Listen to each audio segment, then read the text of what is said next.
Now I'm going to help you. This side of the tape is directed to your conscious mind, the part of your mind where you make decisions and where you are aware of now.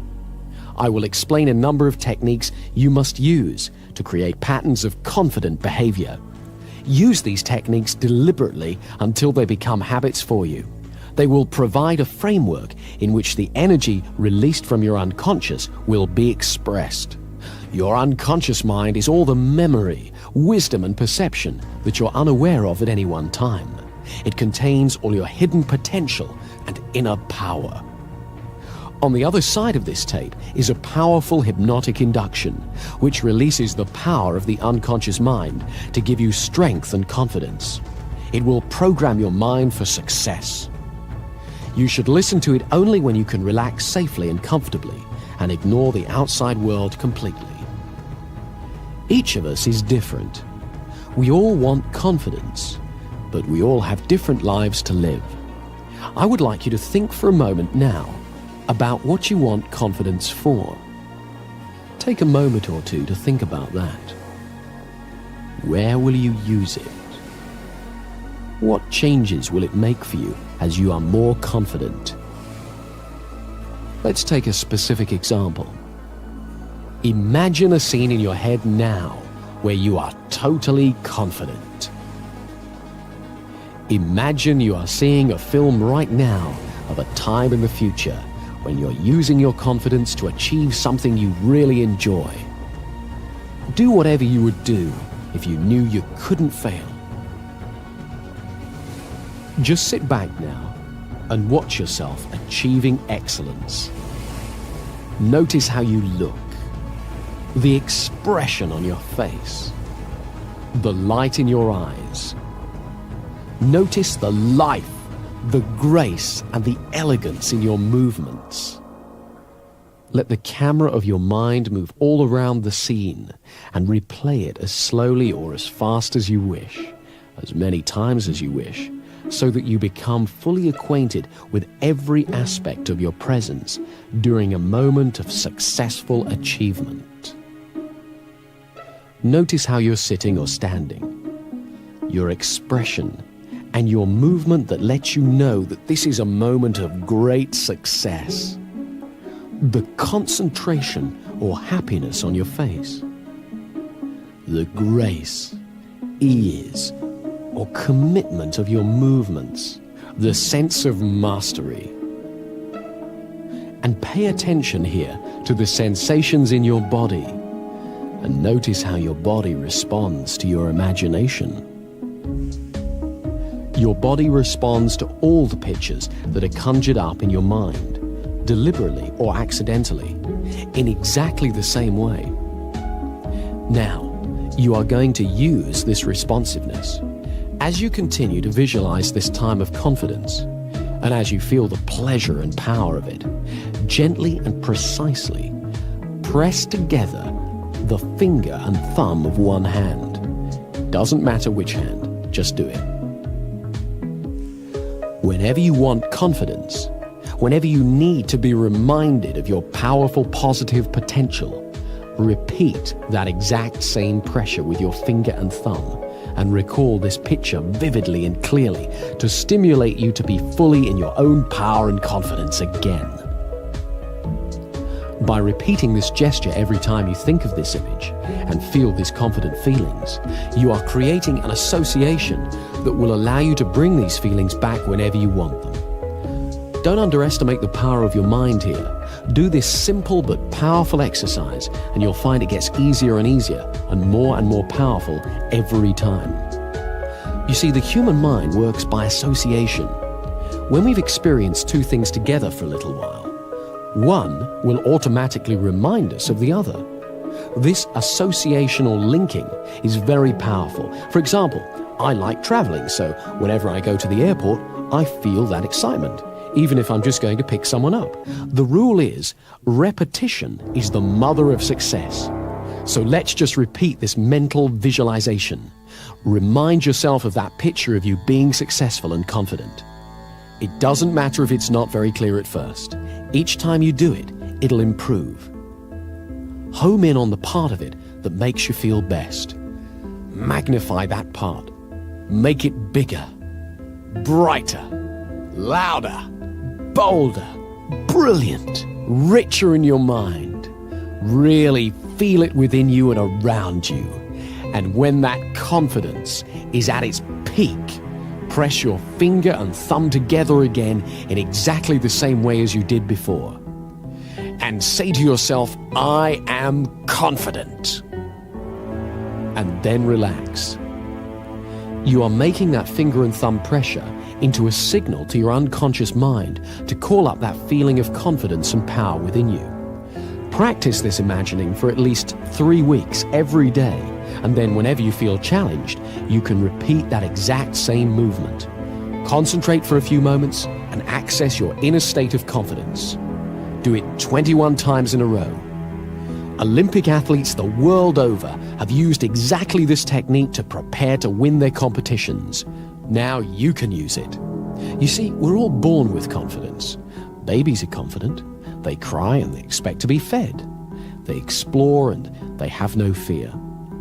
We all have the ability to regain the confidence we are born with. And one of the main things we have to do, which is ridiculously simple, is just to make room for confidence. People who've lost confidence feel fear, and so they often hurry to get past things or hang back and avoid them. They speak too little or too fast. And when they feel awkward because they're doing these things, they have a tendency to do them even more. To let ourselves feel confident, we need 2 simple qualities: patience and flexible thinking. A few years ago, I was giving a presentation at a conference. I was on a panel with 2 other speakers, and while they spoke, I was really enjoying relaxing and being a member of the audience. And so it came as a bit of a shock to me when I was called to speak. I went to the rostrum and looked out and saw a huge room full of people looking at me. All of a sudden, I felt my stomach tighten and my hands went clammy and started to tremble. I was very surprised because I'm used to appearing in public, so I wasn't expecting to feel anything like that. So what I did was nothing.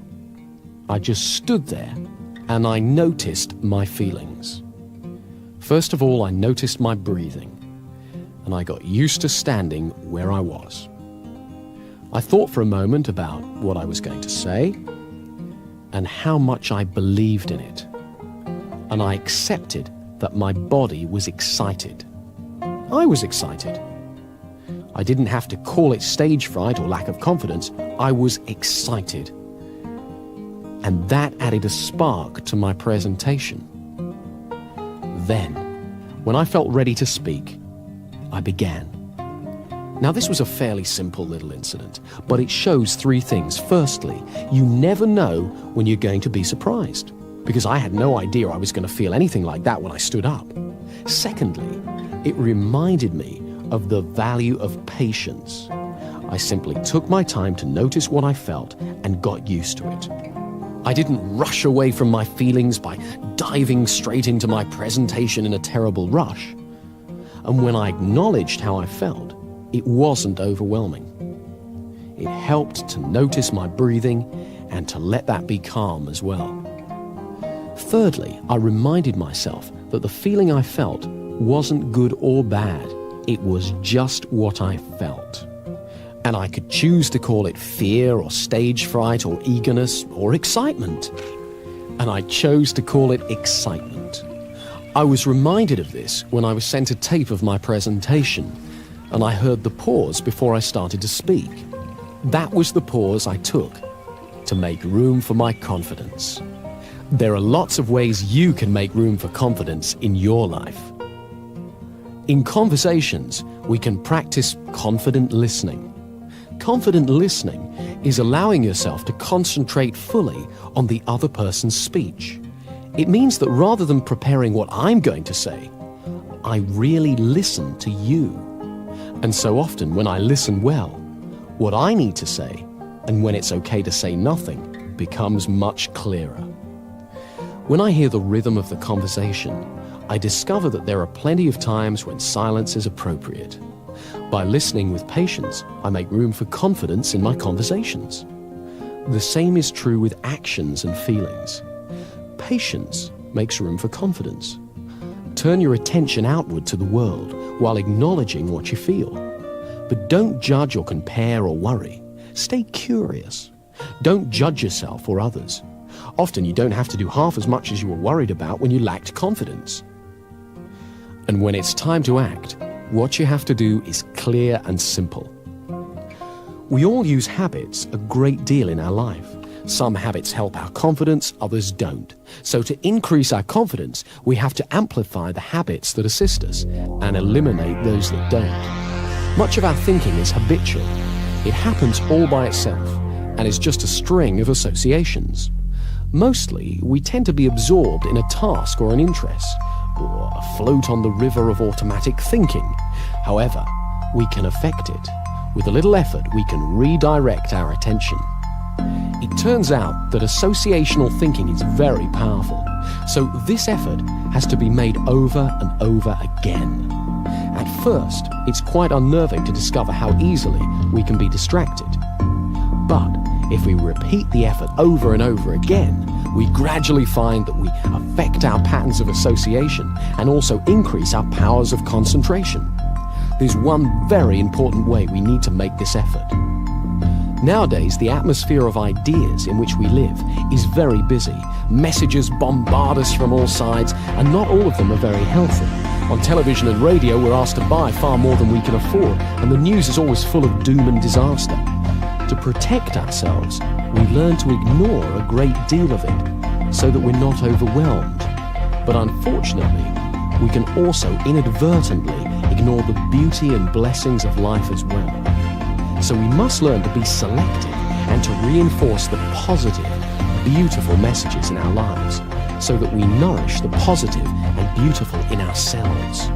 As we pay attention to the goodness in the outside world, we strengthen it within ourselves. It's also useful to phrase things positively, to use optimistic language whenever possible.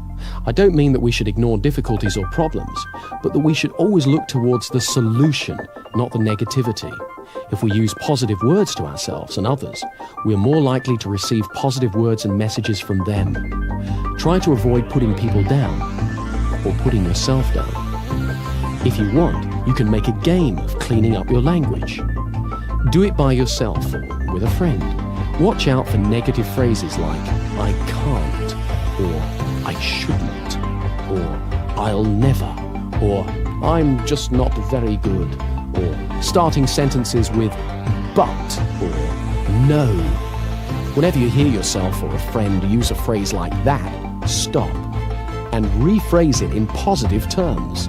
For example, instead of I can't do such and such, use I can learn how to do such and such, or I haven't learned to do such and such yet.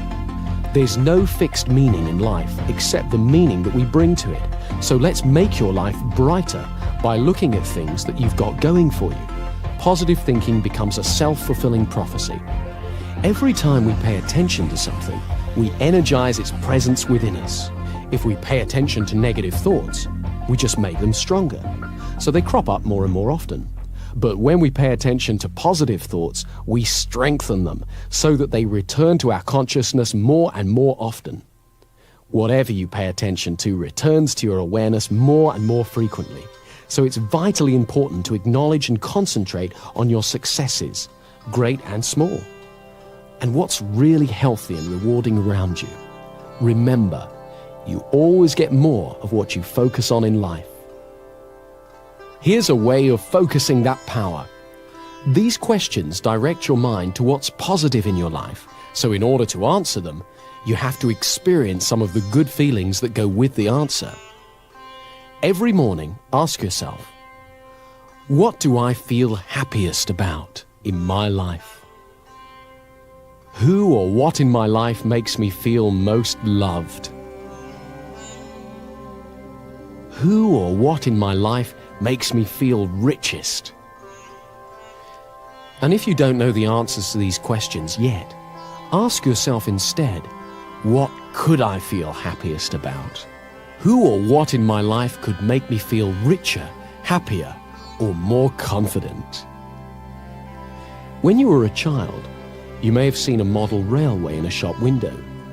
The train would go round and round the window, across the front and into a tunnel, and then out of the tunnel on the other side, across the front of the window, back into the tunnel, and so on. The conscious mind is a bit like the window. We see the train of our thoughts when it crosses the front of the mind, but the train carries on out of sight and pulls whatever we've seen through the tunnel, the unconscious mind. If we put positive thoughts onto that train when we see it, when it's in our conscious mind, it will automatically take them into the unconscious mind again and again. So whenever you think of yourself, think of your successful self, and the automatic, incessant train of our thoughts will take that positive picture of yourself to your unconscious, and slowly but surely, your fundamental view of yourself will improve, and it will become natural to think of yourself as successful, competent, and confident. Another part of making room for confidence in our life is accepting that there is risk. This may sound odd at first. After all, we often wish that we had so much confidence that we could avoid risk. But confidence isn't knowledge. If we know we can do something, we don't need confidence. We can just do it.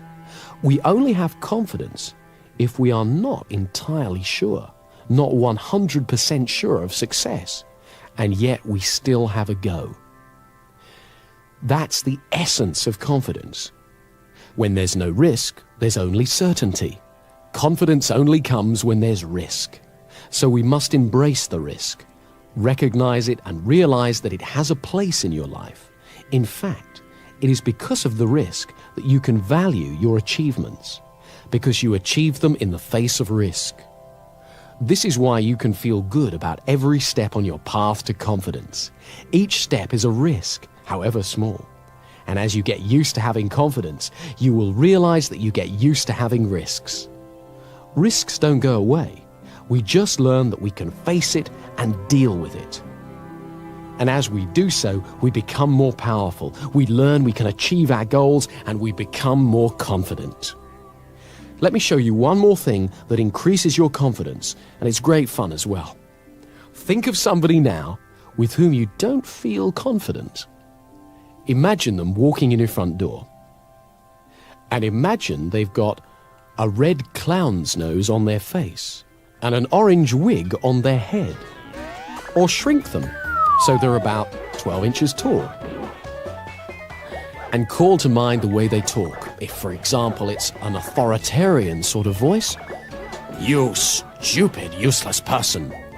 Make them sound like Mickey Mouse. "You stupid, useless person." Oh, make them have a sexy voice. "You stupid, useless person." Really enjoy making them as ridiculous as you want and get used to this way of seeing them, even when you meet them face to face. You'll find it's great fun, and it really changes how you deal with them. It's very empowering and enjoyable to look forward to the success in our future, and the more we get used to it, the more it happens. I'd like you to close your eyes now and fantasize how things would be in an ideal world. Imagine your dreams have come true. You're doing exactly what you want to do. All around you, you can see exactly what you'd like to see. Everything you hear is perfect, and you enjoy what you feel. And as you do this, where in your body does it feel best of all? Locate the feeling and give it a color. Imagine that color glowing there within you. Now, begin to move that color all over your body and spread that fantastic feeling throughout you. Let it permeate your body. Notice how wonderful you can feel just by using your mind like this. Make sure it's around your legs and feet, stomach, chest, shoulders, arms, hands and fingers, neck and face. Make it truly brilliant. Turn up the brightness, feeling joy and energy surging within you. Now double the intensity of that color again and keep that feeling within you. Wonderful, brilliant, bright, fantastic. When you feel good and happy, your non-verbal communications put you in tune with good and happy people. and help other people feel good too, so you create a warm, friendly atmosphere. With this simple exercise, you can actually affect all the world around you. Do this every day and you'll soon notice how it begins to bring out the optimism and enthusiasm in the people you mix with. Remember, happiness and excitement are contagious. So you're going to direct your attention away from comparison with others, away from the barrage of advertising which plays upon fears and insecurities, and away from negative judgments, and steer it towards a positive appreciation of the world and people around you. This inner glow will help you do that. Finally, remember to walk tall. When you've finished using this tape, get up and hold your head up in a comfortable, relaxed position on your shoulders. Let your spine support you. Imagine that a golden thread runs vertically up through your spine and straight up to the sky, and that thread supports you. Let yourself relax, safely held by that thread. This relaxed, upright stance is the natural position of confidence, and it will soon be as natural to you as breathing. So enjoy it. And to give you a rock-solid foundation for your confidence and power, use the hypnotic induction on the other side of this tape every day for 3 weeks, and as often as you want thereafter. Side 2 is a powerful hypnotic induction that will reinforce all the work you've done on this side and will boost confidence at every level of your mind. Whenever you want to relax deeply and totally, go somewhere where you don't have to be aware of the outside world and use side 2 to go into as deep a trance as you need to. Each time you go into trance, the effect gets stronger. So use it every day for 3 weeks. Use it, enjoy it, and you'll find that as your confidence increases day after day, you'll find yourself doing things you used to dream of. Use both sides of the tape every day until you can really feel the improvement.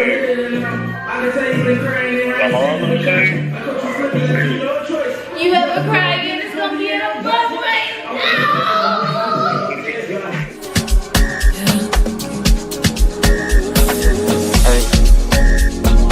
What we could have been, what we should have been. If I wasn't with somebody, if we gotta hide it, what's the point of trying? I ain't just your friend, or what's the point of lying? Trying to sell a story, ain't nobody buying. Look me in my eyes, don't that feel nice? Why should it end? Baby, I could've been him more than your friend. Just say where to make a trip, baby, make a wish, be the one I'm with. Should've been shoulda, coulda, would have been. Hey.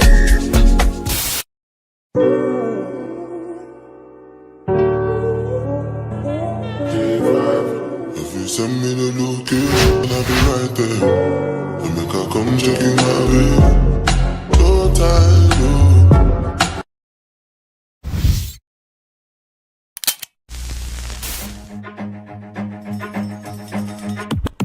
Run.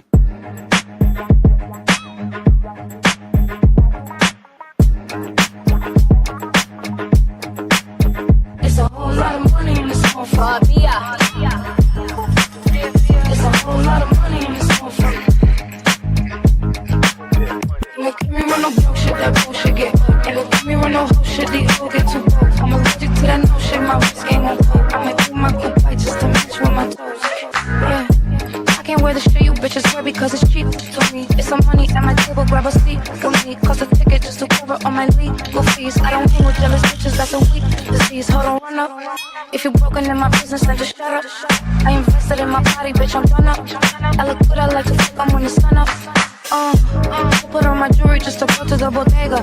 And I keep it with me just so that I'm feeling safer. Candy on my body, but my feet is in bodega. Bitch, I'm getting money, gives a fuck about a hay in this motherfucker. It's a whole lot of money in this motherfucker. Don't give me run no broke shit, that bullshit get old. Don't give me run no whole shit, these all get too bold. I'm allergic to that no shit, my wrist game on coke. I might do my good bite just to match with my toes. Hey yo, I put on my jewelry just to suck my nigga off.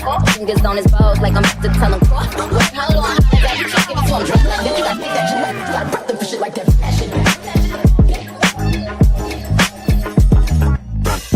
I put on my my jewelry just to go out by the pool. And I keep it with me in case somebody act the fool. Gucci on my coochie, I'ma make these niggas drool. Higher than the moon, but I'm in tune, so don't run up. Cause if you run up, I guarantee you ain't gon' leave looking done up. Some little Chinese things with the bun up. I got the crown low, you just to run up. Put on my jewelry just to go to the bodega. And I keep it with me just so that I'm feeling safer. Fendi on my body, but my feet is in Bottega. Bitch, I'm getting money, give a fuck about a hate in this motherfucker. It's a whole lot of money in this motherfucker.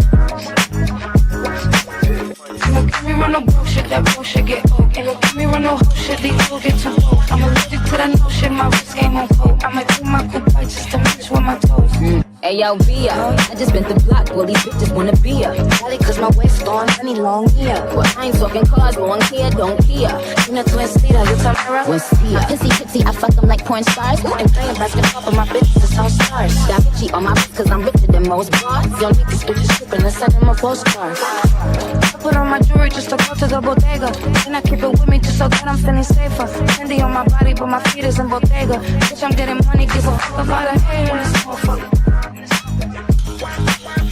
It's a whole lot of money in this motherfucker. Don't give me run no bullshit, that bullshit get old. Ain't gon' give me run no bullshit, these two get too old. I'm allergic to that new shit, my wrist game on cold. I'ma do my coupe just to match with my toes. Nala, you been waiting on me, girl. You was waiting on me, pretty girl. Greetings, my kindreds. That it was our first day back in the gym, and I actually feel pretty freaking good. I don't know if it's because like I lost a lot of weight. So you guys know that I just got my jaw surgery about a month ago. It's been a month. Time flies. So it's been about a month now, and for the past month I haven't been able to really eat a lot. Hope you're having a good day. Want to go for a walk? Goddamn, hey Google. But yeah, so I haven't been able to like really eat a lot, and I lost about 15 pounds. So you guys know that in June I got my liposuction 360 BBL, like whatever, and I was like 135 pounds, and then I just got my jaw surgery about 4 weeks ago, and before that I was about 135, 34 pounds. Now I am 120 pounds, and that is because of like my inability to eat and stuff. So I lost a lot of my butt, not a lot, but I lost some of my butt, and my legs got like really small. So that's cool. You know, we just gotta get in the gym and get our gains back. But I am kind of happy that I did lose some weight, because like my upper body was like really chunky. What's that, sweetie? The upper body, baby. My goal is to tone up and slim down my upper body for sure, and then build my lower body, because my legs, I feel like my legs look too small, and you know I want my, you know I want that booty to be bigger or whatever. So yeah, we're gonna continue on with our fitness journey. Starting November, I'm gonna be working out with the trainer. So yeah, let's get to it. Yeah, I'm gonna make me some breakfast real quick. I got me some eggs. I'm gonna make me 2 boiled eggs, and then some hot cereal. Don't judge me, but I mean, I always eat oatmeal. I love me some good oatmeal. I put some blueberries in my oatmeal and some honey. You don't be smacking. But this is hot cereal. Is that the same thing as oatmeal? I don't know. It looks like it, but I've never called like oatmeal hot cereal before. Anyways, I got this from Trader Joe's. I love Trader Joe's because Trader Joe's is very much obtainable, because I could spend like $60 in Trader Joe's and have a whole like week and a half's worth of groceries, which is like a great but yeah, I just got my water boiling right now for my oatmeal and my boiled eggs. So this is gonna be my first time having hot cereal. I don't have any blueberries, so I'm just going to use my raspberries before they get old, and my honey, and I'm gonna make me some tea. Last night I took the Teami colon tea. Matter of fact, let me show y'all. I hope that noise don't bother me. Hey, all that noise. anyways, I had the Teamy colon tea last night, and Kendra, that thing had me on the toilet this morning. So this morning I'm going to make my tea, and I'm going to use the Teamy Skinny Tea. I had tried this a couple months ago back when I was in New York, and I was using it for like 2 weeks or so, and it really did help with making me feel like not bloated and stuff like that. So yeah, it's gonna help me, you know, keep the tummy flat and not out, you know, during the day after eating. Because y'all, for the past month, I've really been just eating like ramen and noodles and pad thai soup and just pasty and just all of that, and that's just a lot of like, I don't know, I guess just after eating all that, I've just been feeling like really bloated. Even though I know I lost a lot of weight, I still feel very like because that's literally just all that I've been eating. So I'm really trying to steer away from that now that I can kind of like chew a little bit more. So this is my first time actually eating breakfast in a very long time, because eating was not enjoyable, so I didn't really care to freaking eat. But yeah.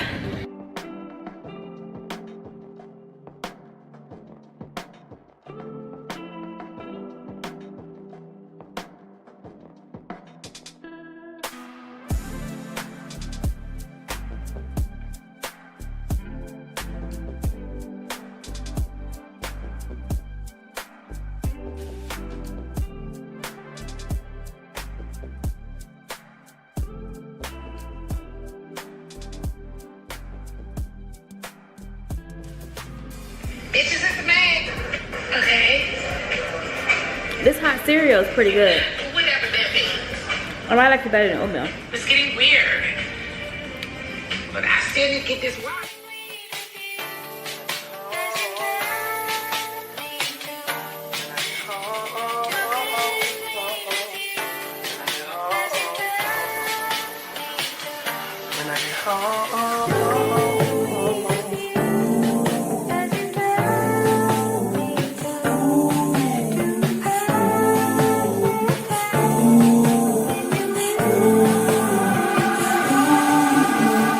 Purple tree, plus I got this burning me. Curly yellow dancing on me, said she smell the green on me. And she straight from California, figure what she wanna be.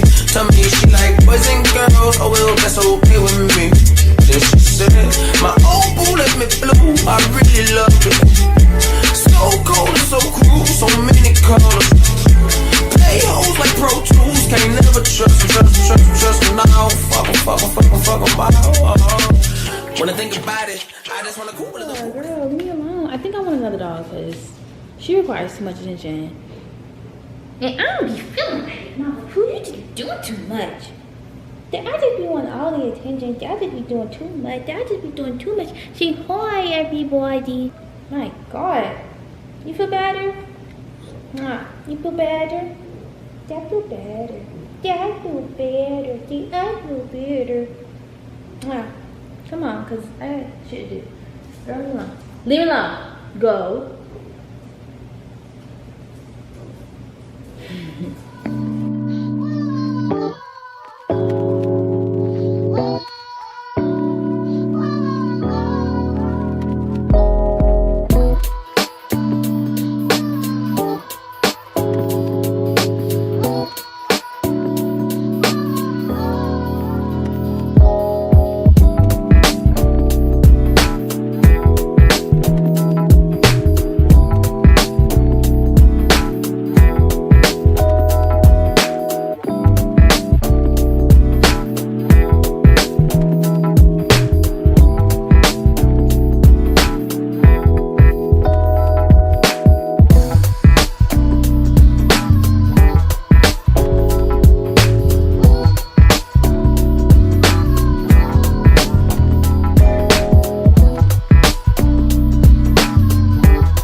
still watching this video and you are not subscribed to my channel yet, I'm gonna need you to stop being weird and go ahead and hit that subscribe button down below and hit that bell notification button too, so you can get notifications on whenever I post a new video. Now, if you are a returning kindred, then I am pretty sure you're like up to date on my last couple of videos, and you are fully aware that I have began my self-love journey, and I really do mean self-love journey. Y'all know I make wigs for a living. I have not been wearing any of my wigs for the past month. I haven't been wearing makeup for the past month up until this very moment, and I haven't even been wearing nails for the past month. I recently just got my nails done like a couple days ago, and even then I kept it like very natural, minus the color, you know, the color cute or whatnot. But yeah, I mean, I chose to do this because it forced me to like walk around my house, whenever I walk around my house and I'm passing a mirror, to like look at myself and just see Najee in the raw, in the most purest of form, and to honestly just sit in my shit. And I say sit in my shit because I had to like take a step back and really just like reflect and be like damn, Najee, like where did you go wrong? Like how the fuck did you end up here? And honestly, it's because Najee did not love herself enough. You know, I'm not simple-minded, I'm not oblivious. You know, I know what's right and what's wrong. I know what's acceptable and what's not acceptable. And I know what love looks like, or I have an idea of what love looks like. And I know what love doesn't look like. And this isn't what love looks like. This has me looking like Ebony from the Players Club. I can joke about that, but it's really not funny. And the root of it all is just boils down to just like me not loving myself, like to a point where before this even happened, before this tragedy happening, you know, I can't remember the last time I was able to like look in the mirror and me have my natural hair out, me not wear any makeup, and me be looking at myself like, damn girl, you pretty, or feel good or feel confident. And that is really sad, but that's one positive that came out of all of this. Like I'm really grateful. Like now I can look in the mirror and just feel comfortable and confident with myself. So yeah, the end goal for me in all of this is to just really learn how to love myself more than anybody else. And unfortunately, that is something that I have not yet mastered. A lot of people had questions and was asking a lot of questions like, what happened? You know, what's going on now? Is he real? You know, stuff like that. And I will talk about that eventually. I just wasn't ready to talk about that when you guys were heavily asking about it, because I just felt like, how can I aspire to want to inspire women to leave these toxic and physical relationships when I'm technically still married? Like, how can I aspire to inspire women to just love themselves in their most rawest of forms when I actually don't love myself in the most rawest of form? So I held back a lot, you know, after that incident. But I did see all of you guys' messages. I did see all of you guys' comments. And even though I'm like halfway posting my journey on YouTube, which is a really huge platform, I still am and was very much embarrassed and ashamed.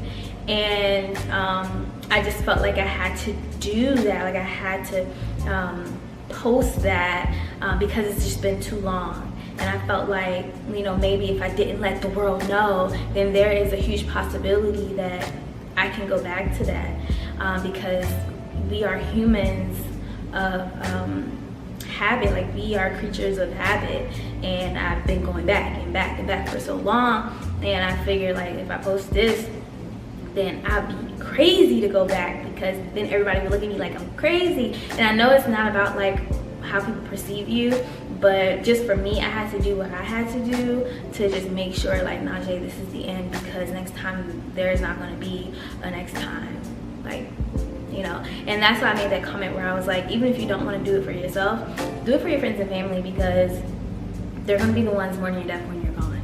And that is absolutely true. So yeah, that was kind of like a little ramble, a little lot. But like I said, this is my self-love journey. I am being like extremely vulnerable with you guys. And yeah, I think what's gonna help me is having this routine and minimalizing my look and my image and just my lifestyle in general. Just trying to live like a minimalistic type of lifestyle, you know. And I say all of this because I want to introduce this brand that goes by the name Merit. They did send me makeup. They are a skincare and makeup brand. They sent me this a couple months ago. And I was like, this is kind of like the perfect timing for me to like bring this out because it fits with the type of lifestyle that I'm trying to create, manifest for myself. Their motto is less is more. And they're really big on promoting like a minimalistic, accessible routine for women. And yeah, I love their products, the consistency of their products, what they stand for. They are a vegan brand as well, so they don't have like a lot of harsh chemicals and stuff in their products. And that's what I use today. Like, yes, you know, I've been like, you know, haven't been wearing makeup, you know, stuff like that. But, you know, I was looking at myself earlier and I was like, okay, you're cute or whatever, but you do look a little rough. And it's probably because I'm not like getting enough nutrients in my body. I haven't been getting like enough nutrients in my body, so my skin has been looking like really weird. But today, I decided to use Merit's products, and I love the way my skin looks. It's really giving that real deal makeup, no makeup look. So I thought that was great. So yeah, I just want to get into this bag that they sent me, Kindred's. First and foremost, I want to say that this bag is so cute and super chic. I think that is really clever that they use this in their minimalistic collection that they sent me.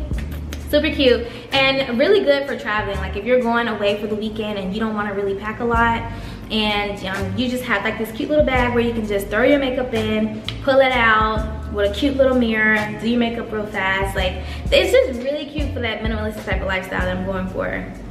So yeah, I'm really excited to share this brand with you guys. I think that you guys will really love it. And yeah, let's just get into this bag, Kindred.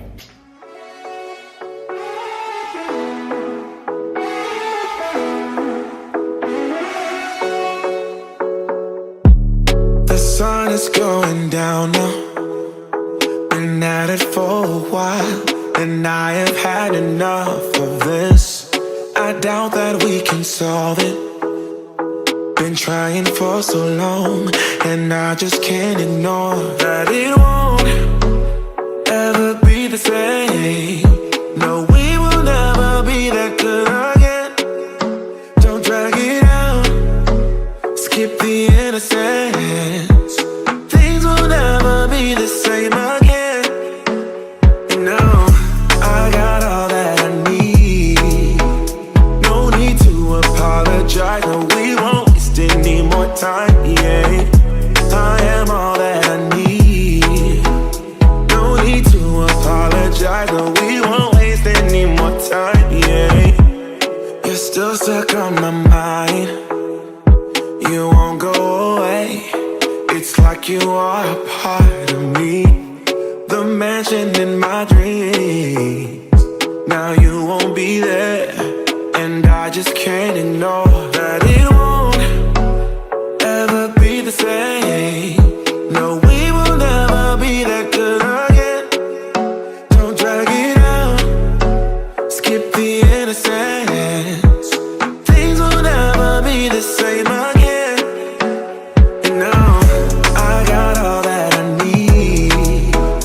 No need to apologize. No, we won't waste any more time. Yeah, I am all. All right, so now that you guys have been able to get a glimpse of Merit's, I'm gonna go ahead and move on to just like getting rid of this box right here. So I have a styling chair that's in storage, but the color scheme in my old apartment in New York was really dark, and so the styling chair was black. I'm going to do like a different color scheme here in Atlanta. So I went ahead and got a new styling chair from Minerva. I'm not going to put it together tonight because I have one of my closest friends coming in for their birthday, and he's going to help me clean out like my storage unit and help me hook up my space. So that way my home can be aesthetically pleasing and ready to take on clients here in Atlanta. Super excited about that. But yeah, I'm gonna go ahead and just like unbox it because I'm really excited to see my new styling chair and get rid of this box because I want to do this trial haul in front of the mirror for you guys after. I have some really cute stuff that I want to share with you guys. So yeah, that's what I do right now. Hey Google, play TNT by Nayana. I looked for TNT by my Nashik, but it either isn't available or can't be played right now. Hey Google, play TNT by Nayana. Naive by the Kooks, sure. No! Playing on YouTube Music. Hey Google. Hey Google, play TNT by Nayana. Gonna Love Me, remix by Tiana Taylor, sure. Playing on YouTube Music. Hey Google, play TNT by Nayana. Playing Tchaikovsky, Suite Number 4, Opus 61, Mozartiana 1887 on YouTube Music. Play Nayana TNT. Playing Neon Troll 10-Hour Edition on YouTube Music. Yo, I've never experienced this. Play TNT by Nayana IZ. Sister Athena by Engard, sure. Hell no. Playing on YouTube Music. Oh, yeah, he got me fucked up. Sister Athena, hold on. In the meantime, I think I like this. oh shit, it's somebody to that. Oh shit, wait a minute.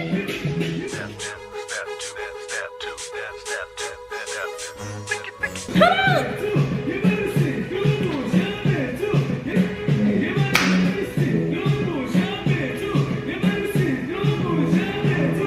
Where's my phone? I gotta know the name of this song. About to check out Shazam. It's called Sister Berthina by Magarindi. Okay, download this song. I like it. I can do like a cute little remix to this. Play TNT by Nayana IZ. TNT by Nayana is, sure. Playing on YouTube Music. Hey Google, turn the music up 2 notches.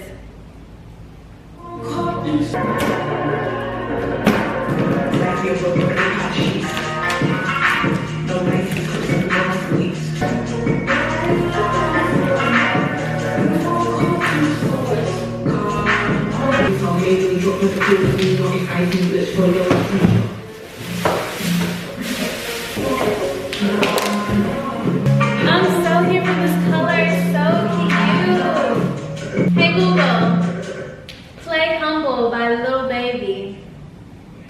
Humble by Lil Baby, sure. Playing on YouTube Music. This is so nice, y'all. Oh my god, I love this. And my base is really nice too. I'm about to show y'all my base.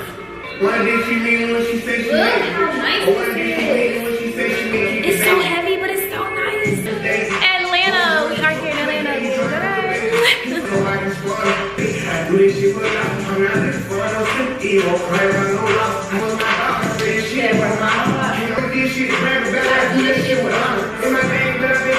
We turn up next summer. I've been keeping my peace and I switched up my number. I done made all these millions, I'm keeping my number. All these Cause I will be sure that it. Yes, this is so nice. So I also got me, oh it's so dark. I also got me a new like tray. Obviously I have to put like the wheels and stuff on it, but this is so nice and so heavy. I just really wanted to like, well, my other hair chair was actually really nice too. But I actually got it for my mom. I don't know if you guys know, my mom was a hairstylist for a very long time, and she passed down her chair to me. And I really didn't want to let go of the chair because it means so much to me. Like one of her paintings that she had at her styling station, I still have it, and I'm gonna put it up here just because I'm a sentimental person. And I would have kept the chair, but I'm really trying to like, it just doesn't go with the thing that I'm trying to like go with now. So I just went with a different color. But yeah, this is where I'm gonna have like my supplies and stuff that I need when I'm going to be working on my client or whatever. But this is like so nice, and it's heavy, and it's like leather at the bottom, and it was expensive. It was freaking expensive. This thing was expensive. But glad we got that. But yeah, I know it's gonna take me some time to like get settled in my apartment, whatever. But I'm just like really excited for this new journey. And I'm gonna move on to this trial haul. I'm gonna clean this mirror, so I think it needs to be clean. And clean this wall, because I noticed that like, I did not know this, but instead of blowing out your candles, put the top back on your candles, because that smoke in the air, even though you can't see it, you'll end up seeing it. Because look, this came from the smoke in the air. I don't know if you guys can see, but my like base to my salon chair was up against this wall, and like the plastic, I think, attracted like the smoke, and it got on the wall. And how I know it was that from the candle and how it traveled all the way over there is because of this. Y'all gonna be like, what the fuck when you see this? But I'm gonna clean it. I know how to clean it, but look at this. This is crazy. Look at the hell, what the hell happened over here. Do y'all see that? I don't know if y'all can see that, but do y'all see that? Hold on. But do y'all see that? Crazy. So I have to clean that. I was like, oh my God, am I gonna be able to clean this? But yeah, I'll be able to clean it. Lord, and that all came from this because I blew the candle out. And instead of just putting the top on it, I blew the candle out, and like all the smoke was like, Lord have mercy. You guys really enjoyed my last trial haul in my previous vlog. It was my TJ Maxx / Skims dupes trial haul. And this trial haul is just going to be a combination of a few things that I got from a couple of different places. But first and foremost, I want to show you guys this bag that I forgot to add in my last TJ Maxx trial haul. It's so cute, it's so chic. Hold on. Like, look at this bag. Look how cute this bag is. And I got it from TJ Maxx. Kendrez. TJ Maxx is literally the freaking GOAT. Do not sleep on TJ Maxx. You can always find some really good finds in TJ Maxx. This bag is super cute. It was definitely giving me like Big Mama Bottega vibes or whatever. But yeah, this bag is super cute, and it wasn't that expensive. Well, I think it was probably like $50 or whatever. I can't really remember. I'm gonna go look at the receipt and put the price right here. But this bag is so cute. I haven't worn it yet, but I'm super excited to. I want to. It's already in its last hole, but I want to make another hole because I want the bag to actually be able to adjust as like a shoulder bag and not like a crisscross bag. Like, let me show you. I would really like for the bag to kind of be like this short. Like, I think this is so cute without obviously the long strap. I think this is so cute. So that's what I'm gonna do with this bag. Oh, so cute. And I can wear it like this. And I can wear it like this. And like this. And like this. And yeah, moving on. This is another really cute double-sided bag. It's literally 2 bags in one. It has an opening here and an opening here. One side is white and like suede. This side is like cream and like crocodile material. And then the handle on the bag is super cute. It's metal, it's silver, and it's kind of like resembling like the part of the zipper, like the flip part of the zipper that always gets stuck or broken. Yeah, this is so cute. I thought this bag was super cute. I got it from Manière de Voir. Y'all, I talk about Manière de Voir all the freaking time. I've been wearing their stuff a lot lately, like even in my vlogs. Every time I like wear something, I'm like, oh, I got this from Manière de Voir. So this is like one of their bags that I got. Super cute. You guys have never seen this bag. I don't know if it's like too bright in here, but hold on, let me see. And then moving on, this bucket hat I got from Manière de Voir. You guys have seen this probably in my second to last video, I think. Yes, in my second to last video. Yeah, this is cute. But let's just move on to the clothes now. Let's have fun. Let's have some fun now. Hey Google, play Poison. Playing Poison on YouTube Music.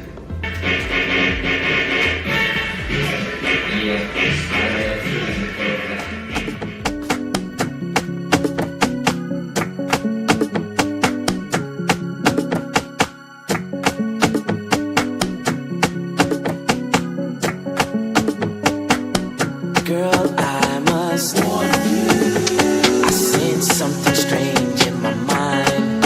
Yeah, yo, situation is, let's cure it cause we're running out of time. Tell them, Rick.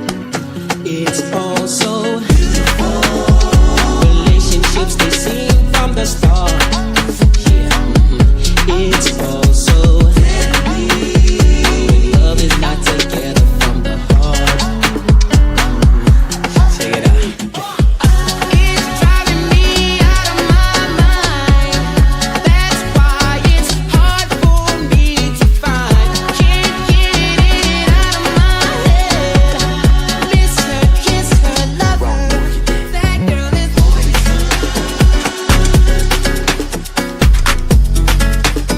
You just big button smile. That girl is poison.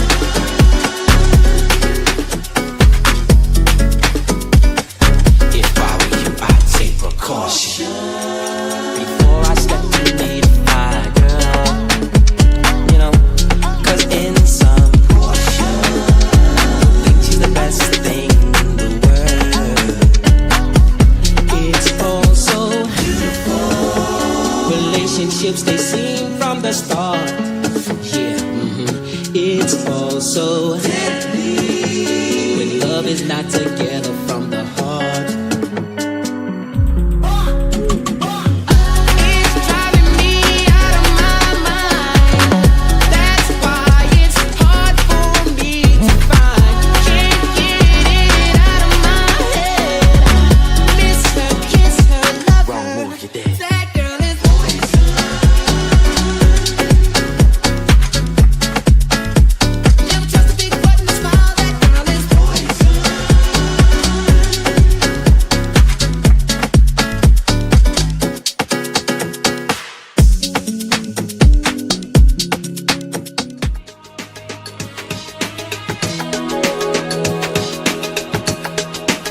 When I rise and boast, we have to give thanks and praise. Supposed to be thankful. Blessings all for my life and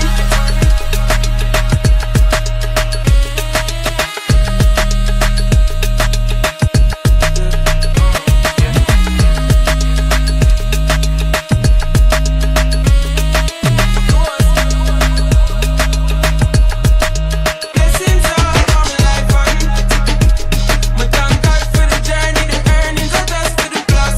Yeah, and gratitude is a must. Yeah, me see blessings fall by my right hand.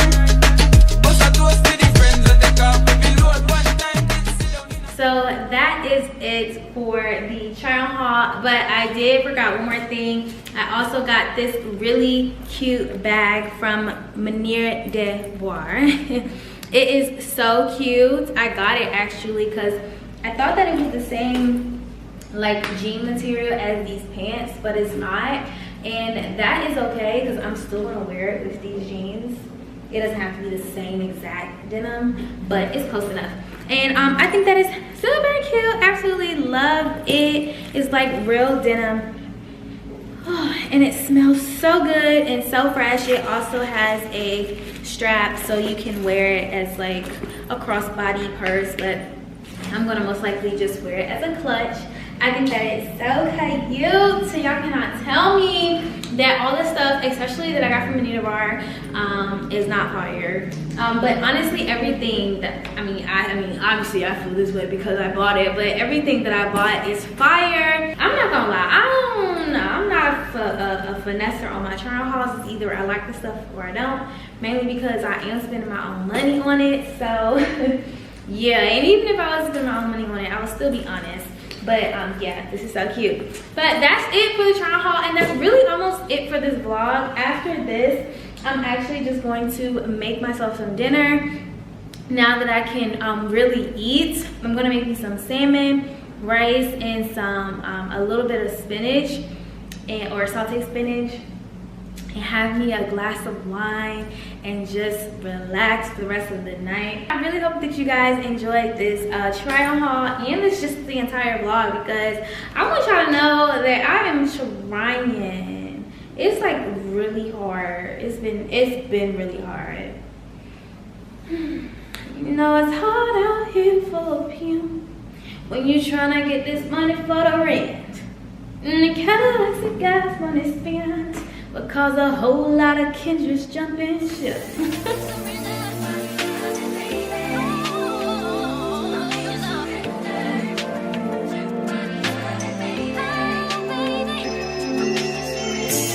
I'm just saying I can be, yeah, the one that you call and you talk to, girl. I'll share my world with you. If you wanna waste your time, waste your time with me. I mean honestly, open your eyes and see. If you're gonna give it, you are you need. Waste your time with me. You could have all those days.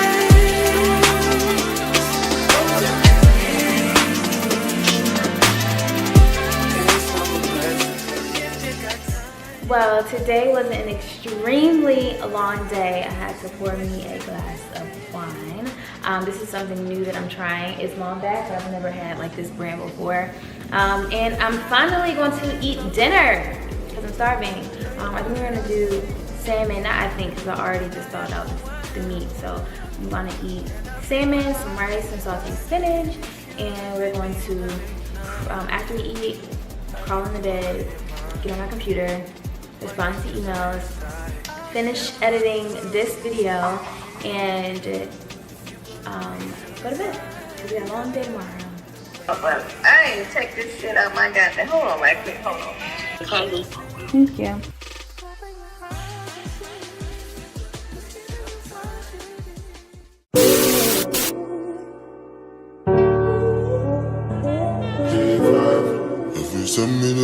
Hey guys, I want you to stay with me. In this video, what I'm going to talk about are the 9 paths to happiness.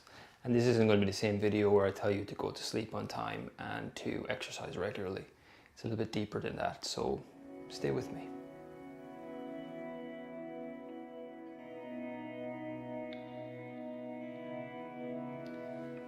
So guys, what I'm talking about here in terms of paths to happiness are, well, the theory is that they're things that we drop or let go, because the underlying theory is that you're naturally a happy person, and to get rid of these things is to get to happiness. And the first thing I'm going to talk about, blocks to happiness, thing that's actively making us unhappy in our lives, is basically I'm going to start from 9 and I'm going to go back, and it is our story. Now I'm talking about a story here. What kind of story? The story is basically the story of right versus wrong, and it's the story of good versus bad. It could be the story of worthy versus unworthy. But it goes on and on like that. Story of duality. So as long as you're looking around your life and you're looking at who's right and who's wrong, who's good, who's bad, maybe sometimes I'm good, maybe sometimes I'm bad, sometimes I'm worthy, sometimes they're unworthy. It's a story of categorizing things, a story of judgment. It's to first of all realize this story is never ending. It is the never ending story. So step one in this is to realize, am I living a life of condemning myself to being right, wrong, good, bad, worthy, unworthy? And am I looking around the world seeing this in other people, other situations? Because that's not going to help.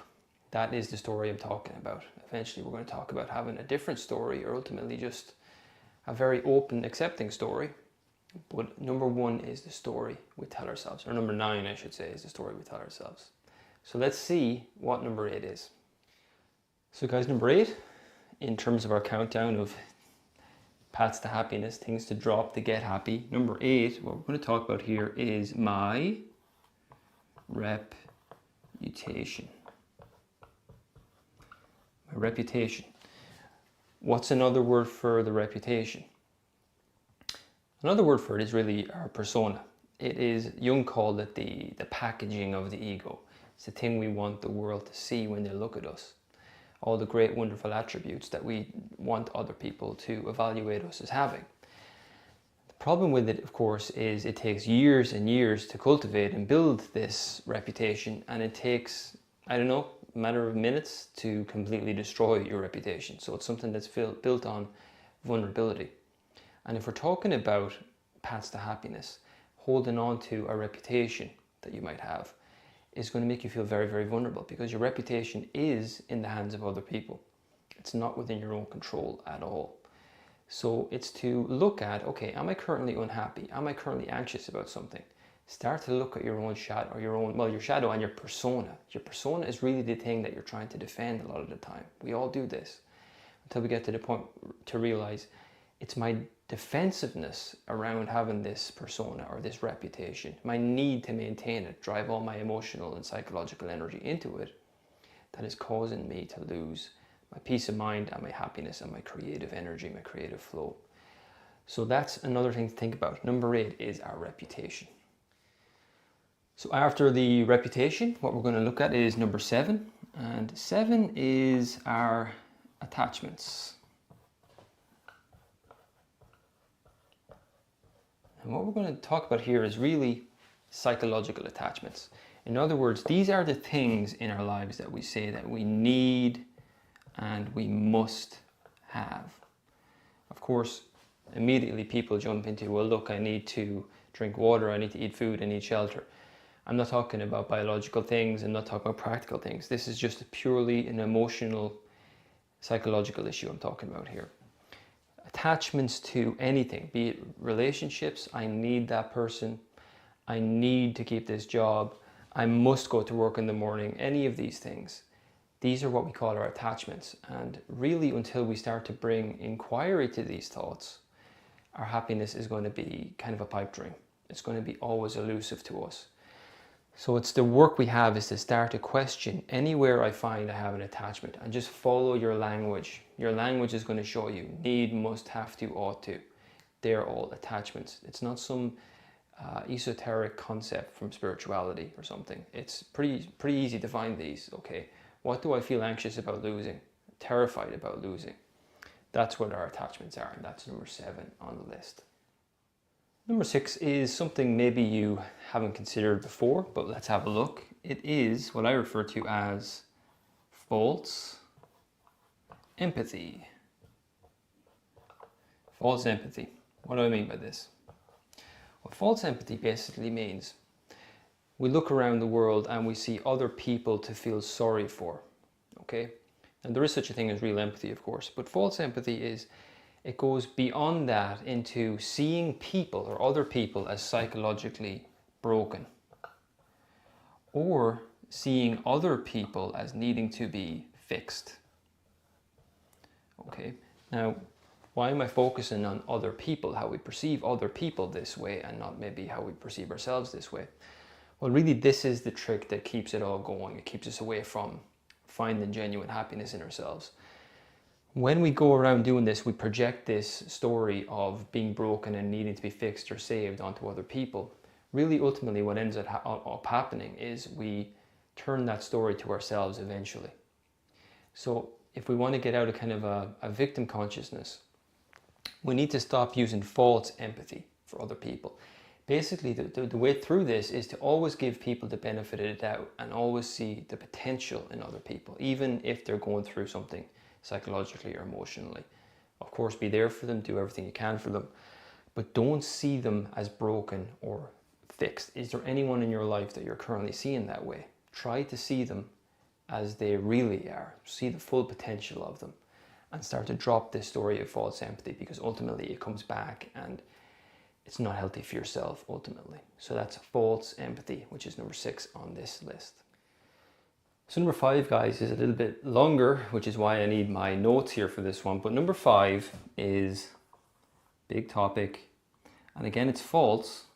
Nothing false is going to help us on the path to authentic happiness. False forgiveness. Okay, false forgiveness. So there's a few different types of false forgiveness. We all like to think of ourselves, again, maybe it's partly that persona that we have of to be a forgiving person. But there's a few different types of that. One is to look out into your life and start to see other people and see all the bad things about them. And to say to yourself, well, I forgive those evil, bad, wrong, unworthy people. Okay, that's not going to help, because all that's going to do is reinforce a sense of separation between you and them. And it's feeding into that egoic sense of separation all the time. That's the first one. Again, there's a few different types of what I'm talking about here as false forgiveness. But that's number 1. The second one is, it sounds a little bit better, but really it's not much better at all. A lot of people do this actually. They look at the other person and say, well, look, that person is doing something bad. But in an attempt to be a little bit better than the first type of forgiveness, it's, well, you know, I'm not any better than that person. So really what you're doing with that is not really much better, because now 2 of you are being kind of judged, you and the other person, and it's assuming that there's someone else out there that's better than the pair of you. Okay, so that's not what we mean by this. This is false, a term of false forgiveness. The other one is to, of course,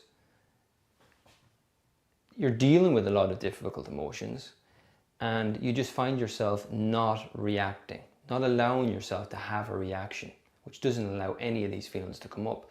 So for instance, you could be in a relationship and that person is very emotional, maybe that person is blaming you for something, and of course you're saying to yourself, well, that person has clearly lost all perspective.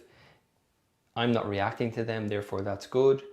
Meanwhile, underneath the surface, I'm brimming with difficult, challenging feelings, and I'm not allowing myself to get in touch with those. That's not real forgiveness. That's not letting go of anything.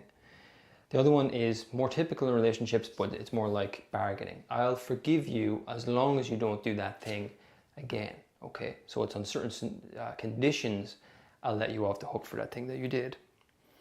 And the last one in this, number 5, false forgiveness, is straight out just pointing the finger at other people and saying, oh look, that's their ego, that's why they're doing this. Okay, it's not really our job, and it's going to keep us away from authentic happiness if we're going around identifying and pointing out other people's ego or ego devices or defense mechanisms. It's not really our job to be that person, to point that out. Our own job is to work on our own stuff.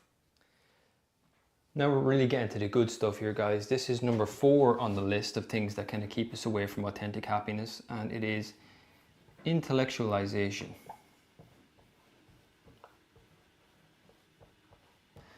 Okay, intellectualization. So what this really refers to is, without any kind of work on yourself, if it's always up here and it's never in here, you're never bringing any emotion into it, or go to the difficult, challenging emotions that come up for you and examine them, nothing's going to change. Okay, so a lot of us are like this. I was certainly like this for a long, long time, and before I got out of here and more down into the body. Okay, it's about, I'll tell you the truth, this video I'm making right now is not really going to change much. It's a start maybe, but it's an invitation to go a little bit deeper into looking at the areas of your life where the emotional upsets are. That's where you'll do it, and you can't find that, unfortunately, in any book, even a seminar, video. It's not to be found there. So it's about, you know, learning a little bit less maybe. After a point, you have enough information, you know a lot of this stuff, you probably even know a lot of the stuff I'm talking about here, right? It's about to learn less, get your head out of the book and start to apply some of this stuff. So it's about less about learning, less about theorizing, more about sitting quietly, being still, breathing more, you know, allowing more, or it's about just being with those feelings and inquiring as to whether or not the way I've been looking at this thing in the past has been true, dropping some of my defenses. That's not an intellectual game. That involves something other than intellectualizing. And as long as we're trapped in this cycle of intellectualizing all our emotional problems, it's going to keep us away from happiness. So one of the ways to happiness is to drop that defense mechanism, because that's really what it is, of intellectualizing everything. Start to inquire more quietly, almost as a meditation, and it's a far more effective approach.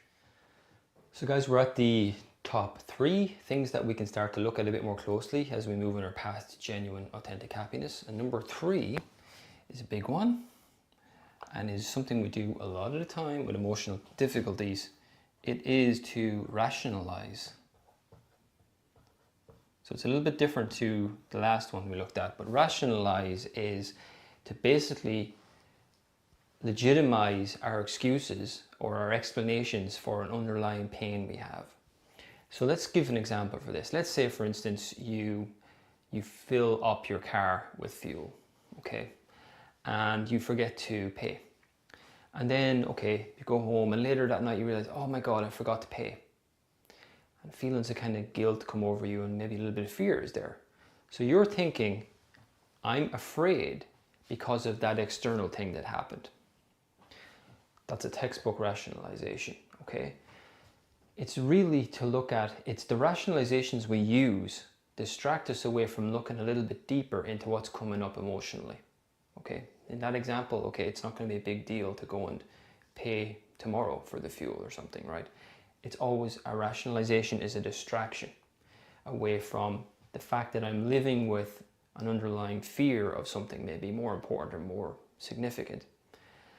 And I keep rationalizing it and explaining it away due to external situations. We do this a lot of the time in relationships, of course, okay, with our partner. I feel this way because of my partner.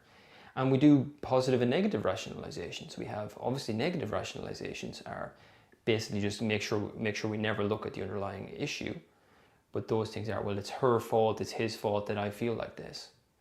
And also they're the reason I'm happy, okay? That's a positive rationalization. That's to deny the fact that there is something within me that feels amazing, feels beautiful, and I'm rationalizing that away too.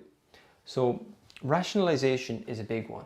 And when we start to just catch ourselves in that moment, we begin to get in touch with a deeper sense of authentic happiness. It's just to become aware of, am I rationalizing this feeling that I have right now?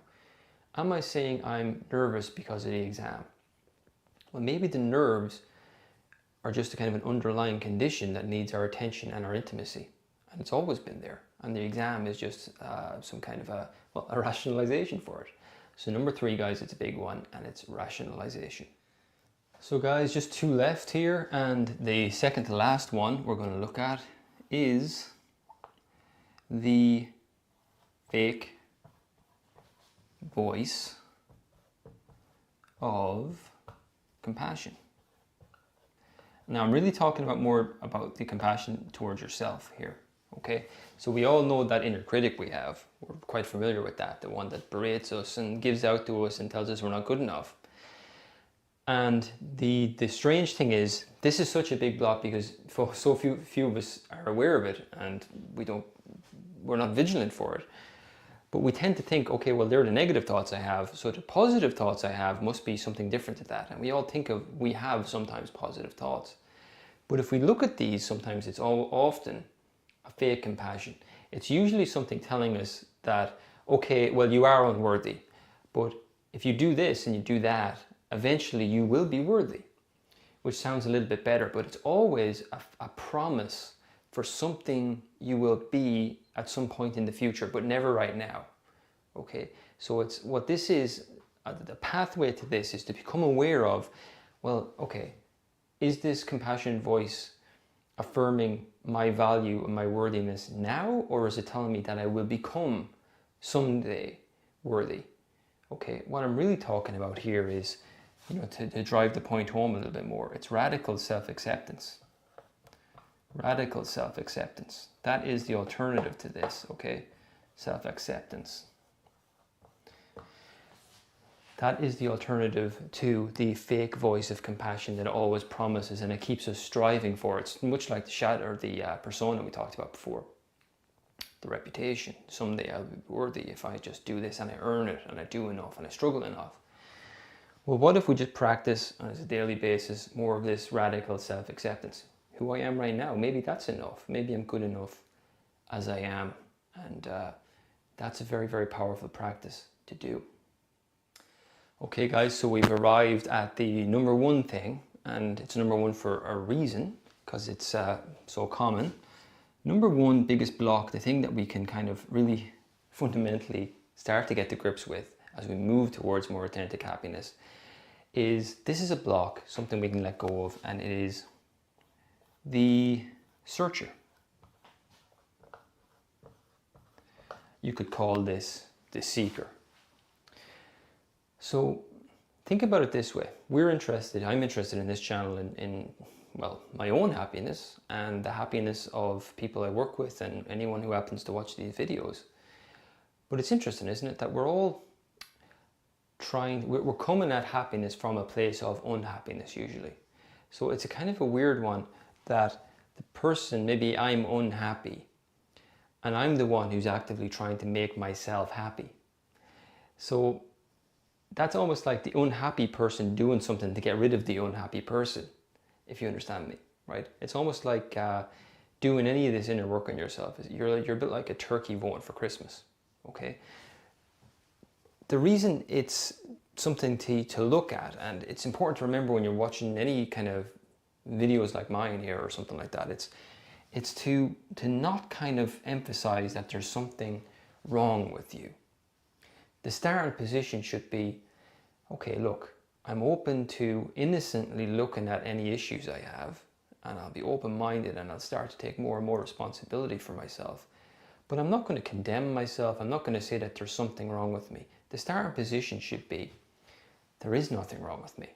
I'm fine as I am. I'm always fine. This is just a journey I'm on. It's a journey of self-discovery as I become happier and happier, and more genuinely, authentically happy and comfortable in my own skin.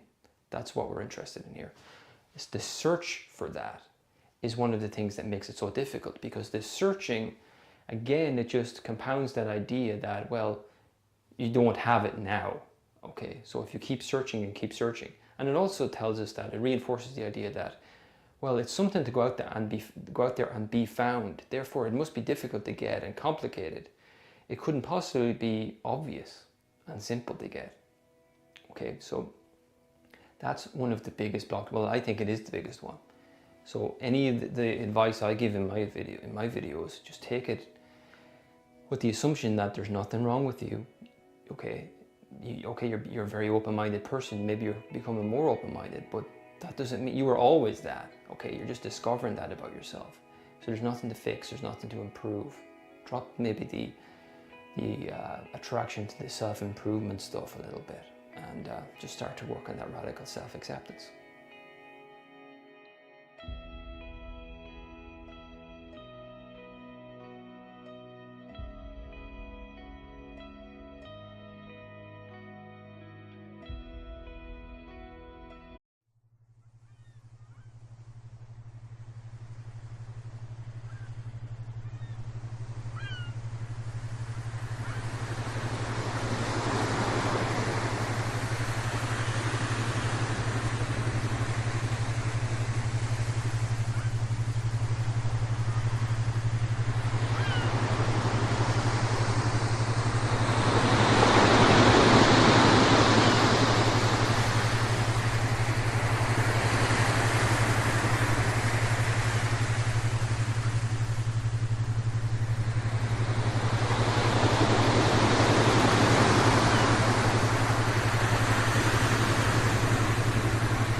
welcome to another episode of Confidence According to. I'm so excited for today's episode because I have the gorgeous and inspiring Andrea Wessels with me. Welcome. Thank you. I'm so grateful that you're having me. Thank you. I'm so excited to get stuck into it. We were already talking and I'm like, oh no, wait, we need to save this for the video.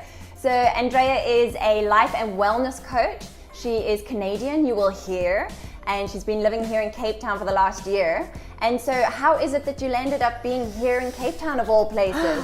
Well, so my husband and I both met in Vegas.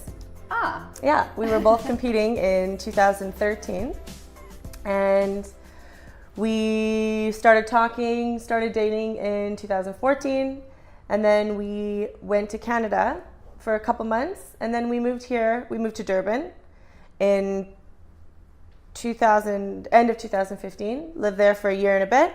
Then Durban wasn't for me, so we decided to move to Cape Town instead of going to Canada or do another overseas move, which is really, really difficult. So yeah, it's a big thing. So we chose Cape Town because we came here on holiday just for a weekend, and I was like, this place is amazing. It's awesome. I love it here. So glad to have you here in our beautiful city. I love it. And so you said that you met competing. What are you talking about there? We did both fitness competing. So there are different organizations in bodybuilding, I guess you could say. There's bikini, and in my organization, there's bikini, fitness, and figure. So there's WBFF, there's IFBB. This is Lacey, by the way. Oh yeah, we didn't introduce Lacey. This is Lacey. She's our guest appearance. Yeah. You might see a cameo now and then. Yeah. Yeah. So there's WBFF, IFBB. There's a bunch of different organizations around the world. So a lot of people do compete. We met and we both were pros at the time. So in order to become a pro, you have to win an amateur show. Okay. And it's different for different organizations. So I think in South Africa, for example, you have to there's levels. You win an amateur, then you go to provincials, and then you go to nationals, and then you have to win first overall, and then you get your pro card. So it's a process. Yeah. With the WBFF, you just have to win your pro card, and you can win it at any amateur show, and you can be first or second. It depends if they deem you pro worthy. Okay. So Dan and I both did WBFF, and we were both pros. And then 2013, I think Dan got top 10 in the world. The years before that, I got top 10 in the world. And then 2014, we both competed again. We weren't dating at this period. We were just friends. And he got 4th in the world. Wow. And I didn't place that year. Okay. But that was my last show and his last show. Yeah. And yeah, so Dan and I both did pretty well. Dan did incredibly well. He is actually still the highest ranked in the country. Okay. So he got 4th, and the 3 people below him eventually all got world championship status. Wow. And no one in South Africa has gotten 4th in the world. Oh my goodness. Yet. So wow. Still, yeah. Sure. And how long were you doing that? I mean, it sounds like quite an intense career. Is it a career? Like people do this for a living, or is it a hobby thing? You know, that's a loaded question. Okay. Because yes, I think a lot of people want it to be their career, but it's very difficult to actually make an income from it. So a lot of people don't know this, but you don't get paid to compete. Okay. You pay money, lots. Yeah. I think a lot of people get sponsorships, they get endorsements, they get free bikinis, free supplements, but they don't get an income. Okay, Only the top athletes get income. Sure. I would say maybe the top 2%. Yeah. And those are the big names, that have 1 million followers or I'm not exact, 1 million followers or over 100,000 followers, but also lots of interaction, lots of pull. You can tell when someone has lots of interaction on their page, lots of comments, lots of likes. So companies look at those things. And so you were saying that it takes a long time to get a career. Yes, it depends what you want to get from the industry. Okay. So I realized that it was more of, for me and Daniel, it was our career because we're personal trainers. Okay. But if you're an accountant or you're a doctor or you're whatever, this has to be a hobby. Yeah. Because it's a kind of a 24-hour thing. Yeah. You're doing your meals every 2 hours, your everything like that. It's not impossible to make a career of it, but I would say you kind of have to be in this industry or you dedicate full time to being an influencer or a model or a competitor. Yeah. And this is just my opinion. In South Africa, I don't think so. Okay. So I really don't see it being a career here. Yeah. I don't see you being paid enough. Yeah. Like, let's say the minimum to get by is like a salary of 20K or something. Yeah. Never. Yeah. That would never happen. Yeah. Unless your sponsors actually pay you that. Yeah.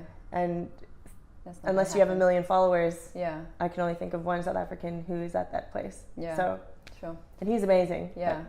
And so how long were you doing this for? I started competing when I was 19. Wow. So I started training when I was 19, I did my first show when I was 20. I'm 30 now. Okay. And then I was 26 when I did my last show. Okay. So I did it for a solid 7-8 years. Sure. And what made you decide to call it quits? I mean, because that's a drastic change in your reality, Huge. your experience of life. Yeah. So going from that level of commitment, it sounds, to like normal, like the rest of us. Yes. So what made that happen? Well, I'll tell you that it was kind of forced on us because we kind of had to choose relationship, getting married, moving, and moving around the world, number one, not easy. Yeah. Number two, we had to focus on us and the move, and I was in South Africa, and it's expensive to eat like that, and it's expensive to compete. So we couldn't justify the amount that it is to do a Worlds show. So the Worlds is in Vegas. Yeah. And that was the show. Okay. They're in Vegas or Toronto or London. It depends where the Worlds will be. But it's a huge amount, and it's either, and those, the first, so we've been together, I think it's 4 years now, almost. Crazy. 4 years. Yeah, it flies by.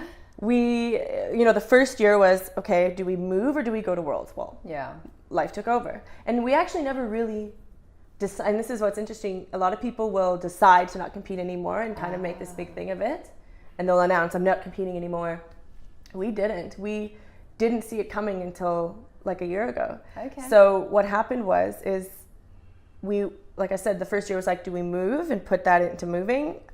Or do we stay doing long distance, which we did for the whole first year of our relationship, which sucks. It was hard. We do long distance, or we compete, or we move, and that was like kind of a no-brainer. And then the year after that was, do we get married? Yeah. And start our life together and move out together, or compete? And again, it was kind of a no-brainer. And then last year it was moving to Cape Town. So we, moving, we've moved every year, more than that. It was move to Cape Town or compete, and again, no brainer. And then when I moved here, we were actually involved in a show that was supposed to be planned here and stuff. It fell through, it didn't happen. But that was actually the turning point for me, was I was involved in the back end of it. Okay. And I decided while I was planning it, I was like, you know what, this is actually it for me. Because I hadn't been in it for 2-3 years. And then I was involved with all these athletes and all these people and planning it, and all these people asking me these questions like, oh, if I get a boob job, will I do better? Wow. And I was like, are you really basing this big of a decision on my opinion? Sure. So it changed themselves. It changed. It kind of brought back when I was 20 and I got my boob job for that reason.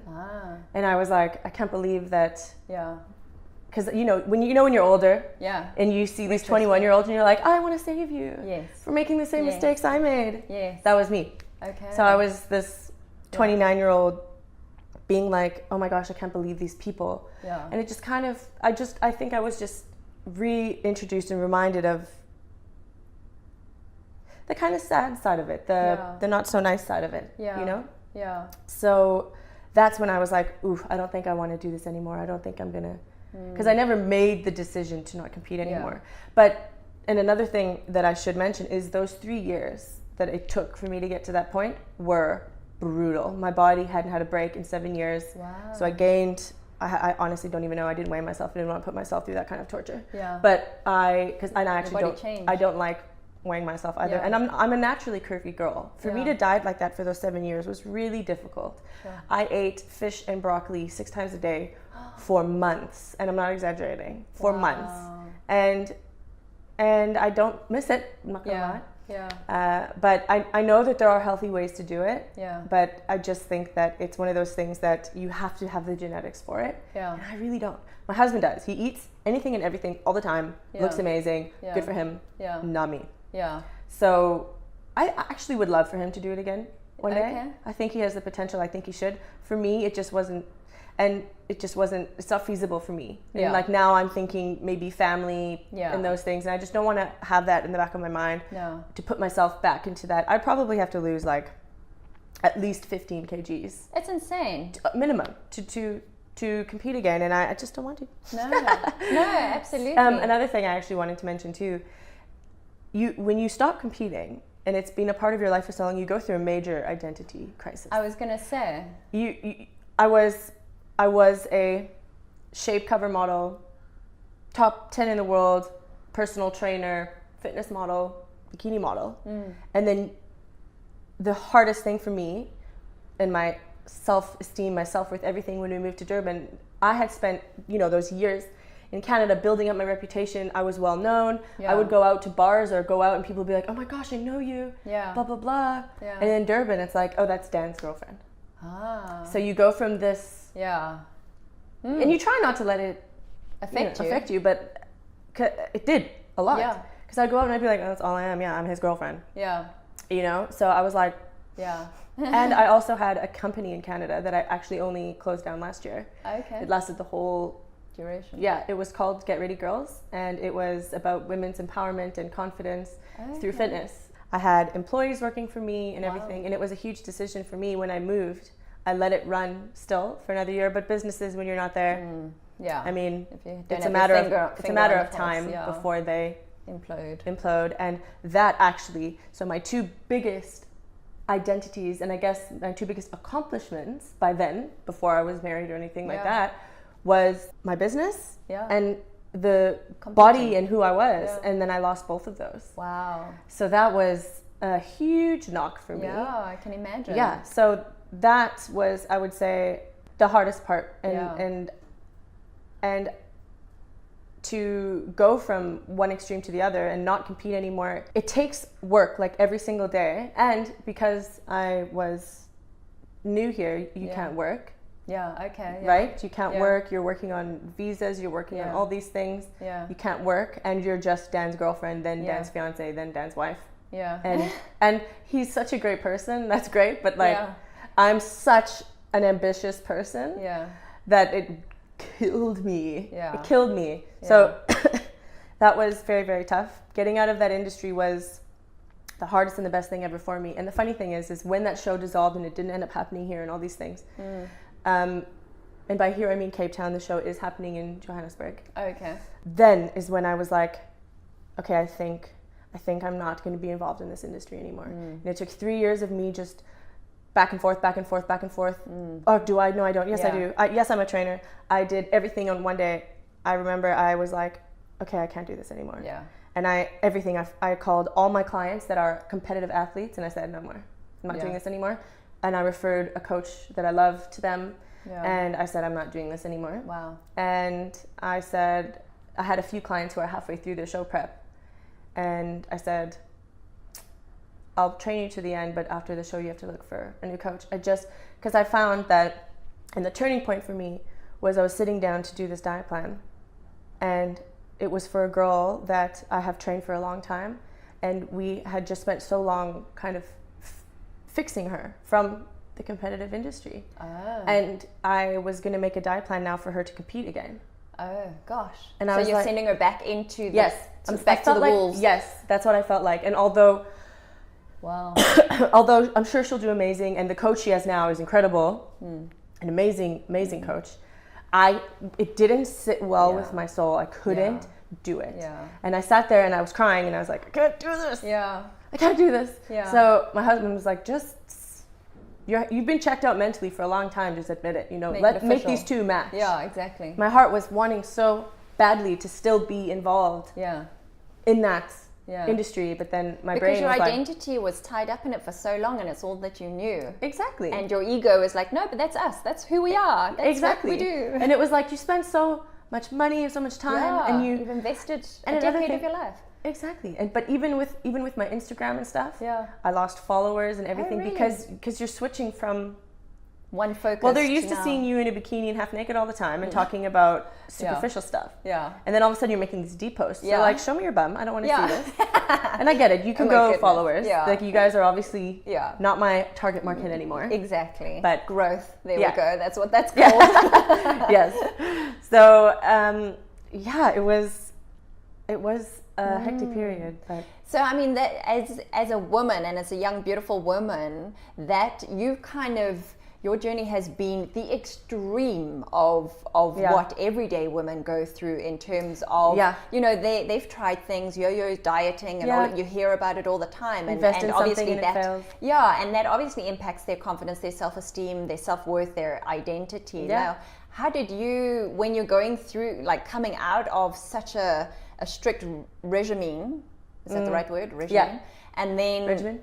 I'm Canadian, I say okay, there we go. And then coming into a normal way of life, and then starting to see your body go back to balance, because obviously our bodies always are want to be aiming in for balance. homeostasis. Like that is just that's all they want. That's all it wants. Yeah.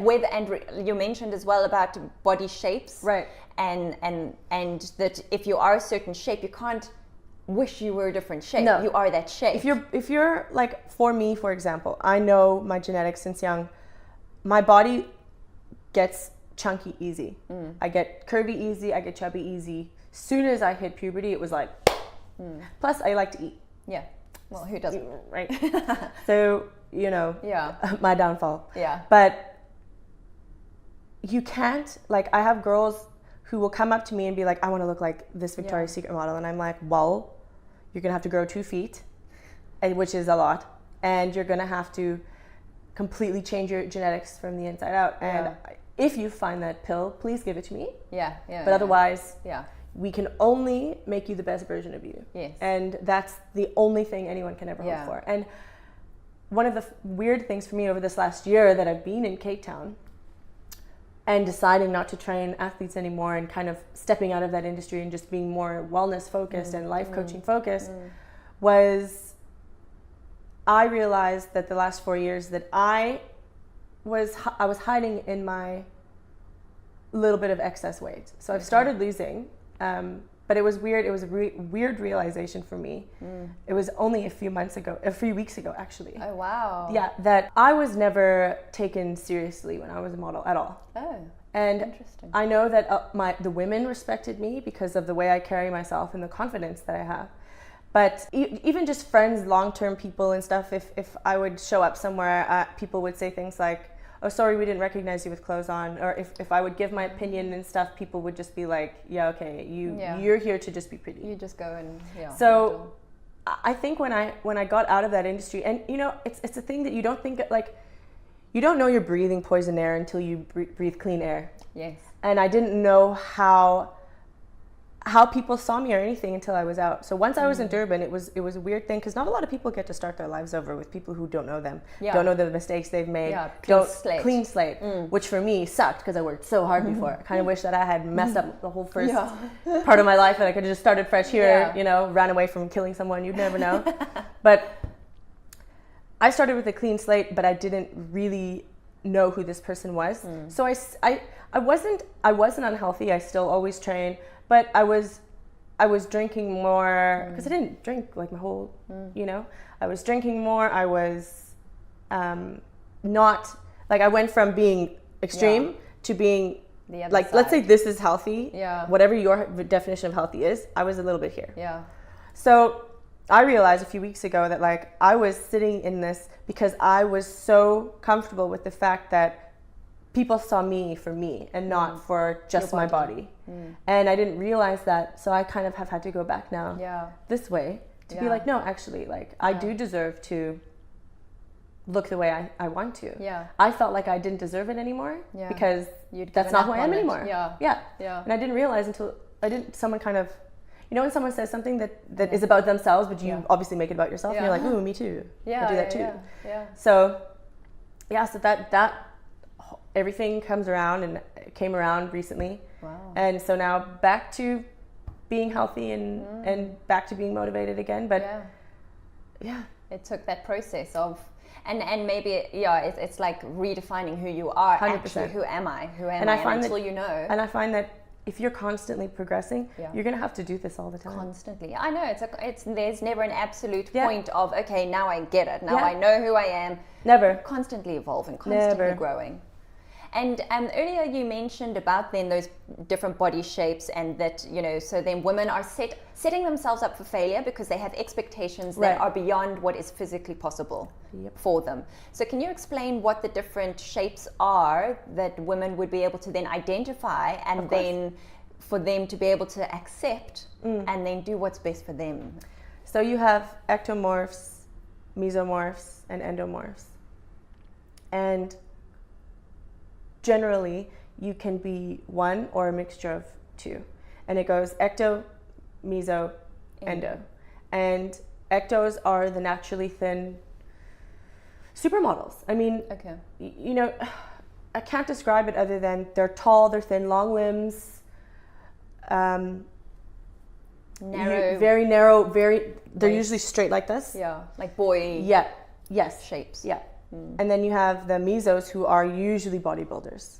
They put on muscle easily.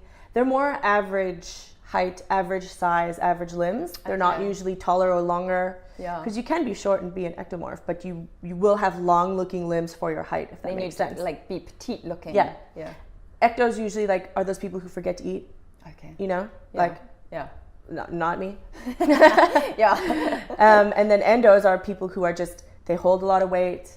They have usually wider hips. Yeah. Hips and waist is usually bigger. Yeah. And like bigger bone structure. Yeah.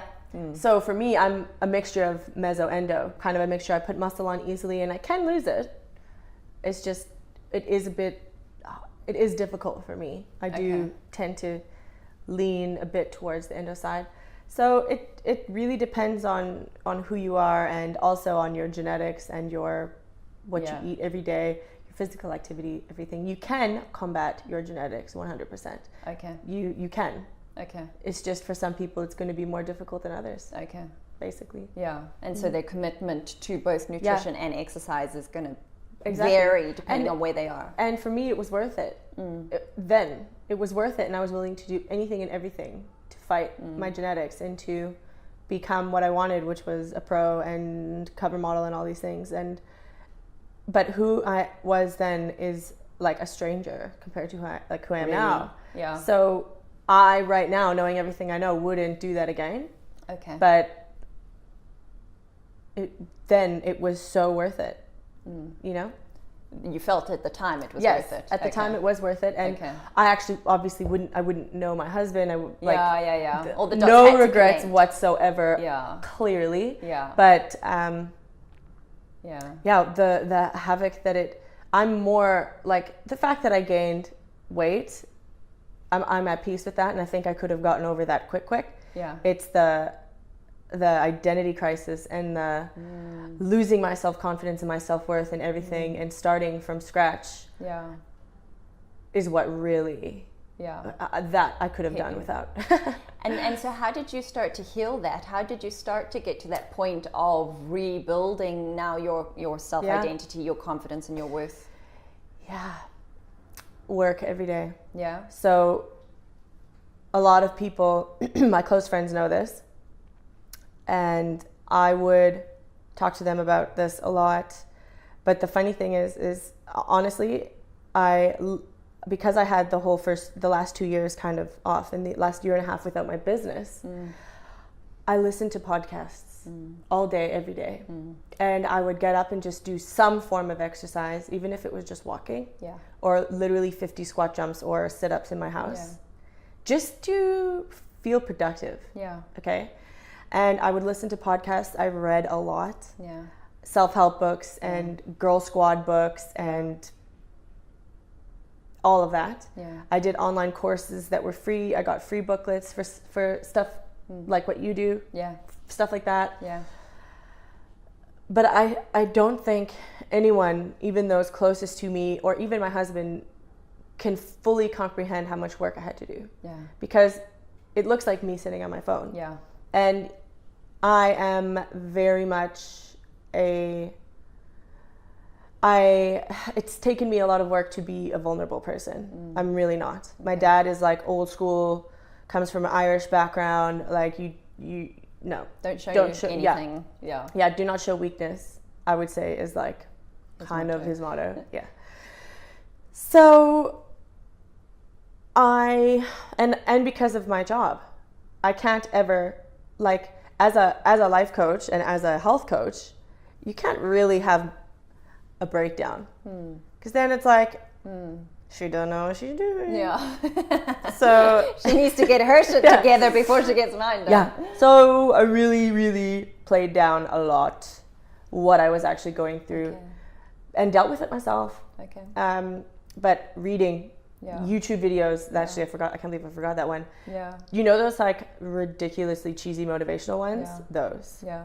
No, I get that. I get that. But I actually remember being in a place, and I'm sure some women can relate to this, where you listen to it and you can't even listen to it because you're so far away from that.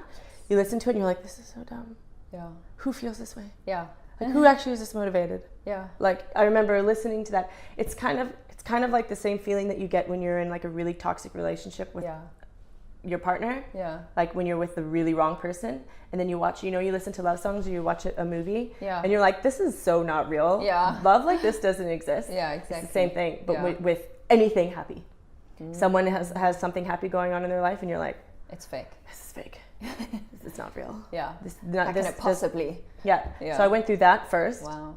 And again, because I do so many exercises with my clients and I write programs for a living, I had to do more work on myself than anything.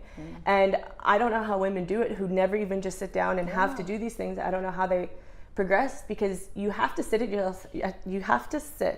and look at yourself every once in a while and be like, whoops. Yeah. Let's fix this. Yeah, absolutely. Like, I think the reason why I am a good coach and why I am a good life coach is because I do that every day. Yeah. Every day I'm like, yeah. Oh, you suck at that. You're doing this introspective work. But not in like a derogatory. Oof. Like it's like I would say that to like a girlfriend. Like, you screwed that up, hey? Yeah. Like, ooh, better tomorrow. Yeah, absolutely. So, well, that's the awareness, having that self-awareness and recognizing opportunities. Exactly. In yourself. And that's why it's so important to like, you have to be strict with yourself, but also really easy on yourself. Yeah. You have to be disciplined in some ways. And then when and finding that balance, changes all the time. Yeah. So when I was in that very vulnerable place that I just told you about, where I was like, I can't even watch these YouTube videos, and listening to these podcasts of all these amazing women that I listen to, it was torture. Yeah. I was like, I can't even listen to this. Yeah. But I persisted. Yeah. Because of my background in fitness, I know that you might diet for 30 days straight, but it's that 31st day where you actually see change. You're looking for. So I would listen to these podcasts that were grading me, because I was like, I can't even listen to this, but I would just listen. Yeah. While I walk, or while I do the dishes or clean or do laundry, I would listen to these podcasts, and my husband would come home and be like, because it sounds almost like, like those like rah podcasts. Yes, like, absolutely. What do you do? So that phase was the hardest, because pushing through when you don't even, and I had no direction either. Yeah. I was like, who the heck am I now? Yeah. And you're listening to these podcasts like, you're amazing, and you're like, yeah. Totally, yeah. Yeah. And all you're really identifying is the gap between where they are, where you are, and like it's just there. So where is the connection? One thing I tell, and so the funny thing is what I used to tell my clients, and then what I ended up having to tell myself, was you bridge the gap by saying, I'm working on it. Yes. All the time. Yeah. So if someone's like, because affirmations is a big part of the courses that I do, and I am beautiful and I am wonderful was so hard for me to say. So I would say, I'm working on being. Yeah. I'm working on. Yeah. It is. It's that belief. Like affirmations are great. Yes. If you believe them. Yeah. If you don't believe them, you're just repeating you're nonsensically to yourself. You're saying like, this lamp is nice. Yeah. It's the same exactly. thing. The sky is blue. Yeah. Yes. Mm-hmm. Yeah. So yeah. So that phase I think was the hardest, and the work. Yeah. The work you have to do. I don't think people understand. It's like, I always compare it to dieting because that's just what I was good at. Yeah. And it's the same. It's due diligence every day, even when you don't want to, even when you're crying as you eat your fish that you don't want to eat, even as you're doing the cardio you don't want to do, you have to do it. Yeah. And so, like I said, I would listen to the podcast, cry, watch the YouTube videos, cry, and then talk to a client and tell them what how you've to be just learned. happy, what I've just learned. Yeah. And they would be like, oh my gosh, this is amazing. And then I'd be like, I feel like a hypocrite. Yes. Because imposter syndrome. Yes, big time. Yeah. Big time. And that was a whole year. Sure. And I actually took on less clients the whole last year up until recently. I just took in a bunch around the new year. Yeah. But because of that. Yeah. Because they'd be like, I want you to help me with this. And I'd be like, well, I'm still sorting me that out first. for myself. Yeah. So work, and it's different for each person. I think every person has a different aspect of confidence, but I think because of my history, it is a bit easier for me to do it daily because of the discipline that I had to have. Yeah. A lot of people just don't have that. They wake up to go to work because they're getting paid. Yeah. That's the only discipline they have, but Motivation. it's monetary motivation. Yeah. They don't have a deeper things why. they need to do. Yeah. Sometimes, some women who are mothers, they'll do things they don't want to do, obviously, all day, all the time, but it's got to keep the kid alive, and you love it. It's your heart outside your body. So a lot of people don't have to do that thing they hate all the time. Yeah. And we're in a culture that's just like, do what you love all the time. Yeah. And, if you don't love your job, then quit. Yeah. That's not life. That's not life. If you don't love doing your affirmations, nobody does when you start. So it's hard to find that balance, because you should love your job. Yeah. But you might have to go through growing pains like the rest of us. Yeah, it might be a stepping stone to the next thing. Yeah. That's it. 100%. And I just love the message that you've really drummed home here now, because within the context of your physical history of that commitment, now this mental and it starts out as a mental process, and without realizing it becomes a spiritual process in the same time, because of this opening and this awareness and awakening. But I love how you emphasize that, because I agree completely that I think most people think, well, that you just somehow magically, or osmosis, you'll, you have to actually do the People work. think you're born with good bodies. Yeah. People think you're born with confidence. Yeah. And neither are true. Yeah. Yes, some women are born with more confidence than others. Yeah. And some women are born with better bodies than others by society standards. Exactly. But it can be changed. Yeah. It can be. It's just how much you put into it, and it At the comes end down of- to what you put in, you get out. 100%. At the end of the day, we're all people. Yeah. And some of us are going to be scientists, and some of us, like myself, can't do math. Yeah. Same here. at the end of the day, we all serve a purpose, but intertwined with each other, and we're here to help each other. And I think that my life was like, I've been through so much just at 30. Yeah. And that's why I realized, because I had this thing that I wasn't going to be a life coach until I was 40. Okay. Because for me, that was the age of a woman who has experienced life. Who has something to share. Who has something to share, because I just pictured myself as a coach at 30 dealing with women who are in their 50s. And I made up the conversation in my head that was like, you're 30, what do you know? And I literally made up this whole scenario, and I was like, oh, okay, well, 10 years, I'll work on it till then and everything. And then one day, I don't know what it was or what I was listening to, but someone said these words that was, your experience is enough. Yeah. And I was like, I have been through a lot. Long distance relationships, marriage, moving around the world, living everywhere, all these things that a lot of people, they go through one of them. Yeah. And you they know? think they've done something huge. Yeah. Meanwhile, you've got a whole list of them. So what I mean is I can relate to so many people, and that's actually always been my skill. It's what I'm good at. So I realized, you know what, I can do this now, and I know I'm good at it. Because one of the reasons why I was such a good coach when I was just a wellness coach is because I knew that your weight had absolutely nothing to do with actually your food. It was your mind. I would say, they say like it's 80% nutrition, 20% diet. I think it's 100% mind.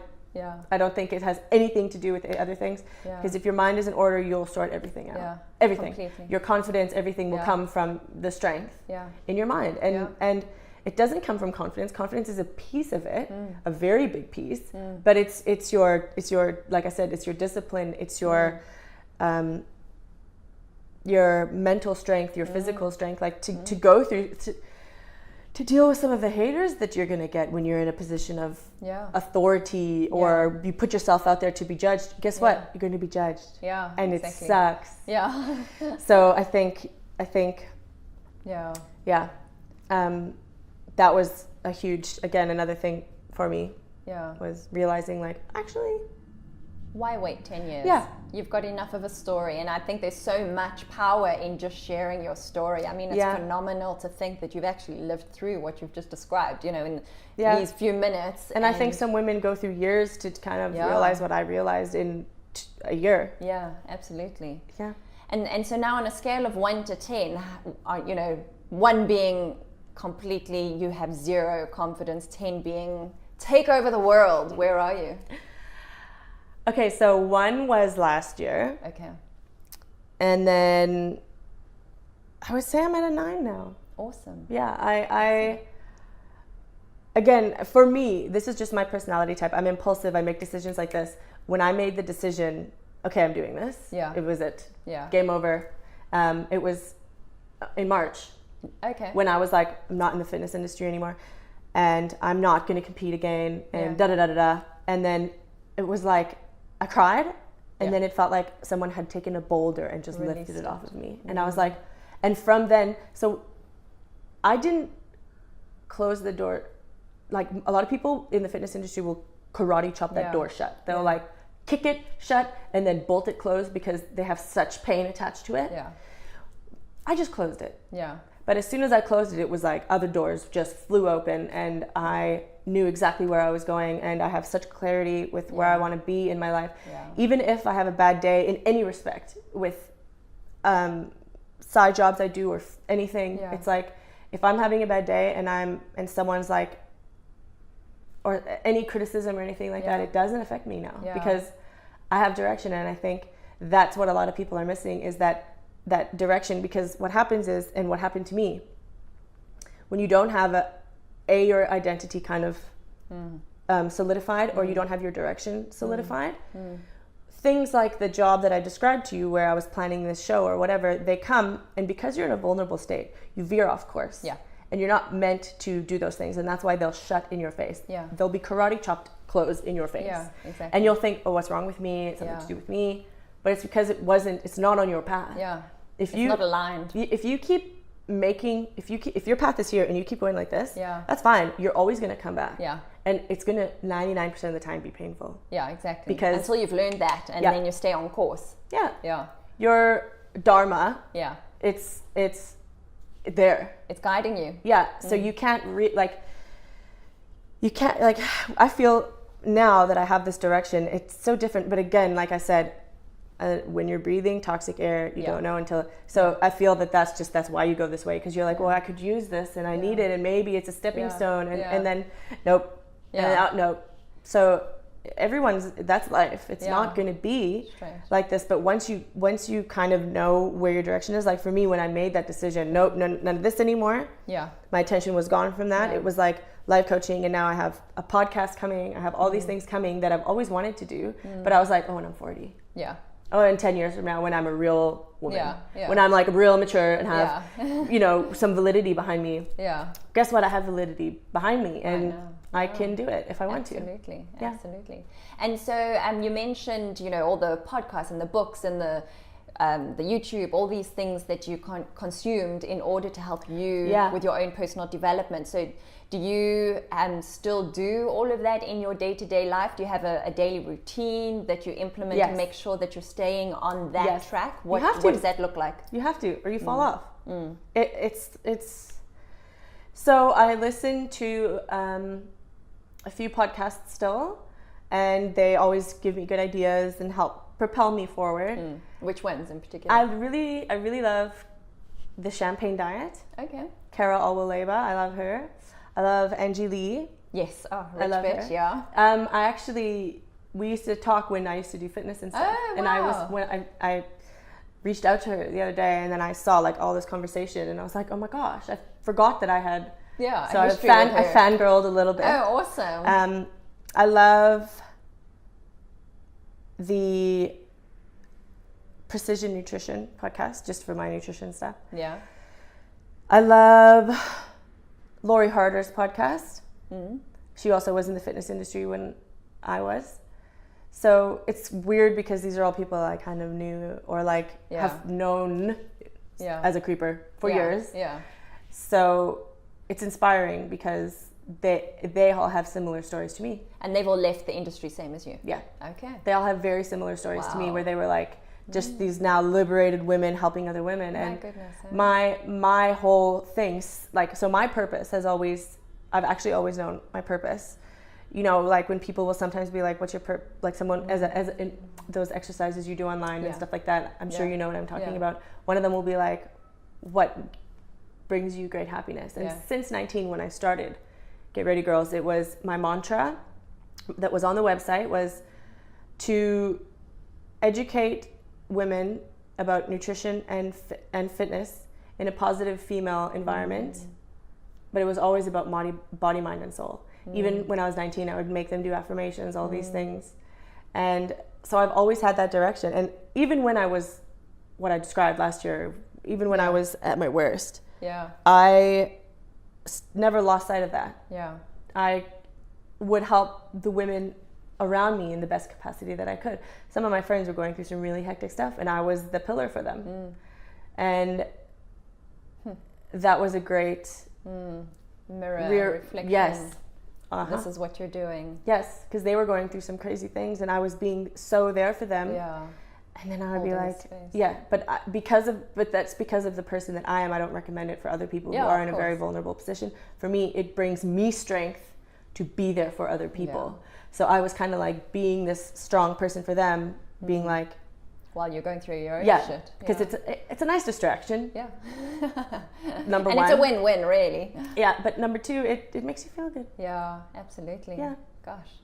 And so then your daily routine, have you like a morning routine or something like that? Do you I kind of do these things? So type B. Okay. I do not plan anything. Interesting. I know. It's weird but here's the thing. I am type B, but very disciplined. Okay. I'm type A personality, but I'm very type B with the way I run my life. Okay. So like I will kind of do whatever you feel like. Yeah. But every morning it's podcast. Yeah. And then I'll either do my workout in the morning or in the evening. And then while I do cardio is another podcast. And only when I'm feeling like really needing that little push is the YouTube. Okay. But podcast every day. Yeah. Awesome. And different ones, different people, but the three women I mentioned in particular are ones that I really like. And yeah. And so now you're doing the life coaching and wellness coaching, and you've actually combined the two, worlds really, as the physicality of it and then the mental side of it. And so if your clients, are they generally still women who can relate to that previous, the fitness industry, or are they everyday women who just with their everyday? Mostly everyday women. Okay. And you attract what you put out. So when I was in the industry, it was all girls who want to be that. Because I think we kind of are attracted to who we kind of want to be. So now it's a lot of women who are my age, who have kids, who they are tired of, I want abs, and they're like, I just want to be happy. Yeah. And that's mainly the women that I train now. Yeah. Is women who they're tired of all this information, they're tired of trying this, they're tired of trying that, and they're like, I just want something that works. Yeah. And my approach is, you gotta work. Yeah. And so what's your advice if a woman comes to you and so she's feeling, like, where do you start? If she's feeling all of this overwhelm, this pressure, she's not happy with her body, she's kind of she's all over the place and is questioning, you know, what's the point? What's your kind of starting point? How do you start and ease people? Because it is, like you say, it's a lot of work and most people are not aware or prepared for it. So where do you start? I think it's a decision, and I think most people who have been through this will agree. It's a decision. And everyone is different. Some people need to slowly make a decision, but you have to make the decision. And if you're even thinking about it, I think you should start researching coaches. Yeah. Whether it be like a confidence coach or a wellness coach. It doesn't have to be just a diet. Yeah. You can start with a coach that's like, okay, let's help you get your life on track. Full stop. Yeah. So I think that it starts with a decision, and then you have to find someone that you trust. And some people they need a psychiatrist because they want that doctorate behind it, and they only trust their brains in the hands of doctors. And you know what? Do that. Yeah. But go. Yeah. Or like me, that wasn't an option for me financially. So free stuff online it is. Yeah. You wouldn't believe what you find when you look for it. Yeah. Free this, free that. I even have so much free stuff on my website. Yeah. Okay. And podcasts are free. Yeah, exactly. And they're amazing. Yeah. So that's why I'm doing my podcast now, is kind of like payback to the universe. Totally. For what it got me out of, and I'm hoping to help other women that way too. And this process of getting into a good relationship with your body, are you saying then you start with the mind and then the body, or you start working on the body and then the mind? What's the chicken or the egg? It depends where you are. Okay. So for me, I had to go backwards because I started with the body. Or not backwards. So for me, the steps in the Awaken program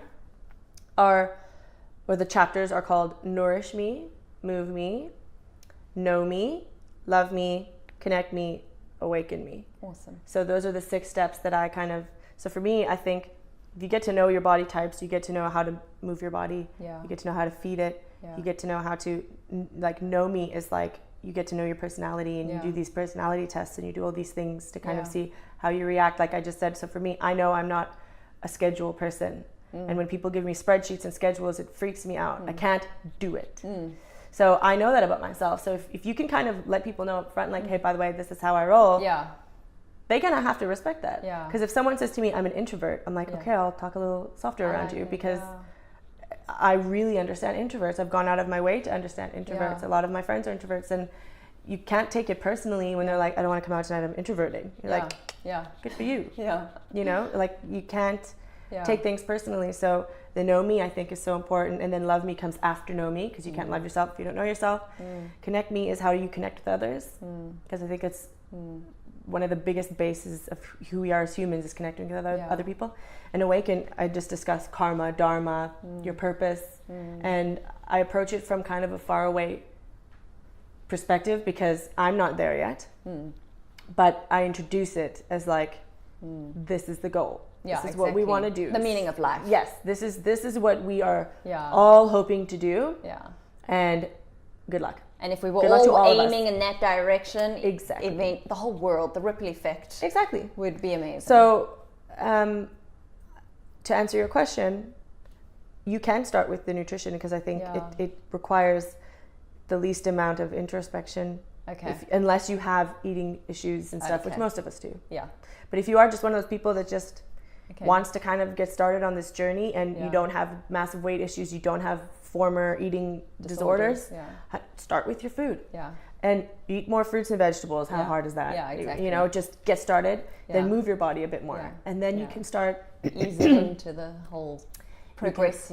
You can then get to know yourself a little bit better, and then you can start to love yourself. So those are the steps that I take.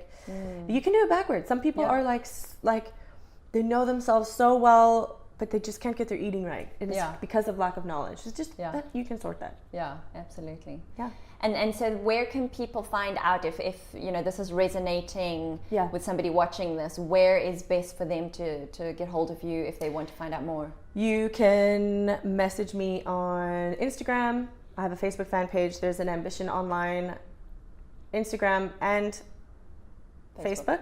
And then I have my personal Drea Vessels, DREIA WESSELS Instagram, and Andrea Vessels Facebook fan page as well. But the website that you can check out is ambitiononline.fitness. Okay. Awesome. So if anyone wants to check it out. Awesome. Yeah. Was there ever a time when you were you know, starting out in your fitness side of things, and now you're wearing like the skimpiest of bikinis and walking out on stage in front of hooker heels. In hooker heels. No, not a in joke. Front of my goodness, in front of an audience of, I presume, mostly men. Yeah. Or, okay, whatever, whoever, complete strangers. Right.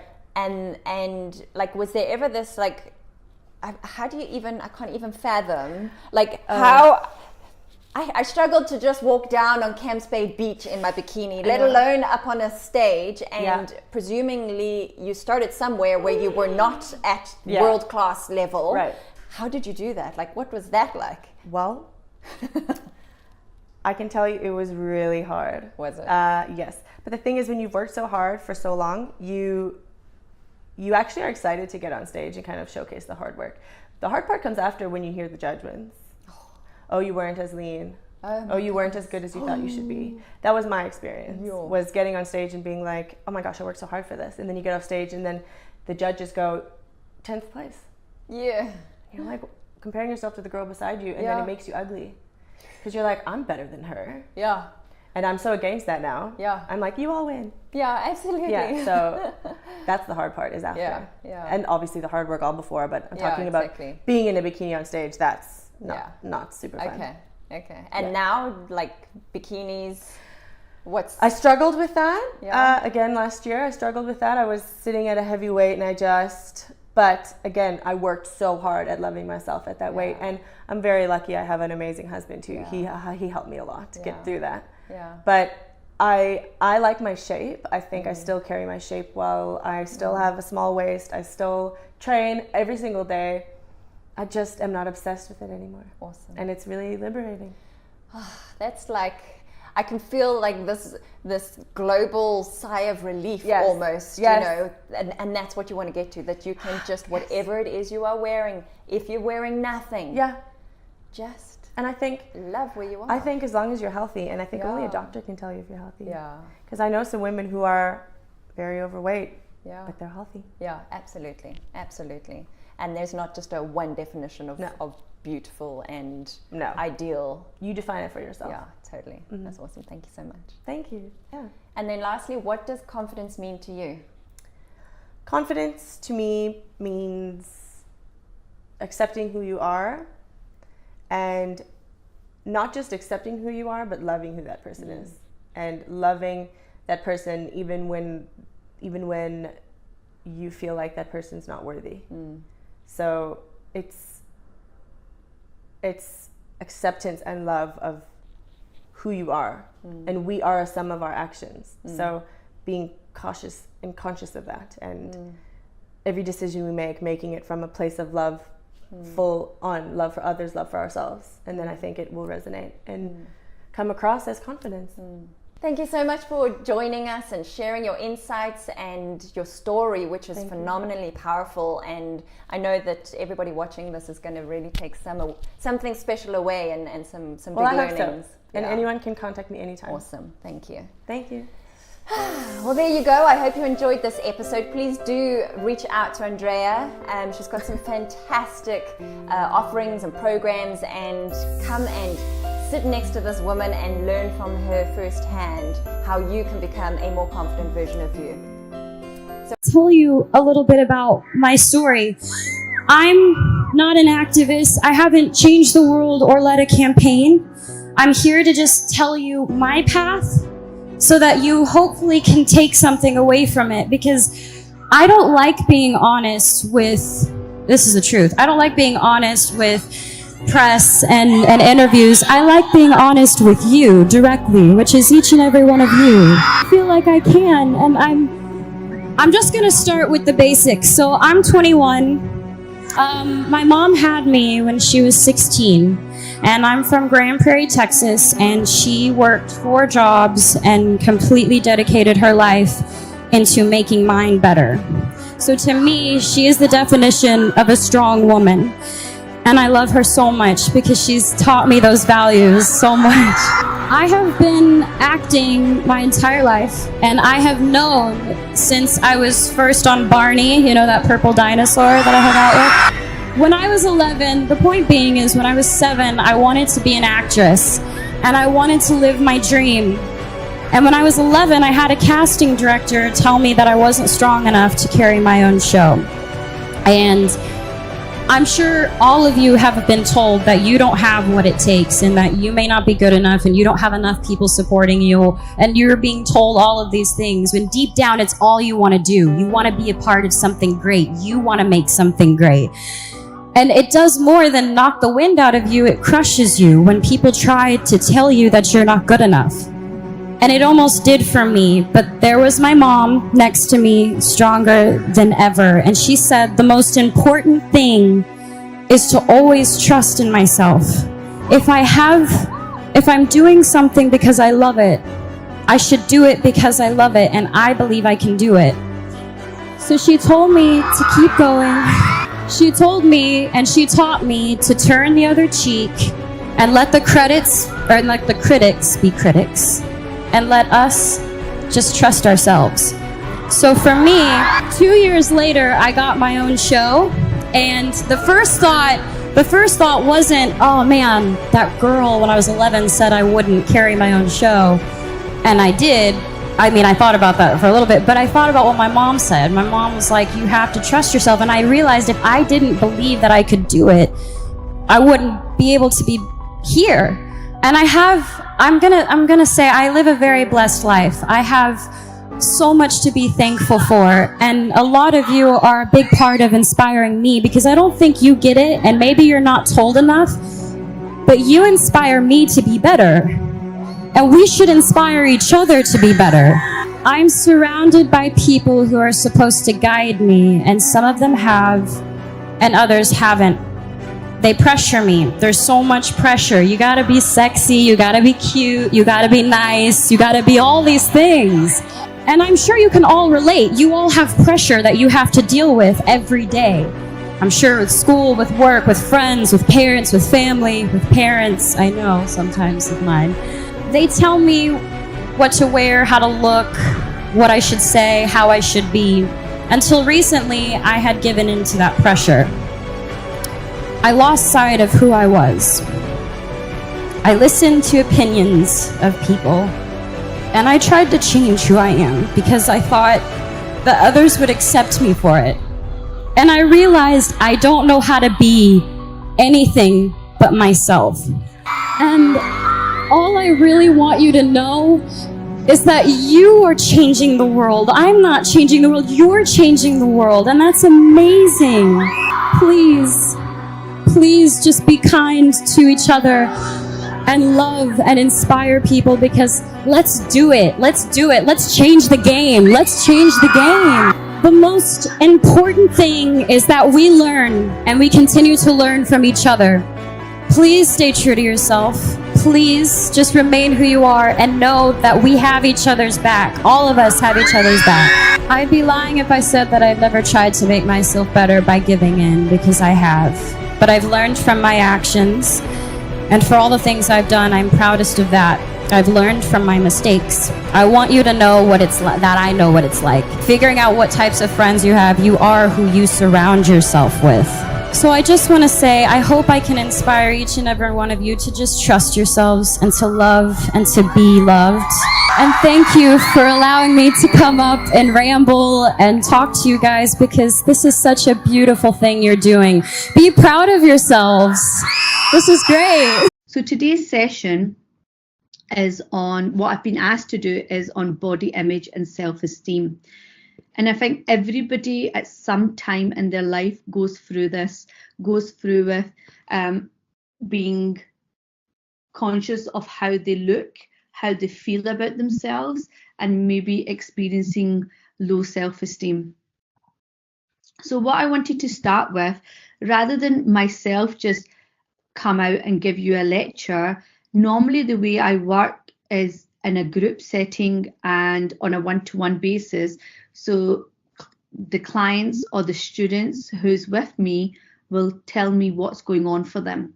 So this is where I'm asking you guys, what does body image mean to you?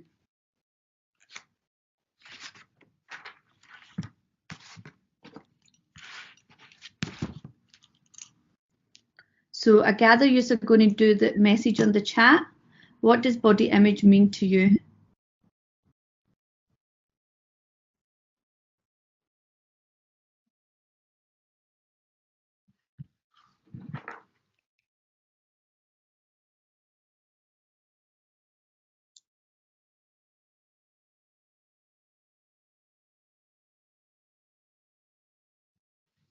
How you view yourself, your own feelings of self-worth, okay? And is there anything you want to share about how you do view yourself? Or we can do that later. So that's open to that, okay? Anyone else about what does body image mean to you? Because it could mean different things to different people. It doesn't mean it's a set concept, just one doesn't fit all. And this is when it comes to mind. Mind doesn't work like that because it's from our own experience, what gets stored in our subconscious from the day we were born to the day we are here today. So everything gets stored like in a hard drive, and that's what actually creates our values and beliefs and what we learn about who we are and what we learn to believe about other people as well. So body image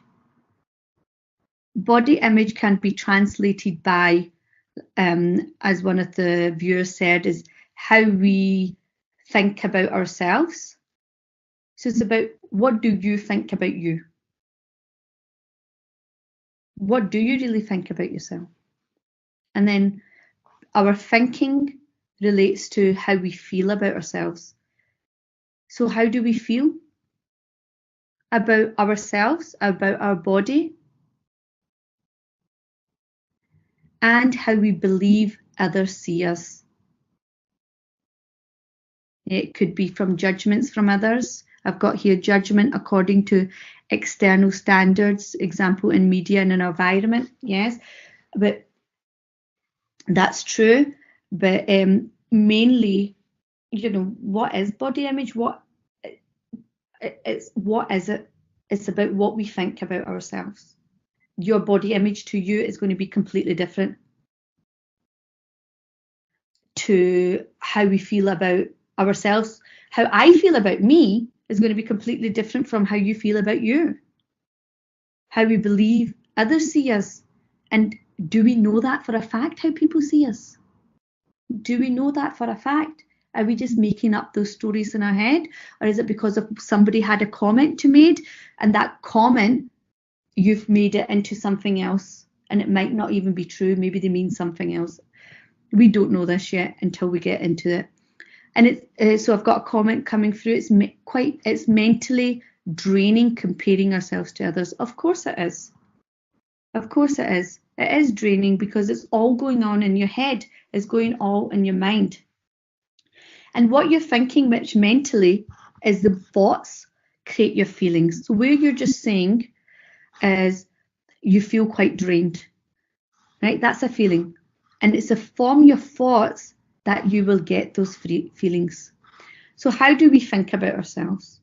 What's the things that people say about themselves? So this is just a few examples. How we think about ourselves, we might say, you think you're fat. Maybe when you look in the mirror, when you try something on in clothes, you're overweight because you're maybe not the size.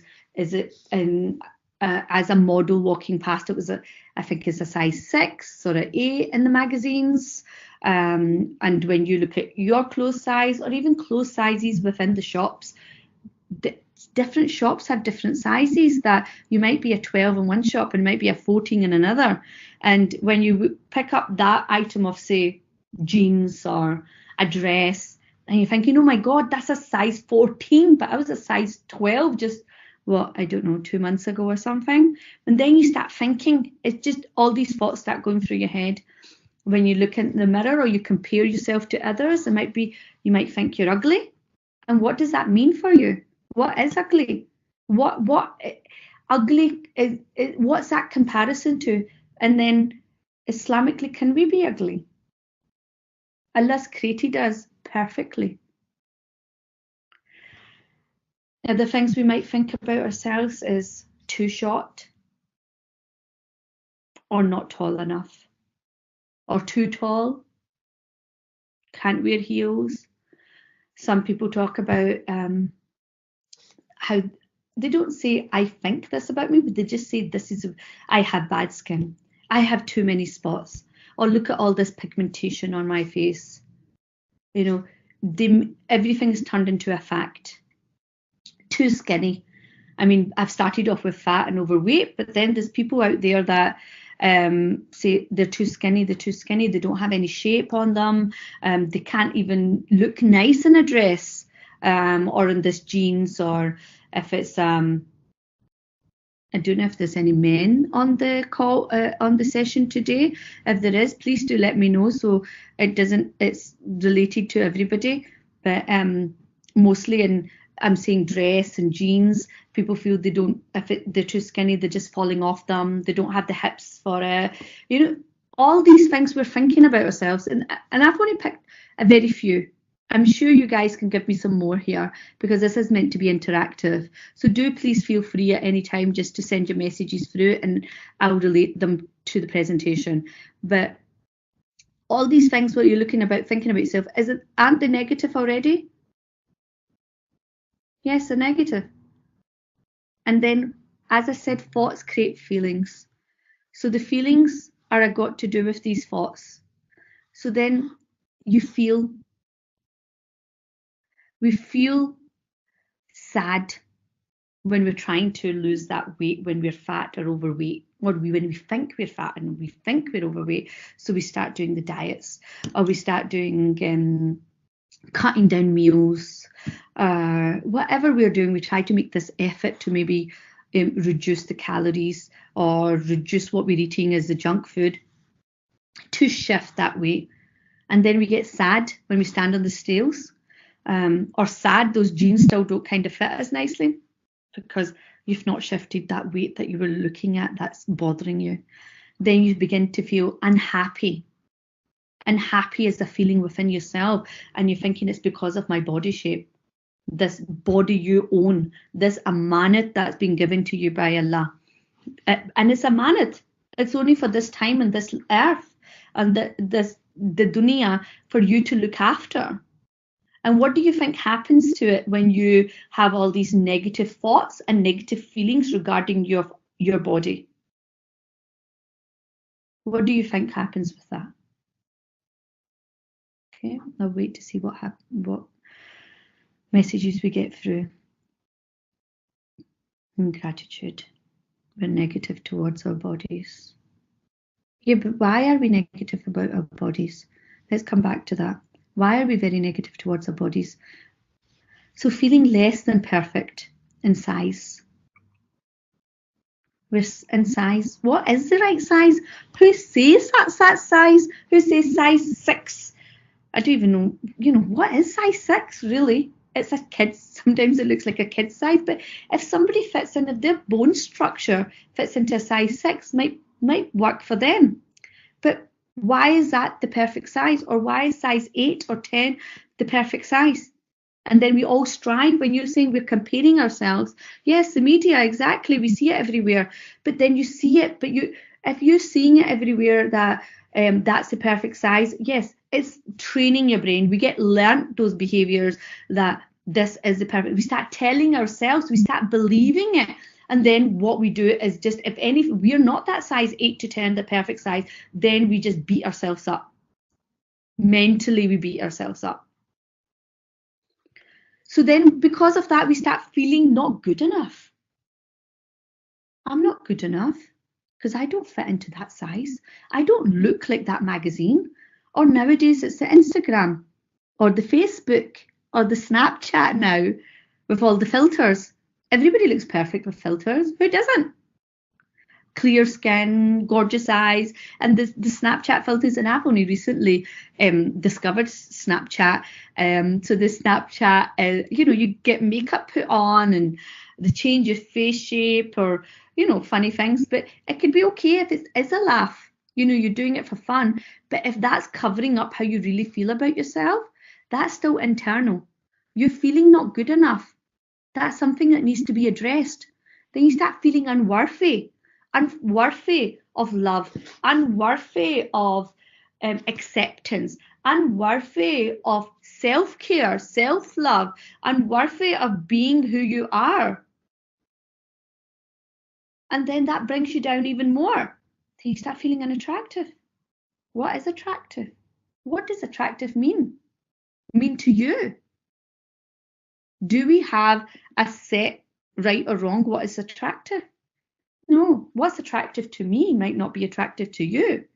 What's attractive to you might not be attractive to me. It's all individual.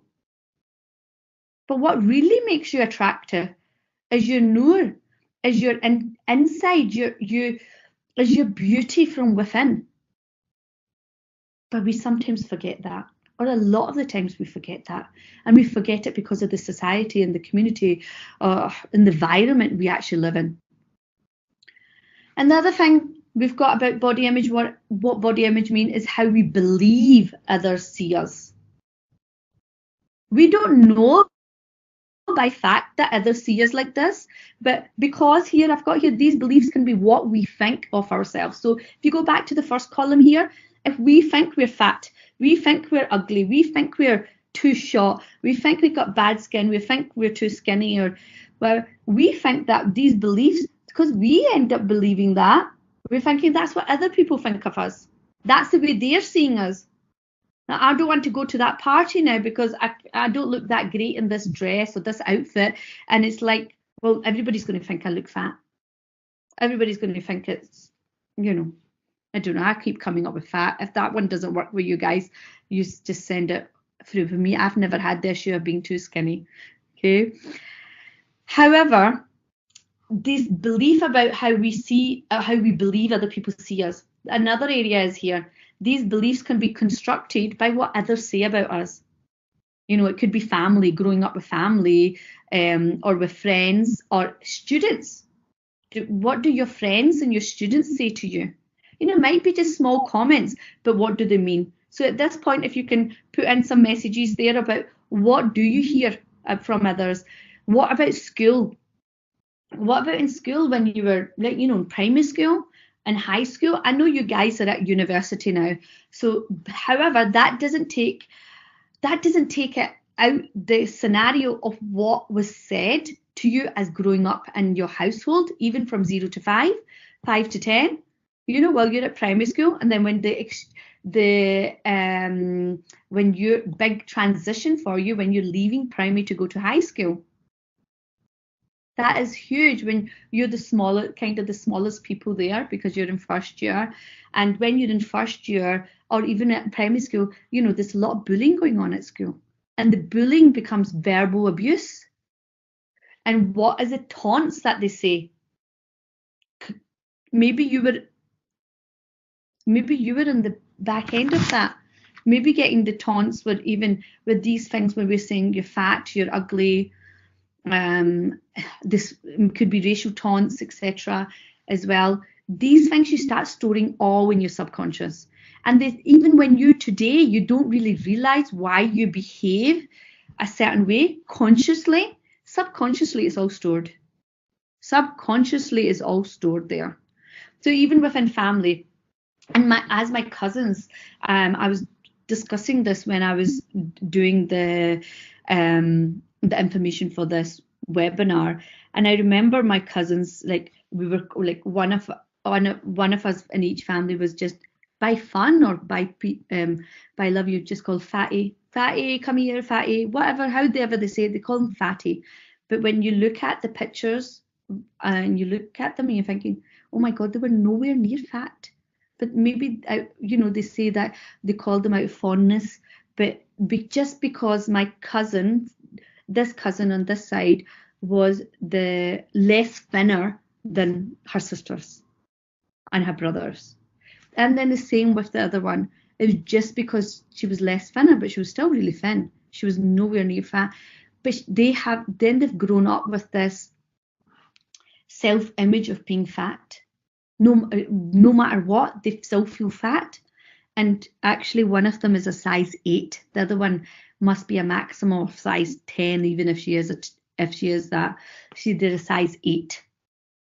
And till this day, she's like saying, oh, my tummy is out to there. I've got fat. Where does that come from? Where does that come from? It's because I remember those days that they were just called that just for fun. And that is not even the bullying at school or taunting by anybody else or even your friends. This was family because you're being in that family on a daily basis. Is anybody out there relating to what I've said so far? Is this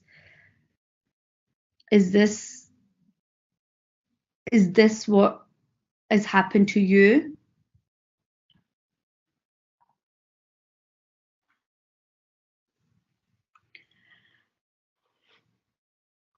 Okay, so yes, a lot of adult insecurities do with body image, but do you mean that for yourself? Your adult insecurities has got to do with that? Are you meaning, yes, but are you meaning that, yeah, you're understanding what I'm saying, or you're saying for yourself? Because it would be good to know, and that way I can address for yourself. Okay, great. So this is where this point is, this next slide. I'll address everything as I go along, and don't worry, at the end I'll give you contact details as well, because the work I do is working individually with people who, and we can go back to that time or that area in your subconscious mind, because it's all stored in your brain, your mind. Alhamdulillah, it's such an incredible place of how it can store and create things for you, but unfortunately it can do all the negatives for you too. So look at the next slide here. Other than the absolutely gorgeous, cute baby here, you know, we were all like that one day. So innocent, carefree. We weren't born with these. We weren't born with self-esteem issues. We weren't born with worrying about body image. Where did it come from? Where did it come from? Just look at that picture. That's a sweet baby. This is how we were. We were born like this. Then we grew up, and growing up within that environment, growing up with that negative self-talk, growing up with what people have said to us, what we're seeing in the TVs, what we're seeing in adverts, what we're seeing in the billboards, what we see in social media, what we see in magazines. All that starts creating our values and our belief systems. But if you look back, really, this is where we started. This is where we started. So they're all learned behaviors. They're all learned values and belief systems. And they get stored in our subconscious mind. And with storing them in our subconscious mind, that's how they impact into the feelings and how we're going to do how we think, and then our behaviors and our actions. But really, body image, real body image, has nothing at all to do with your size. Can you believe that? Body image has nothing to do with your size and your shape. Right now, this moment, how do you feel about your body? How do you feel about your size and your shape? From 1 to 10, or 0 to 10. 10 being amazing, awesome, feel great. 1 being not so much, not good at all. So feel free to put your comments through.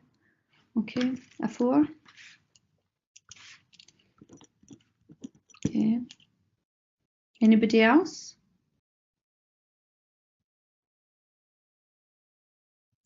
Okay, sure. I'll repeat that. How do you feel about your body just now? Your body image. So 10 is you feel great. The higher scale, number 10 is I feel great, I feel awesome, I feel amazing, I feel fabulous. 1 is you feel the opposite, not great at all about it. It changes. Okay, right now, today, how do you feel about it? Where are you with it just now? Okay, sometimes 6 and sometimes 2. Okay, we'll come back to that and we'll look at what changes that. Why do you feel sometimes 6, which is above 5, so it's coming closer to the 10, which is more positive, but 2 is very low. Okay, and the other comment was 4, and do you feel, is it normally 4 all the time you feel like that, or does it change for you?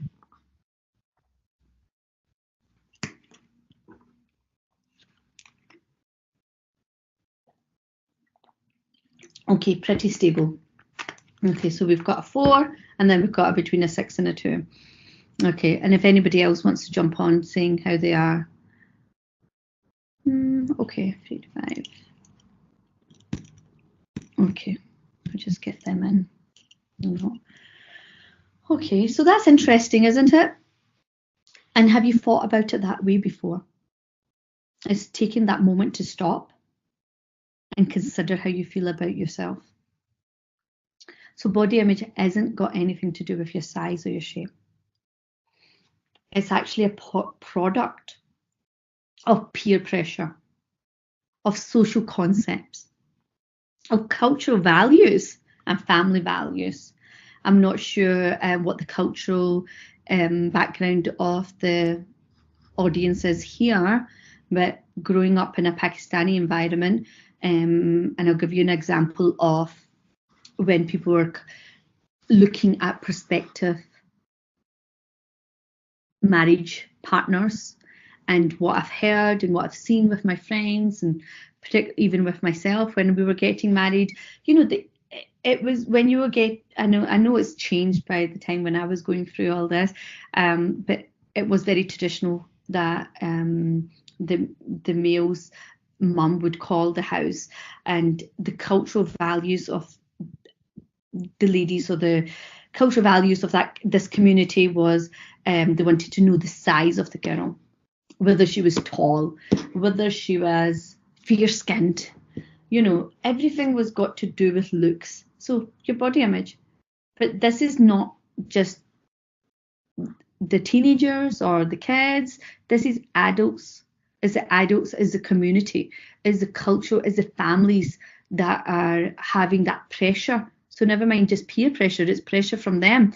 That are you good enough to be even considered as a proposal for within the family, as in marriage? You know, where they're saying, is the girl A, B, C? Okay, whether it's fair skin, tall, slim, etc., etc. But you can see it happens daily. It happens all the time. It's all around us all the time.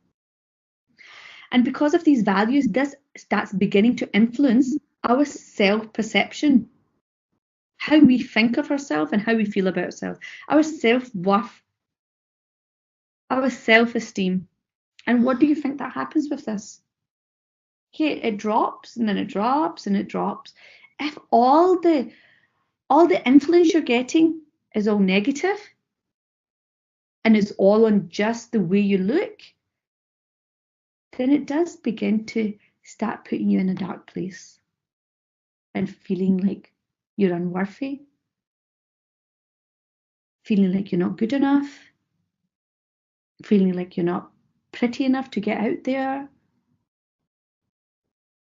You start feeling pretty rubbish about yourself, which leads to then depression.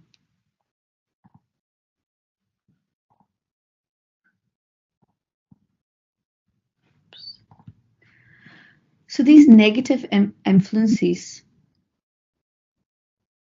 that I can't even see my screen. Negative influences. Look at I've just put a range of people, you know, youngsters, adults, like siblings. These negative influences, that's what allows our lack of confidence. If we're already feeling low in confidence or low self-esteem, this makes it fester. It just takes it deeper and deeper into this dark hole. And if it's constant negative, if you're not getting positive in it, if you're not getting anything better out of it, how is it going to get better for you? How are you going to start feeling more confident? How are you going to start feeling high self-esteem, feeling good about yourself?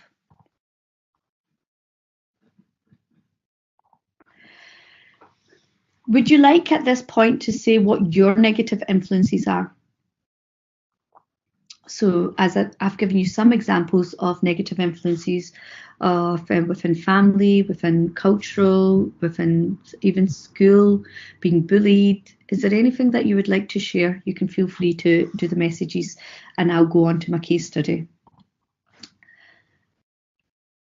Overly honest, friends. I'll come back to that one. So this case study, I was just talking to one of my friends and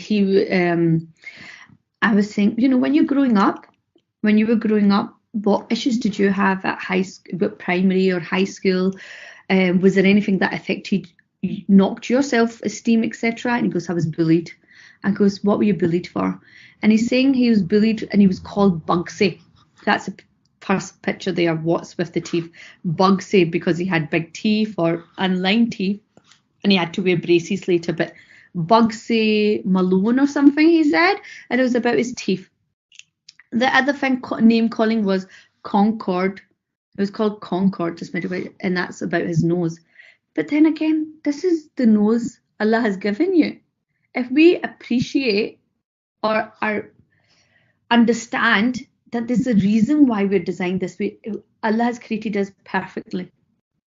You know, no one person is the same. Nobody's got the same fingertip prints because we're all unique. Yeah.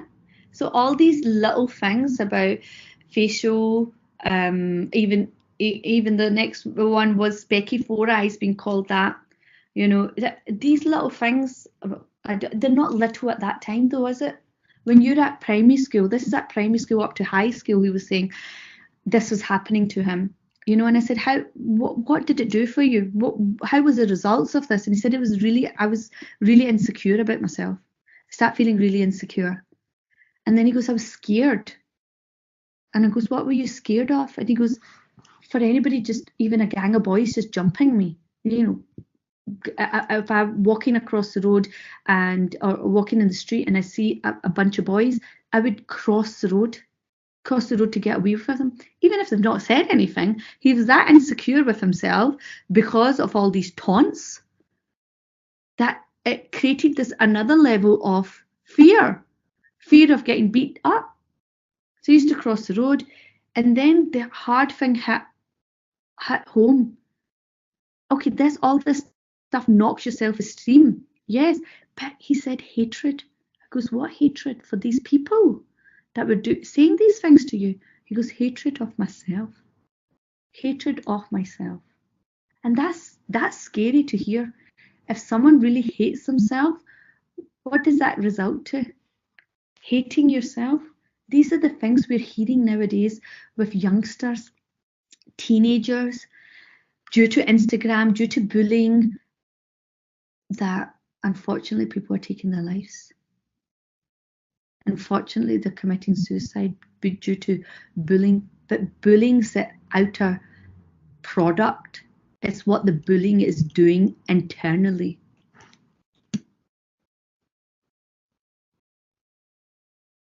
Okay, this is your part, guys.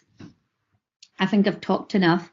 Can you share your negative influences? So we've got here overly honest friends. So what are these overly honest friends saying? What kind of things are they saying? We've got Instagram. Where I suppose they're negative Instagram because what happens with Instagram is that you're seeing people only put up pictures that are perfect. And that's with Facebook as well. If you look good, then you put that up. If you don't feel that you look good, you won't put it up. You don't really share it. So with any of the social media, they're all about looking good. But when other people put up their pictures of looking good,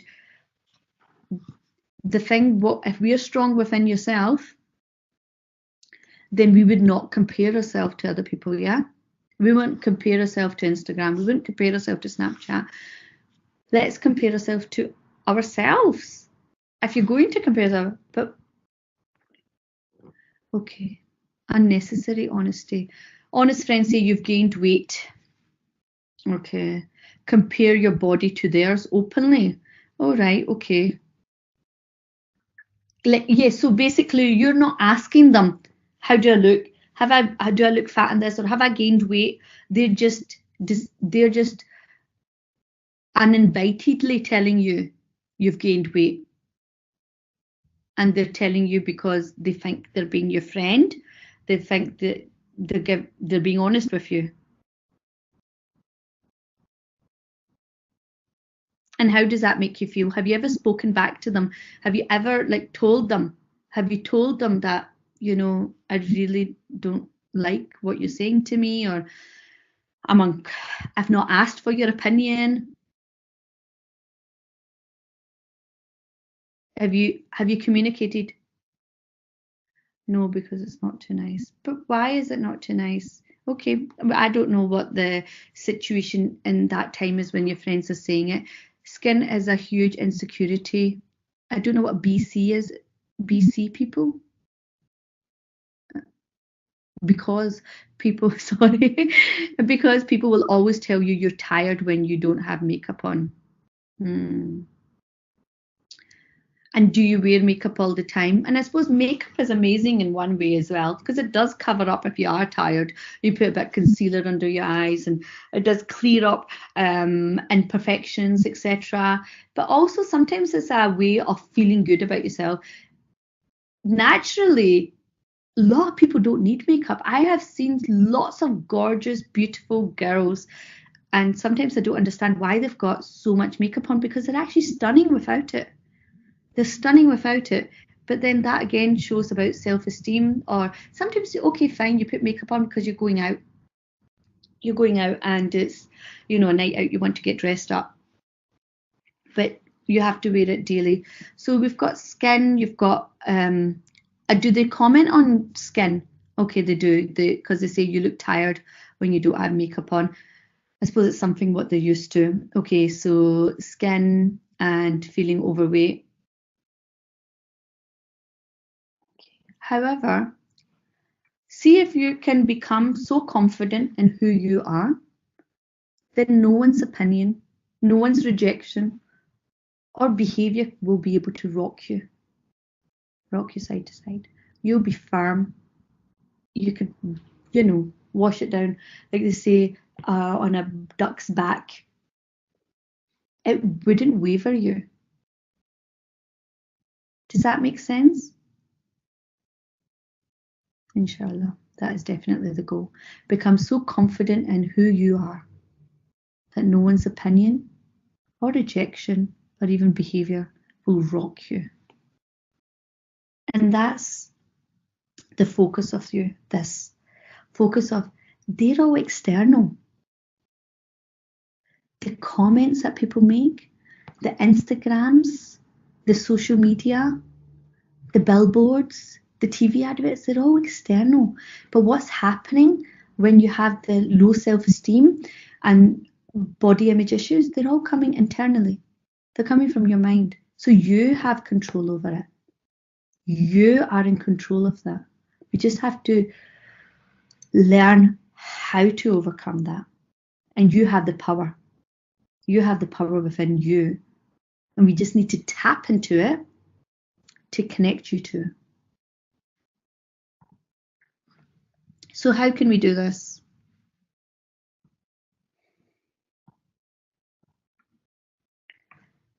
You don't have to have a perfect body to have a good body image. Do you? No. You don't have to have a perfect body, and whatever perfect body means to you, to have a good image, body image. When you like your body as it is, right now, right this very moment, right now, today, that will boost your self-esteem. When you like your body as it is, right now, that will boost your self-esteem. So how are we going to do this? Self-awareness. Know yourself. Know your body. Be aware. Make a list of the things that what you like about yourself. Okay, fine. If your skin doesn't look so good, but do you have gorgeous eyes? And nice lips? What is it about yourself that you like? What do you have? What traits or what things about you that are just so unique to you and are stunning and amazing and beautiful? Please do put them in the comments when I say this. I'm just looking to see if any do. Make a list of them for yourself, yeah? But tell me here too. And accept compliments. How good are we accepting compliments? Are you any good at it? And someone says, oh, you look great today. Oh, you look, never believe I'm terrible. That's not a good start. Well, that shows already about your self-esteem. Okay, so you never believe them. Why don't you believe them? If somebody's saying it, so somebody will say, oh, you look good in that dress. Oh, you look like you've lost weight. You will say, oh, no, it's just because it's black. I wore this today. It's just this top. Is this shape? Or, no, it's just because of this. You make excuses. You start making excuses for even the compliments, to not accepting the compliments. So when the positive influence is coming, don't push it away. Accept it. Own it. Say thank you. Just say thank you. And soak it in. You look great today. Thank you. Oh, wow, you look amazing. Oh, your eyes are so gorgeous. Thank you. Know and understand your qualities of what makes you good, who you are. You're not what the outer shell is. You're not the person just because of the way you look. True or false? You are the person that's within. And when that glows out of you, when you're strong and confident as that person from within, regardless of what size you are, whether you're size 20 or a size 10, that's what makes you who you are, your qualities, your other qualities of being kind, generous, always smiling, or, looking at the good of people. These all start shining out of you. Your smile, your laughter, making other people feel good. That's who you are as a person. And that's what makes you beautiful. Look at the beauty that is within you. And always focus on the positives of yourself. Some people don't like their upper body. Some people like the lower body. Some people say even if they're focusing on their tummy, but they've got great legs, then focus on your great legs. If you're focusing on if you've got bingo wings, I've heard people going on about bingo wings. I'm like, I didn't even notice that. I didn't even see it. I didn't even think about it. Just the person is giving the negative talk that's normally internal to them out loud to other people with something they've not even thought of. Other people are not even seeing. So rather than doing that, we do self-awareness of all the positive stuff about us. We rewire our brains. We rewire our brains from all the negative comments that you say to yourself, all the negative comments that you might get from other people, and start creating new ones, new positive ones. And from these new positive comments, then you create new neural pathways in your brain. And that makes the new connection for your subconscious mind. And then build on them, and that will start generating the ripple effect of the behavior and your thinking and your feeling and your behavior, because it will start from the subconscious mind. Does that make sense? Rewire your brain by creating new positive pathways. Positive pathways. So start thinking about things that you can say about yourself. So it's like that first bit there, self-awareness. Make a list of what you like about yourself. And when you've made that list, I want you to start telling yourself about it. Telling yourself, oh, I do have great hips, or I do have gorgeous eyes, or I'm not even sure where to go with this one. You know, whatever it is for you, I do have all the great things that you've got, even the great internal things that are not body related. Say them to yourself, say them out loud, like they say affirmations, say them to the mirror. Tell your friends if you want. Let them know you actually love this about yourself. Then be kind to yourself. And that's a part of being kind, is actually giving yourself those positive messages. Don't rely on others. Don't rely on the family. Don't rely on your friends. Don't rely on the culture. Don't rely on Instagram. Rely on yourself to be kind to yourself. What makes you feel good?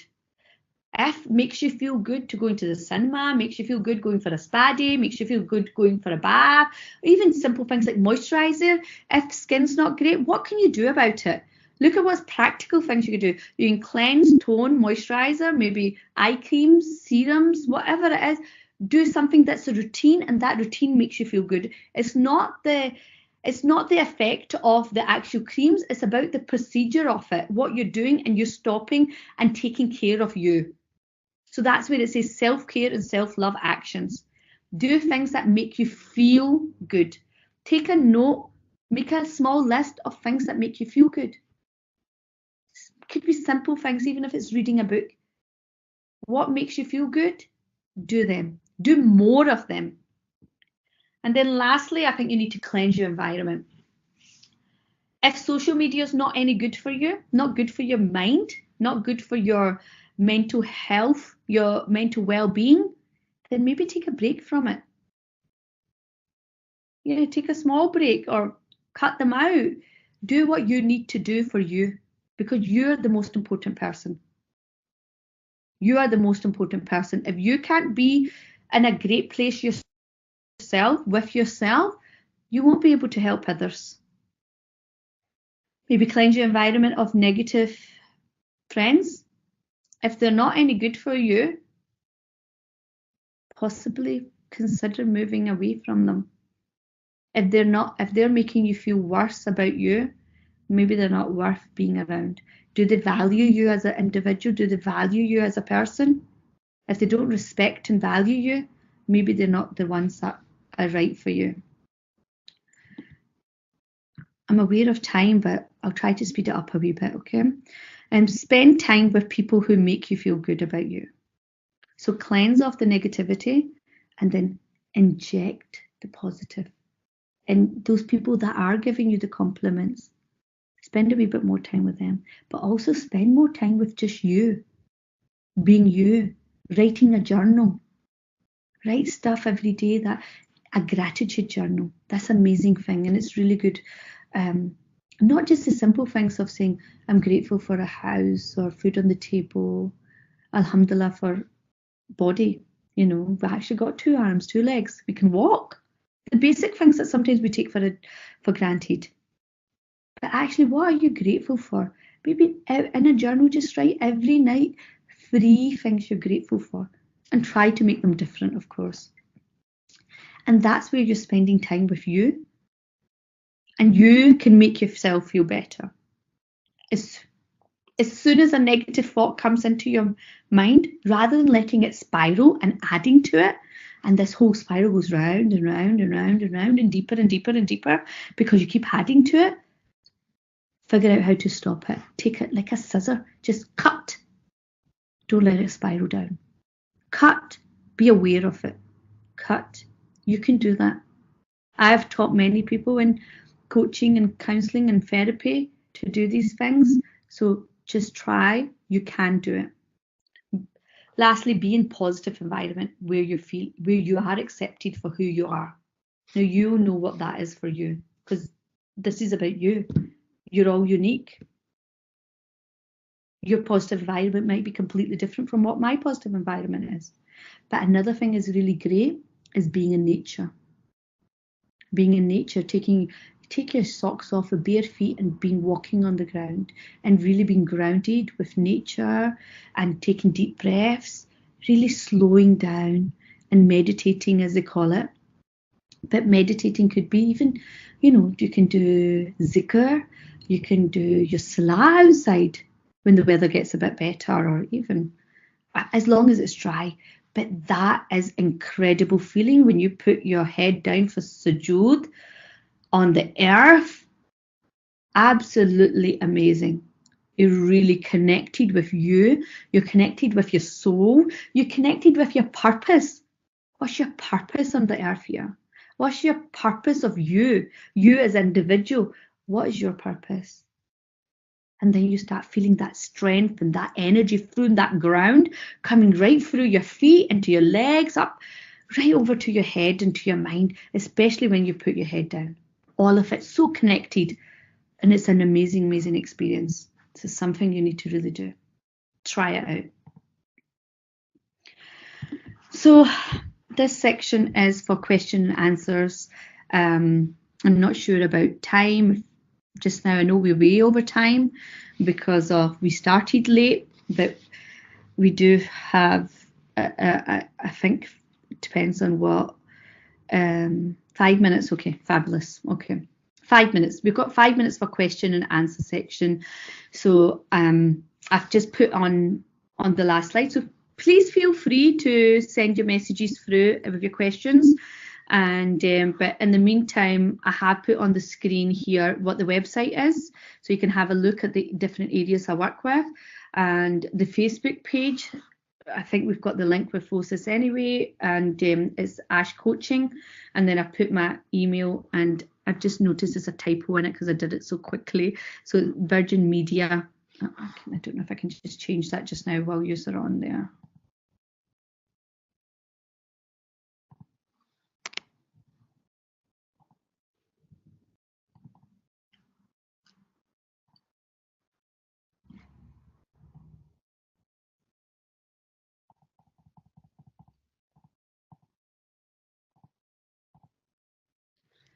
Okay, how do you balance having body positivity and being healthy and fit?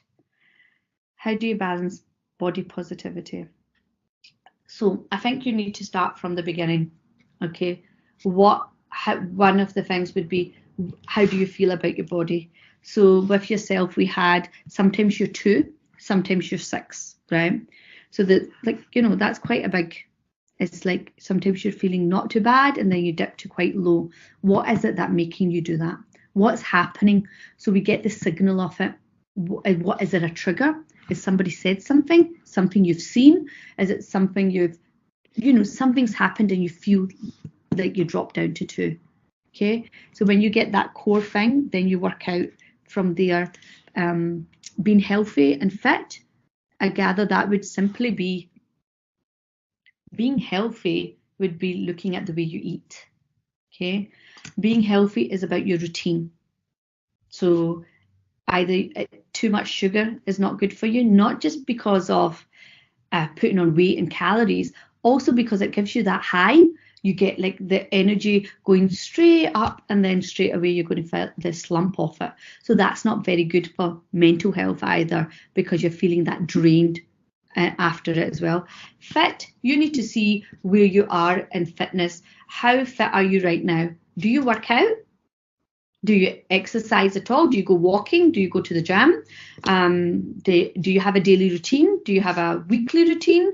Do you do yoga? What do you do just now? So we have to really figure out where you are and then add on, because I don't do a generic message. And generically, you can find this anywhere. You can find it on Google or Instagrams. Being healthy is eat well, eat healthy, good salads, portion sizes, still have all your food groups of carbs, your veggies and your protein, and then being fit. Of course, being fit, then it's about exercising. So go out, and I would say, if you're going, don't make things as a task. when it's coming to fitness, do things that you enjoy. So do you like yoga, go and do it. If you like running, go and do it. Or even a dance class. Have you been to dance classes? You know, there was a dance class and it was called Clubbercise, and I accidentally went to it, and you had glow sticks and it was all dark, and oh my God, it was incredible. It was incredible because I didn't mean to go to it, but I had so much fun. It was so much fun. I didn't feel like I was exercising, and it was something I took on from that class as well, where I noticed that nobody cared how they looked because the lights were off. Nobody cared about somebody looking at them. Nobody even cared about if they were doing the moves right, if they were going the right direction or not. They ended up, as long as they were moving and waving their arms and going to the music, they were having a great time. So they enjoyed it, and the people were coming back every week to that class, and that's what was helping them keep fit and feeling good about themselves. So you need to find things that you actually enjoy. Yes, you know, we do become human nature, we become impatient for waiting for results, but this is where maybe we look at, what is the results? Are you looking for physical results? Are you looking for the results on the scales? Is that what you mean when waiting for results? Is it for how you feel in that pair of jeans? Because remember, your time of month changes how the jeans are going to feel if you're bloated. Also, if you're when you've eaten something, if you weigh yourself in the morning or you weigh yourself later, that might change the numbers on the scales.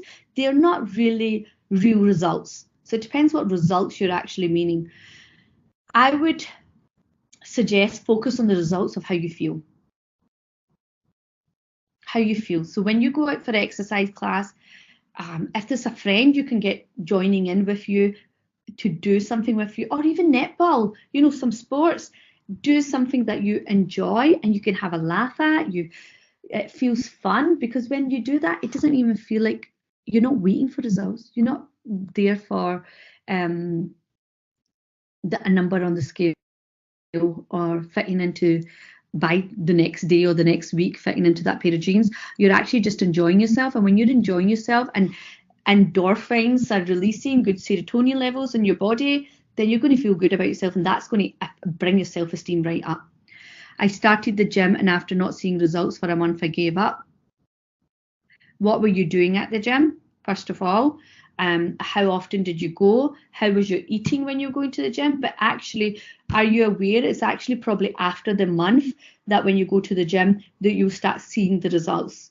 Because even though you need to know what results you're looking for, the results you might be looking for is you might be firmer, you might be more toned up, that's still, or you might be building a bit of muscle, and because you're building muscle, it's not going to change on the scales. So there's lots of things when you need to see the results. There's not one magic answer here, but don't give up.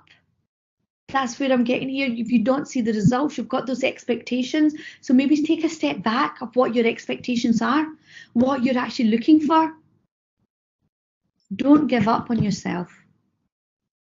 If you give up on yourself, how can we expect others not to give up on us? We can't give up on ourselves. It's like that body has been given to us by Allah. That's your amanat. We're here to look after it. And if a way to look after it is fitness and health, but the way you treat your body, of how you feel about it, I gather that's amanat as well. How we feel about what Allah's given us. I don't know, it's just something to think about.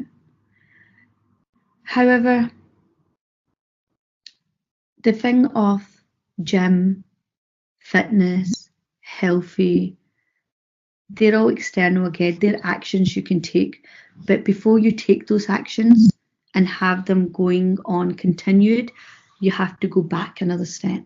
You need to go back. It's like motivation. When they say motivation, where is the motivation coming from? It's coming from the mind. It's coming from internal. So what will motivate you to go and look after your body? What will motivate you to be healthy? What will motivate you to sustain it? So one thing you're saying is results. But what if we change the results over for you? And I'm happy. I know this is very, like, as a a webinar is different when we're with one-to-one, maybe do a consultation and look at what's going on for you, because it might be something completely different than what you think it is. And then doing a few sessions, whether it's the stress or the anxiety off about the body image and self-esteem, if we just get that connection switched over from the right part, from the root cause, the rest will just fall into place. Then it's easy. And this is where we fail when we're looking for the external, when we're looking for the external results, when we're looking for the external approval of others. That's all external. If we can sit down and look at ourselves and sit down and think about all the things we're grateful for, all our good points, all the wonderful things about us as a person, as an individual, that is our body image and that's our self-esteem then. And that will give you what level you're at. And that level isn't determined by anyone else, it's determined by you. And only you can change it. Only you are in control of this. So if anybody's in a position, please seek help. Help isn't a bad thing. It's not, I know sometimes it's a taboo about going for therapy. What if you need it, then get support. Go to someone and get it from the root cause, and then life will be easier for you.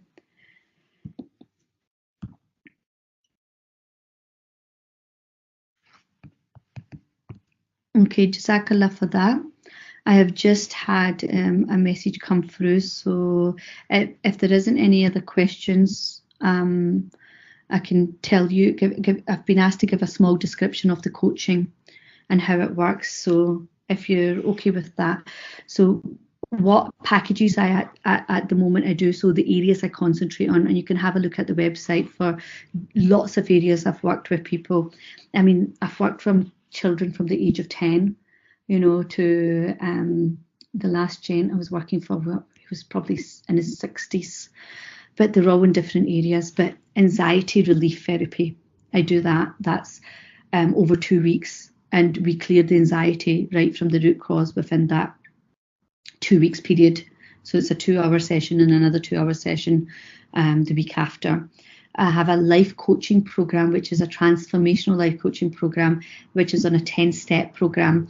And this 10 steps area covers everything. So like the things you're talking about just now, the physical things, the body image, the self-esteem, the eating, the emotional energy that you have there that you get drained with, the energy you feel physically. All these areas are all covered, and we look at where are you going in life.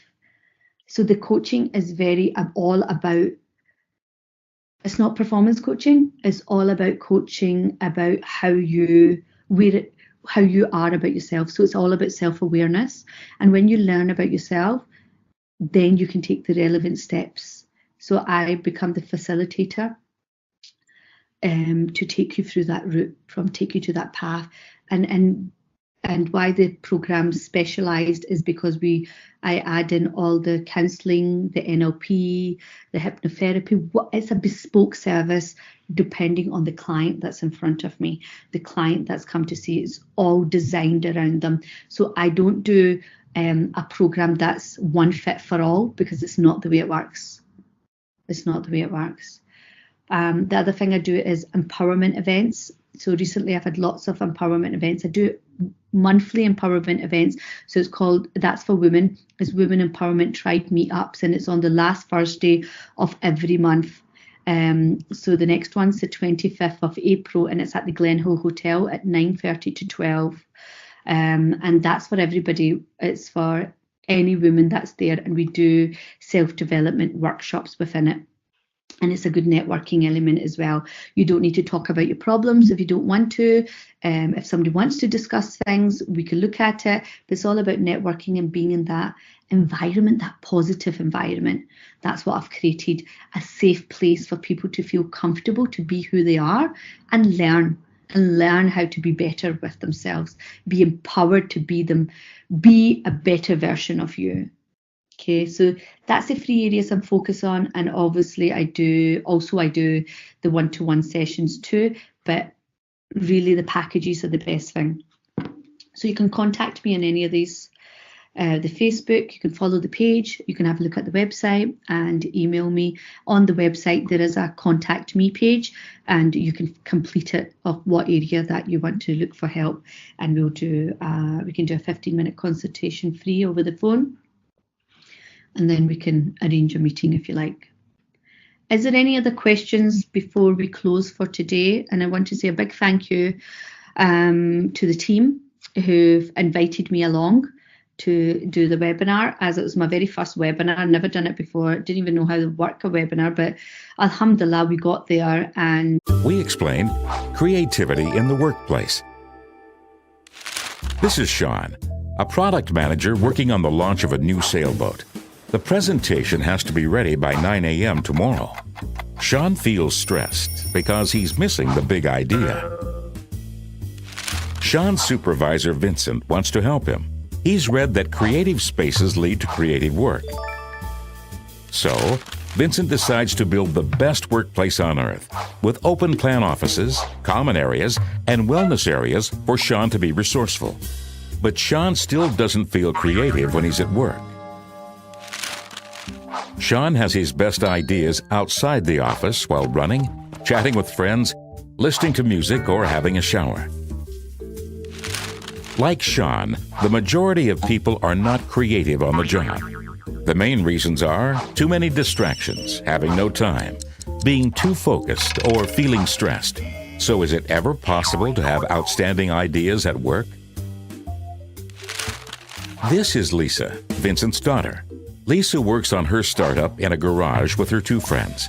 Surprisingly, Lisa has her best ideas in the garage. Vincent wonders why. The garage isn't the best workplace on earth. Furthermore, he knows Lisa is stressed too. Being an entrepreneur is like jumping from a plane without a parachute and trying to figure out how to make one on the way down. So why does Lisa have her best ideas in the garage? What matters most for Lisa is her team. 1, they inspire her every day. They share their thoughts openly and have respect for their expertise. 2, there is a creative atmosphere. It's okay to be yourself and do whatever you want. Sing out loud, do a workout, or daydream. 3, they know creativity is required for their startup to survive and grow. How can Vincent help his employees to be creative? He works in a big corporate balloon. Vincent realizes that creativity in the workplace depends more on the people and the energy between them than on the environment. He identifies 4 key elements behind Lisa's creativity. First, surround yourself with people on your wavelength, folks you would like to go sailing with. These are people you are more likely to communicate with, which builds trust. Trust is a major element for creativity because people are more likely to give honest feedback and come up with daring ideas. Second, allow time to not focus. Under extreme time pressure, people are likely to focus too hard and hold on to a narrow point. Not focusing helps to widen the horizon. For instance, informal talks with colleagues help to see problems from a bird's eye view, offer different perspectives, and thereby open the horizon for unusual solutions. Third, demand creativity. To accelerate creative thinking, get a genius on board. A genius places high standards on himself, is passionate about his job, and inspires others to deliver creative excellence too. And finally, have a common purpose. If people are driven by the same goal, they help each other to have great ideas. 6 months later, Sean, Vincent and his new colleagues go on a sailing trip to test drive the new boat. Like good friends, they have the time of their life. And they keep one promise. What happens on the sailboat?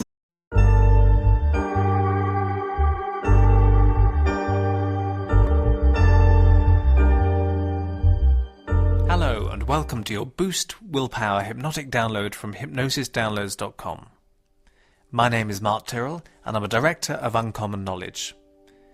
Now, to get the best from this download session, please now make sure that you're seated in a comfortable chair or lying down. As you begin now to relax very deeply, I'm just going to say a few words about willpower. Do you know the old Chinese proverb, "Great souls have wills, feeble ones have only wishes"? Your capacity to take positive action, your willpower, shows your strength of character, and you can strengthen your character by exercising your will. Willpower is the determination to succeed and the ability to control oneself and one's actions. Willpower enhances self-development and freedom. It increases confidence and the ability to achieve. I wonder if you've already noticed what a strong will it takes not to use that willpower, because it certainly takes real determination not to make use of all the natural willpower you possess. And you can use that determination to work with that willpower and give up on giving up, becoming one of life's achievers. So many things in life are much more achievable than they first appear. How many times have you summoned up the willpower to do something, and then, when you've accomplished it, thought to yourself, that was easy? And even with the things that aren't so easy, I'm sure you can remember that sense of achievement you felt when you'd exercised all your willpower and reached that goal despite everything.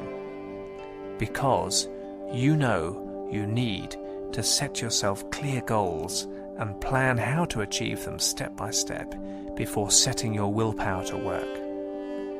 Tell yourself there's no going back and pretend it's a mastermind challenge, so once you've started, you have to finish. Willpower means never giving up if you really believe in your dream.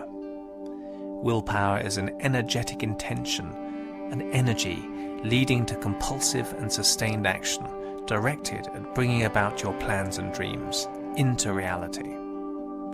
And hypnosis can increase the power of your will because hypnosis also depends upon a narrowed focus of attention. Willpower is a laser-like beam of what we call intentional focus. All great plans and projects begin within the imagination, but it is the strength of your will that brings them to fruition. And you know your willpower is naturally there. Sometimes it just needs a boost, just like a rocket needs boosters to give it that initial blast off. And once it's had the initial boost, that rocket can travel easily on its journey, blasting onto its destination. And now, you can just let your eyes close, if they haven't already, as you begin to relax very deeply. Noticing how everything can begin to slow down as you begin to feel this calm relaxation flowing through your fingertips and into your toes. And rest how each breath can slow as you relax more deeply. Deeply breathing in that relaxation, allowing that to circulate gently around your body, carrying comfort and calm to every part. Those muscles letting go and relaxing, taking a well-earned rest, taking time out from those less relaxing, everyday things, like a journey into relaxation. Soothing and calm. Massaging deep inside, digesting that calming warmth, allowing that wave of relaxation to surround you now, like a warm glow, wrapping itself around you like a soft blanket. Every muscle and fiber slowing down, vibrating gently and gratefully, allowing that rest to soothe every cell, feeling the relaxation that can hover in between those cells, spreading outwards, over and through and around you. That wonderful calm that only such deep relaxation can bring. How time can slow and almost stand still.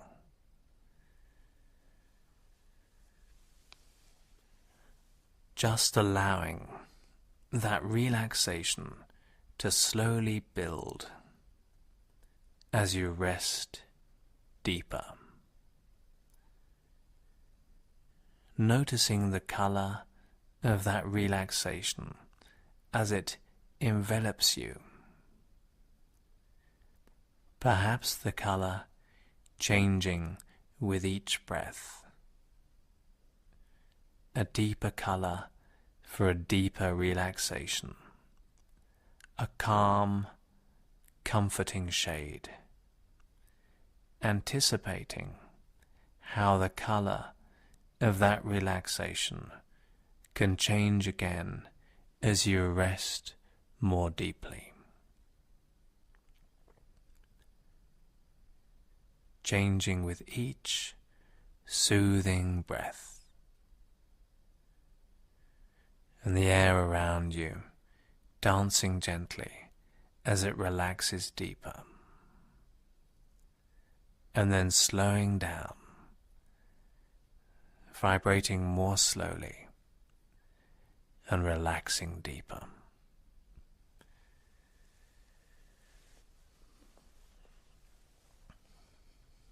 And I wonder if you can imagine standing on a great wall, a great wide wall, perhaps the Great Wall of China, looking into the distance as the wall snakes out of sight far away, hugging the contours of the land, the rolling hills, dipping up and down, almost like a roller coaster, smoothly following every contour, sinking deep into the valleys and climbing through the mountains, gracefully disappearing into the clouds, fluffy white wisps drifting around the stone. And now, getting a sense of setting out on a journey along the wall, that wide path leading into the distance, feeling the comfort of the ground beneath your feet, and relaxing deeper with every stride. the crunch of the stones beneath your feet, getting a sense of movement, the fresh air up here, a sudden refreshing breeze caressing your skin, breathing in the clear air, relaxing deeper with every calming breath, picturing your destination, the immensity of the wall, so old and strong, magnificent and serene, knowing that once this was just a grand idea. Maybe many people laughed at the idea, the notion of a wall thousands of miles long, being built in days before cranes and technology and building equipment reached sophisticated levels. The notion of a wall comforting and protecting, the vision of those pioneers thousands of years ago, their will to succeed, the notion that anything is possible, the achievement of that far-off goal, the result of that willpower, the desire to reach the summit no matter what, noticing how those solid foundations have allowed the wall to endure, to survive the centuries, a legacy of ancient willpower, and noticing how relaxed you can be with that thought, that notion that anything is possible, getting a sense of that now, building within you.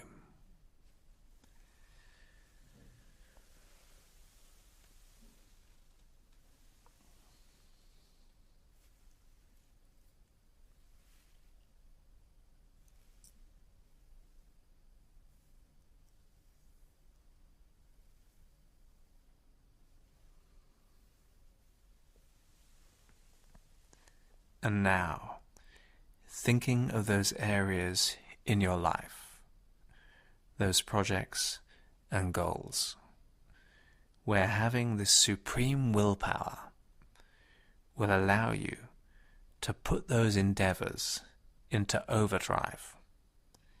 Really think about what you want to achieve. All those areas where you just need that initial boost, that willpower boost to set you off on your journey. Just as a rocket needs that initial boost, setting a true course to those goals, allowing that willpower to naturally take over.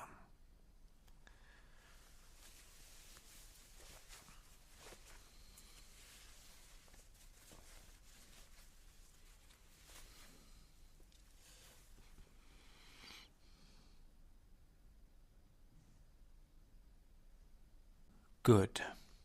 And now looking down from the wall, noticing a line of metal figures, ancient Chinese warriors made of iron, erect and proud, noticing their gaze, how incredibly focused that gaze is, feeling those stares, the intensity of their iron-willed force, constant and unrelenting, the incredible intensity of those warriors of old, unwavering and firm.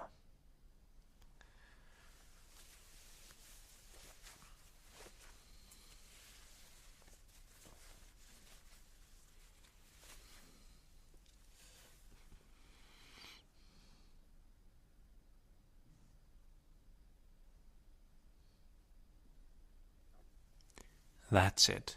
And now notice those iron figures, those iron warriors, come to life. And turn those stares of pure will towards a chalice of magical liquid. Almost like a laser beam homing in, that combined will, the incredible intense stares of all those iron-willed warriors, focused and coming together on one chalice of magical liquid. That combined will, that irrepressible combined iron will floating into that chalice, filling it up with pure and utter willpower. Noticing how that liquid can change colour as the chalice fills. The colour of pure willpower, a magical elixir glowing with energy and vitality.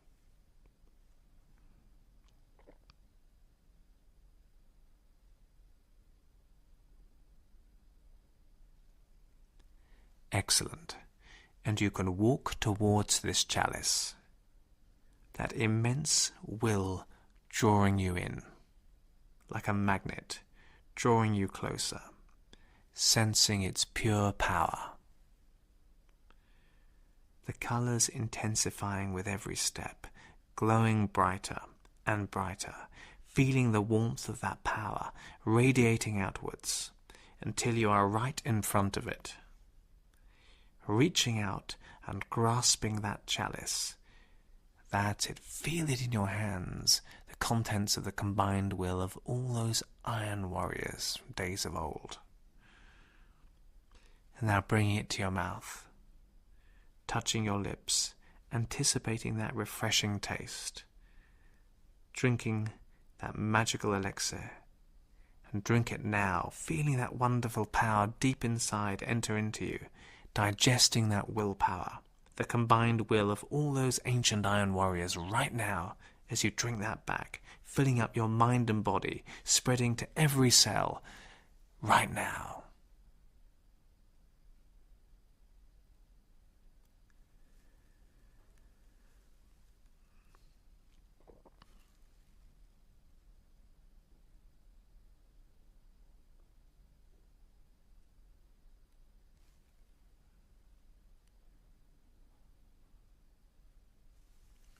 Good. And now, drifting forwards in time, taking that ancient iron will with you, that's now a part of you, it's now inside of you, that wonderful old power, that intense combined willpower, noticing yourself achieving those goals, setting those targets, using that willpower to keep going when others fade, easily and naturally, with energy and purpose, driving forwards, feeling that sense of self-empowerment and freedom right now, noticing doing those things in your future that you're going to do.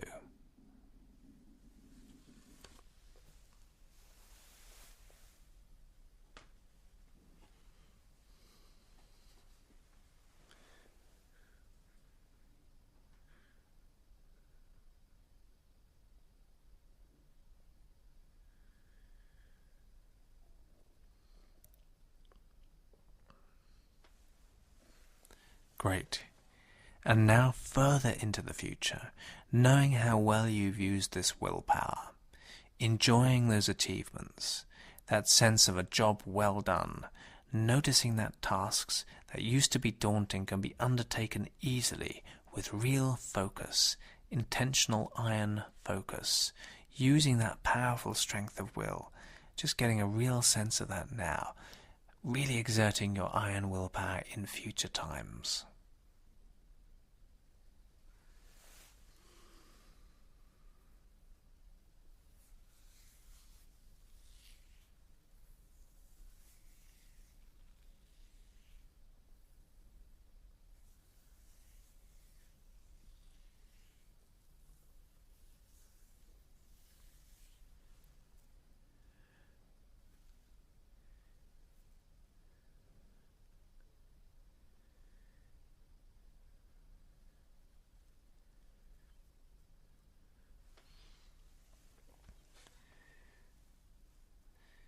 And then really getting a sense of almost like a button inside your mind. A button with iron will printed on it. Get a sense of what that feels like when you switch that on. Almost as if you can feel that in your mind being switched on, pressed down, right now. Something that you can do at will. You can switch on your willpower at will, you're going to find. So just practice switching that on and off right now, and notice the buzz you get each time it's switched on.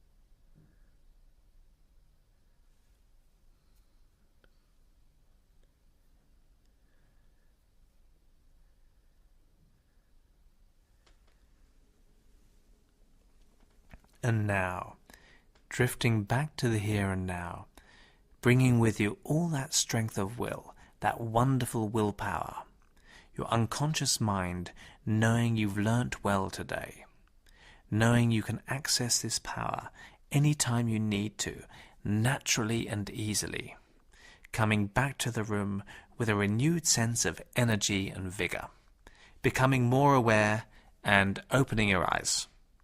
Excellent. And remember, the more you relax to this download, the more benefits you're going to notice. Remember also to check out other useful and associated sessions from hypnosisdownloads.com, such as improve concentration and focus and achieve your potential. My name is Mark Tyrrell of Uncommon Knowledge.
have a very high self-esteem. My opinion of myself is the only one that matters. I love myself in every way. I am perfect in every way. I have a great personality. I have gratitude for my self-esteem. I am loved because I love me. I have a very high self-esteem.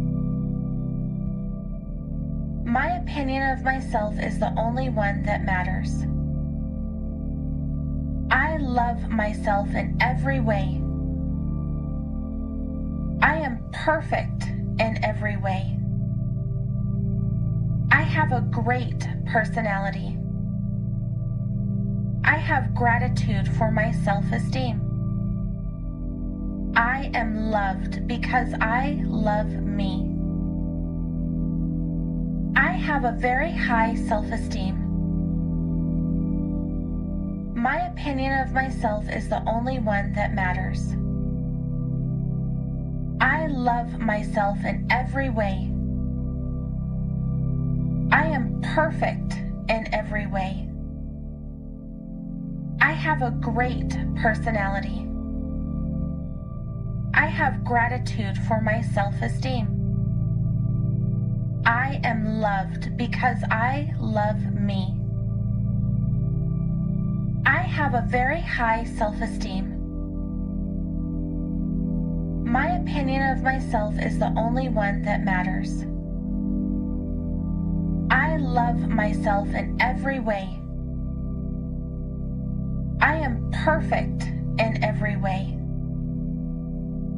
I have a great personality. I have gratitude for my self-esteem. I am loved because I love me. I have a very high self-esteem. My opinion of myself is the only one that matters. I love myself in every way. I am perfect in every way. I have a great personality. I have gratitude for my self-esteem. I am loved because I love me. I have a very high self-esteem. My opinion of myself is the only one that matters. I love myself in every way. I am perfect in every way. I have a great personality. I have gratitude for my self-esteem. I am loved because I love me. I have a very high self-esteem. My opinion of myself is the only one that matters. I love myself in every way. I am perfect in every way. I have a great personality. I have gratitude for my self-esteem. I am loved because I love me. I have a very high self-esteem. My opinion of myself is the only one that matters. I love myself in every way. I am perfect in every way. I have a great personality. I have gratitude for my self-esteem. I am loved because I love me. I have a very high self-esteem. My opinion of myself is the only one that matters. I love myself in every way. I am perfect in every way. I have a great personality. I have gratitude for my self-esteem. I am loved because I love me. I have a very high self-esteem. My opinion of myself is the only one that matters. I love myself in every way. I am perfect in every way. I have a great personality.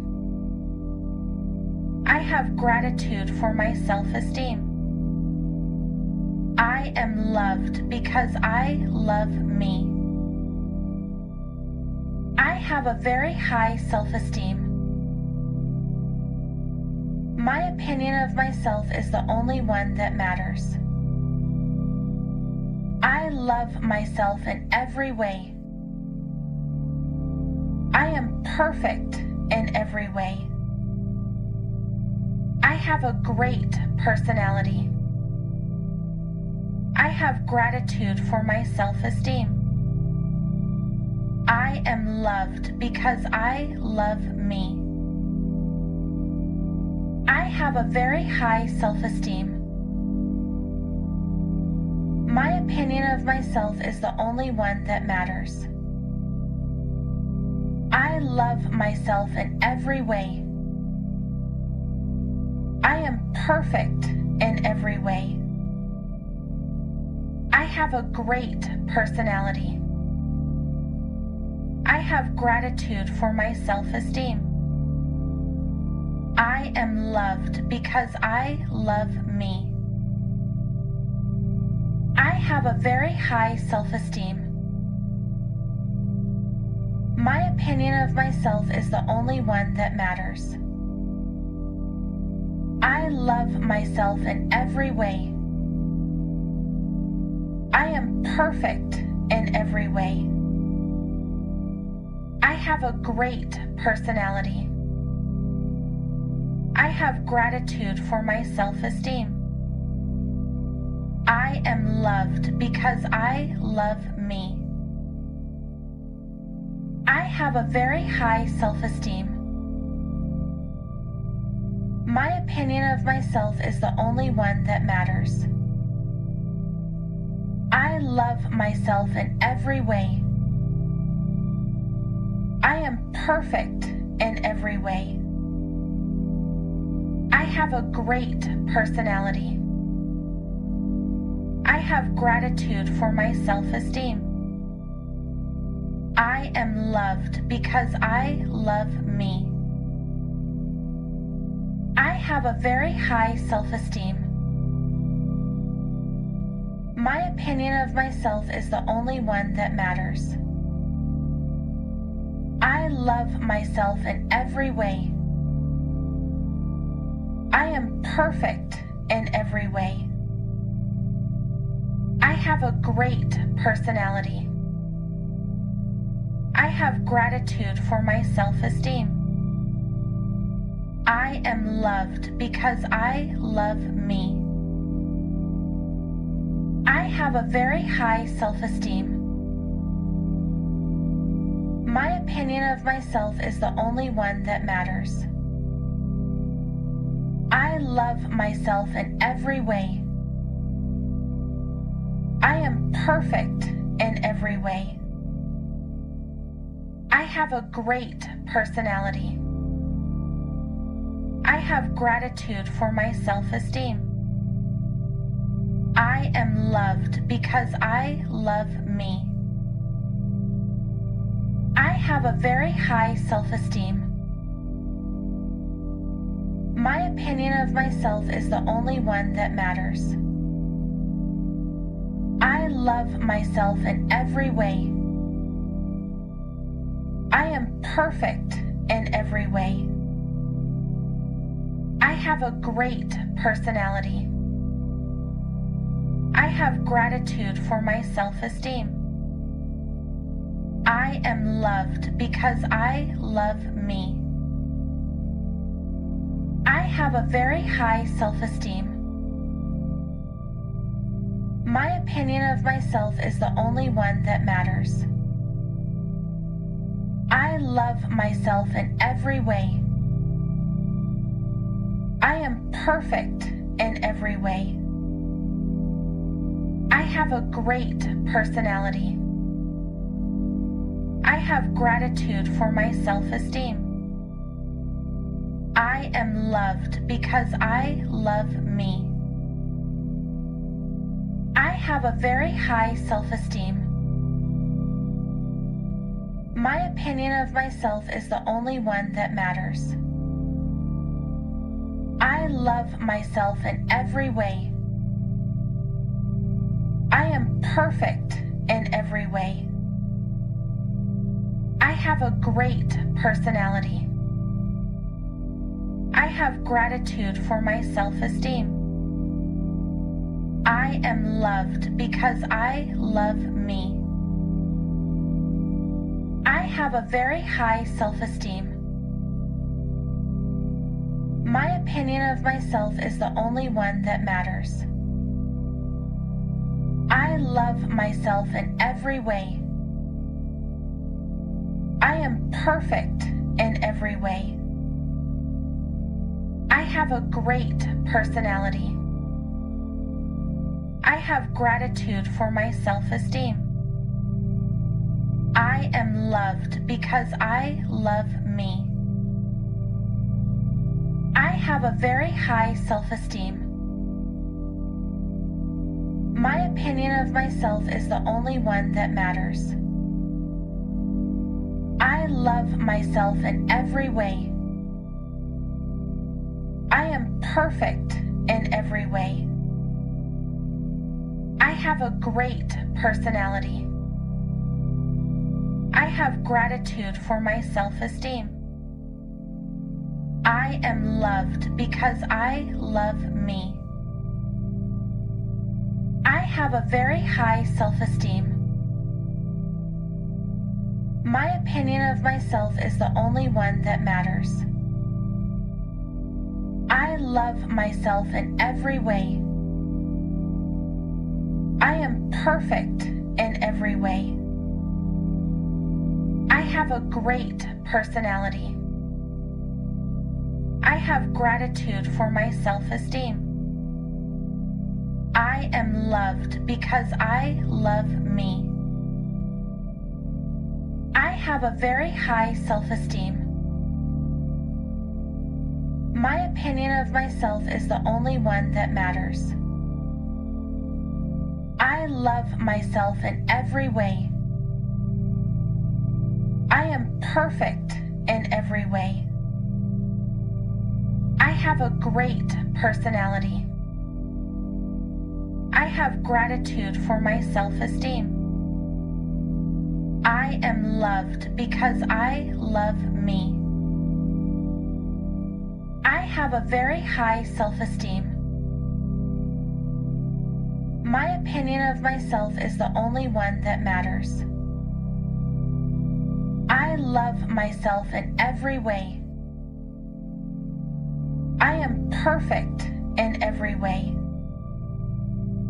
I have a great personality. I have gratitude for my self-esteem. I am loved because I love me. I have a very high self-esteem. My opinion of myself is the only one that matters. I love myself in every way. I am perfect in every way. I have a great personality. I have gratitude for my self-esteem. I am loved because I love me. I have a very high self-esteem. My opinion of myself is the only one that matters. I love myself in every way. I am perfect in every way. I have a great personality. I have gratitude for my self-esteem. I am loved because I love me. I have a very high self-esteem. My opinion of myself is the only one that matters. I love myself in every way. I am perfect in every way. I have a great personality. I have gratitude for my self-esteem. I am loved because I love me. I have a very high self-esteem. My opinion of myself is the only one that matters. I love myself in every way. I am perfect in every way.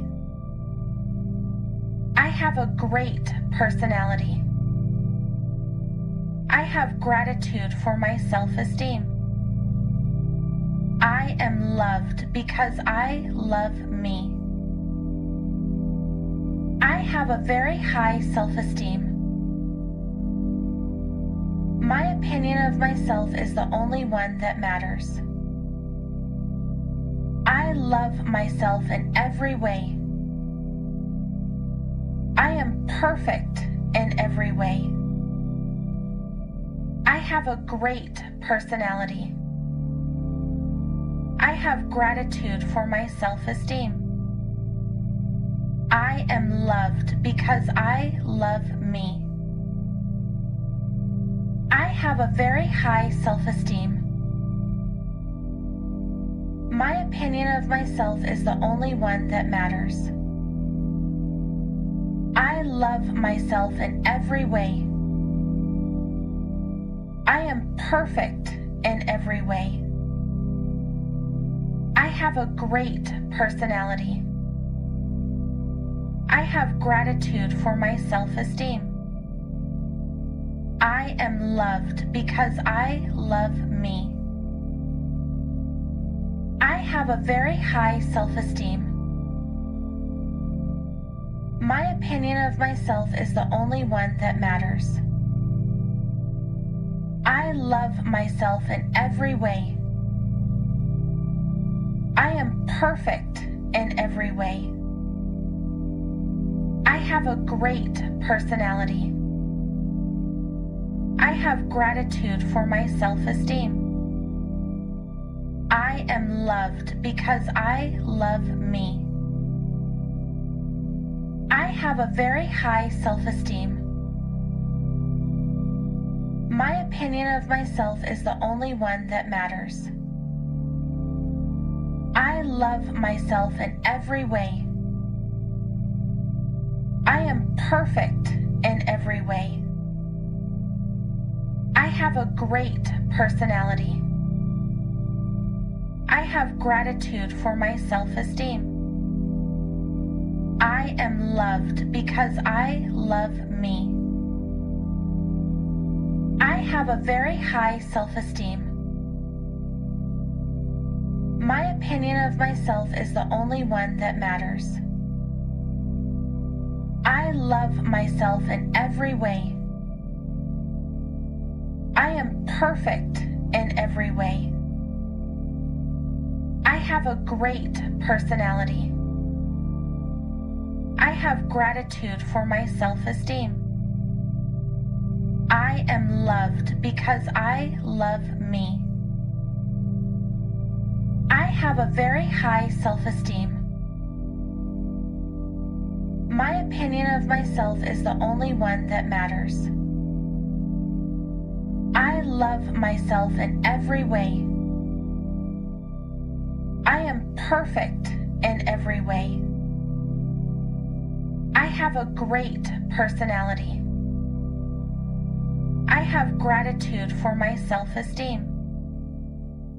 I am loved because I love me. I have a very high self-esteem. My opinion of myself is the only one that matters. I love myself in every way. I am perfect in every way. I have a great personality. I have gratitude for my self-esteem. I am loved because I love me. I have a very high self-esteem. My opinion of myself is the only one that matters. I love myself in every way. I am perfect in every way. I have a great personality. I have gratitude for my self-esteem. I am loved because I love me. I have a very high self-esteem. My opinion of myself is the only one that matters. I love myself in every way. I am perfect in every way. I have a great personality. I have gratitude for my self-esteem. I am loved because I love me. I have a very high self-esteem. My opinion of myself is the only one that matters. I love myself in every way. I am perfect in every way. I have a great personality. I have gratitude for my self-esteem. I am loved because I love me. I have a very high self-esteem. My opinion of myself is the only one that matters. I love myself in every way. I am perfect in every way. I have a great personality. I have gratitude for my self-esteem. I am loved because I love me. I have a very high self-esteem. My opinion of myself is the only one that matters. I love myself in every way. I am perfect in every way. I have a great personality. I have gratitude for my self-esteem. I am loved because I love me. I have a very high self-esteem. My opinion of myself is the only one that matters. I love myself in every way. I am perfect in every way. I have a great personality. I have gratitude for my self-esteem. I am loved because I love me. I have a very high self-esteem. My opinion of myself is the only one that matters. I love myself in every way. I am perfect in every way. I have a great personality. I have gratitude for my self-esteem. I am loved because I love me. I have a very high self-esteem. My opinion of myself is the only one that matters. I love myself in every way. I am perfect in every way. I have a great personality. I have gratitude for my self-esteem. I am loved because I love me. I have a very high self-esteem. My opinion of myself is the only one that matters. I love myself in every way. I am perfect in every way. I have a great personality. I have gratitude for my self-esteem. I am loved because I love me. I have a very high self-esteem. My opinion of myself is the only one that matters. I love myself in every way. I am perfect in every way. I have a great personality. I have gratitude for my self-esteem. I am loved because I love me. I have a very high self-esteem. My opinion of myself is the only one that matters. I love myself in every way. I am perfect in every way. I have a great personality. I have gratitude for my self-esteem. I am loved because I love me. I have a very high self-esteem. My opinion of myself is the only one that matters. I love myself in every way. I am perfect in every way.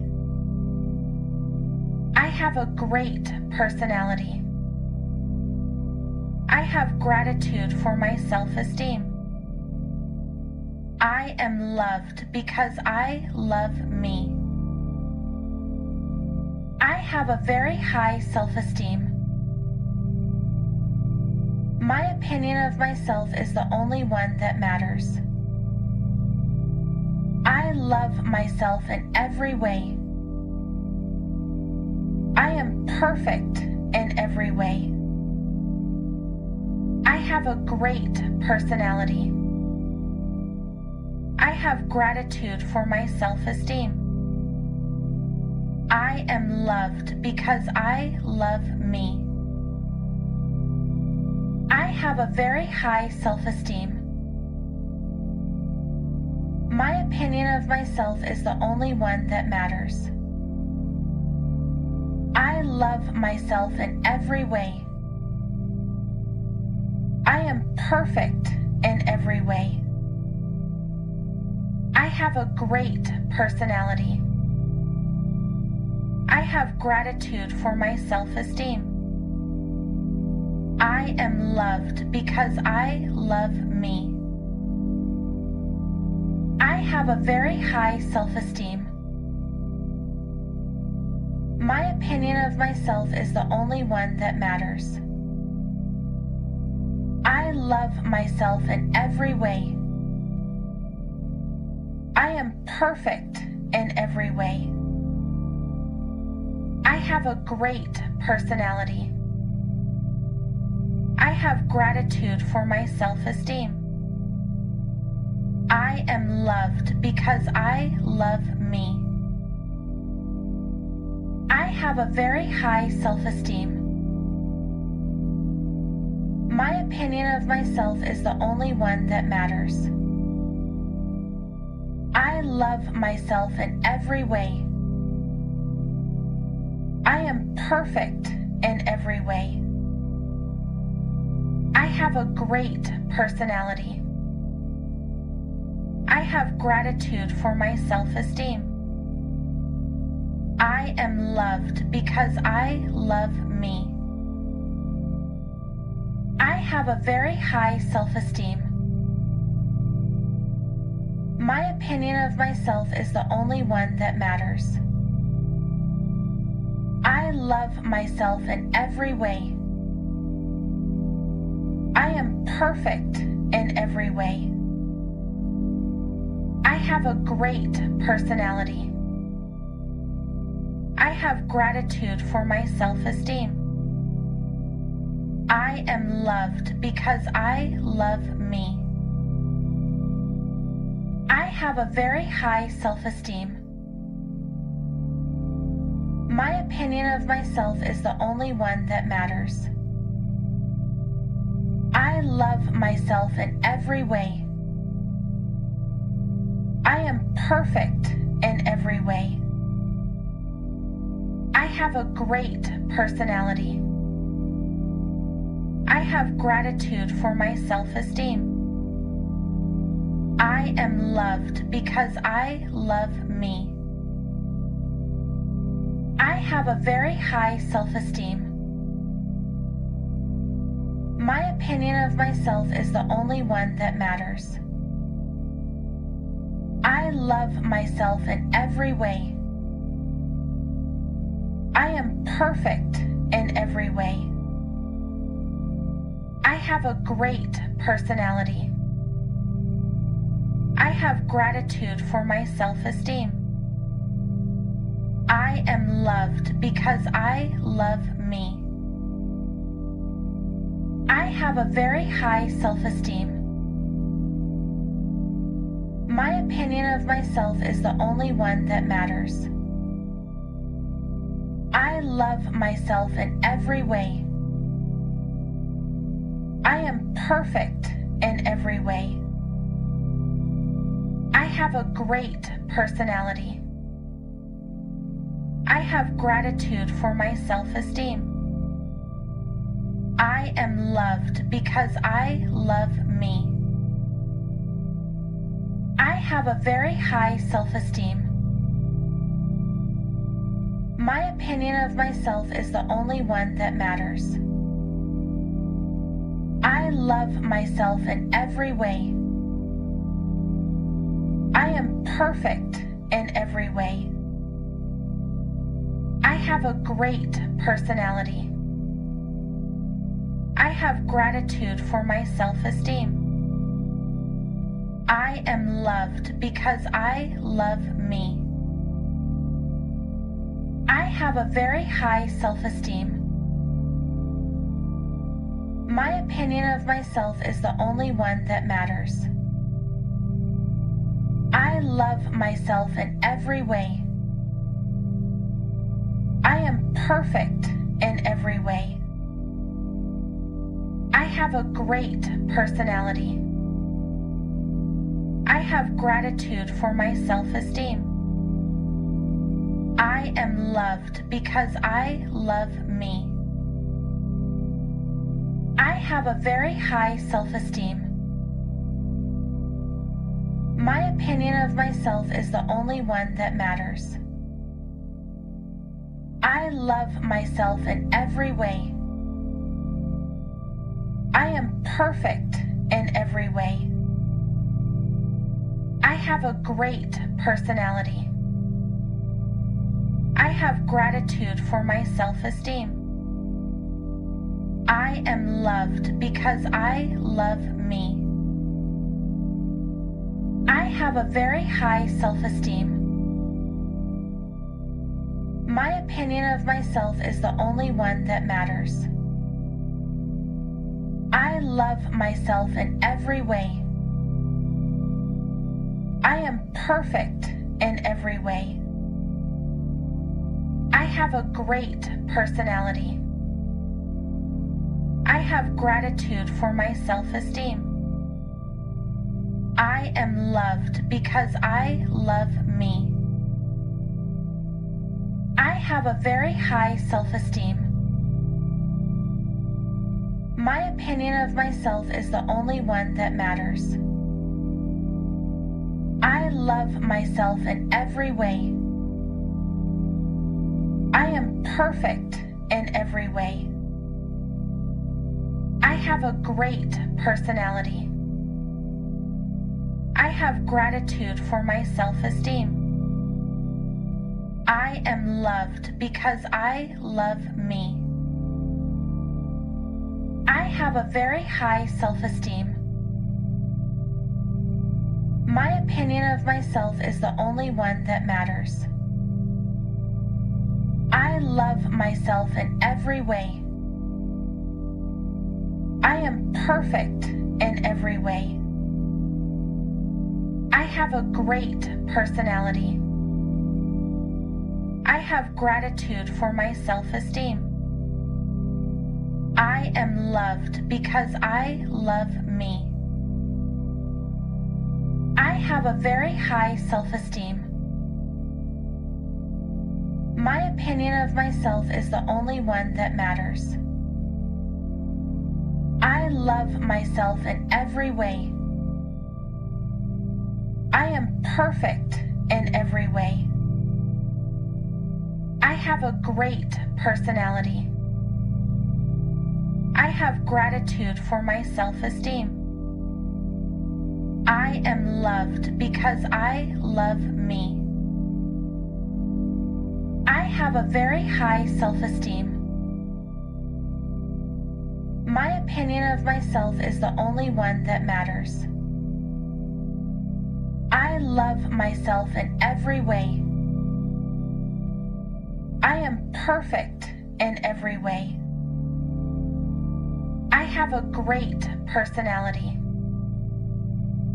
I have gratitude for my self-esteem. I am loved because I love me. I have a very high self-esteem. My opinion of myself is the only one that matters. I love myself in every way. I am perfect in every way. I have a great personality. I have gratitude for my self-esteem. I am loved because I love me. I have a very high self-esteem. My opinion of myself is the only one that matters. I love myself in every way. I am perfect in every way. I have a great personality. I have gratitude for my self-esteem. I am loved because I love me. I have a very high self-esteem. My opinion of myself is the only one that matters. I love myself in every way. I am perfect in every way. I have a great personality. I have gratitude for my self-esteem. I am loved because I love me. I have a very high self-esteem. My opinion of myself is the only one that matters. I love myself in every way.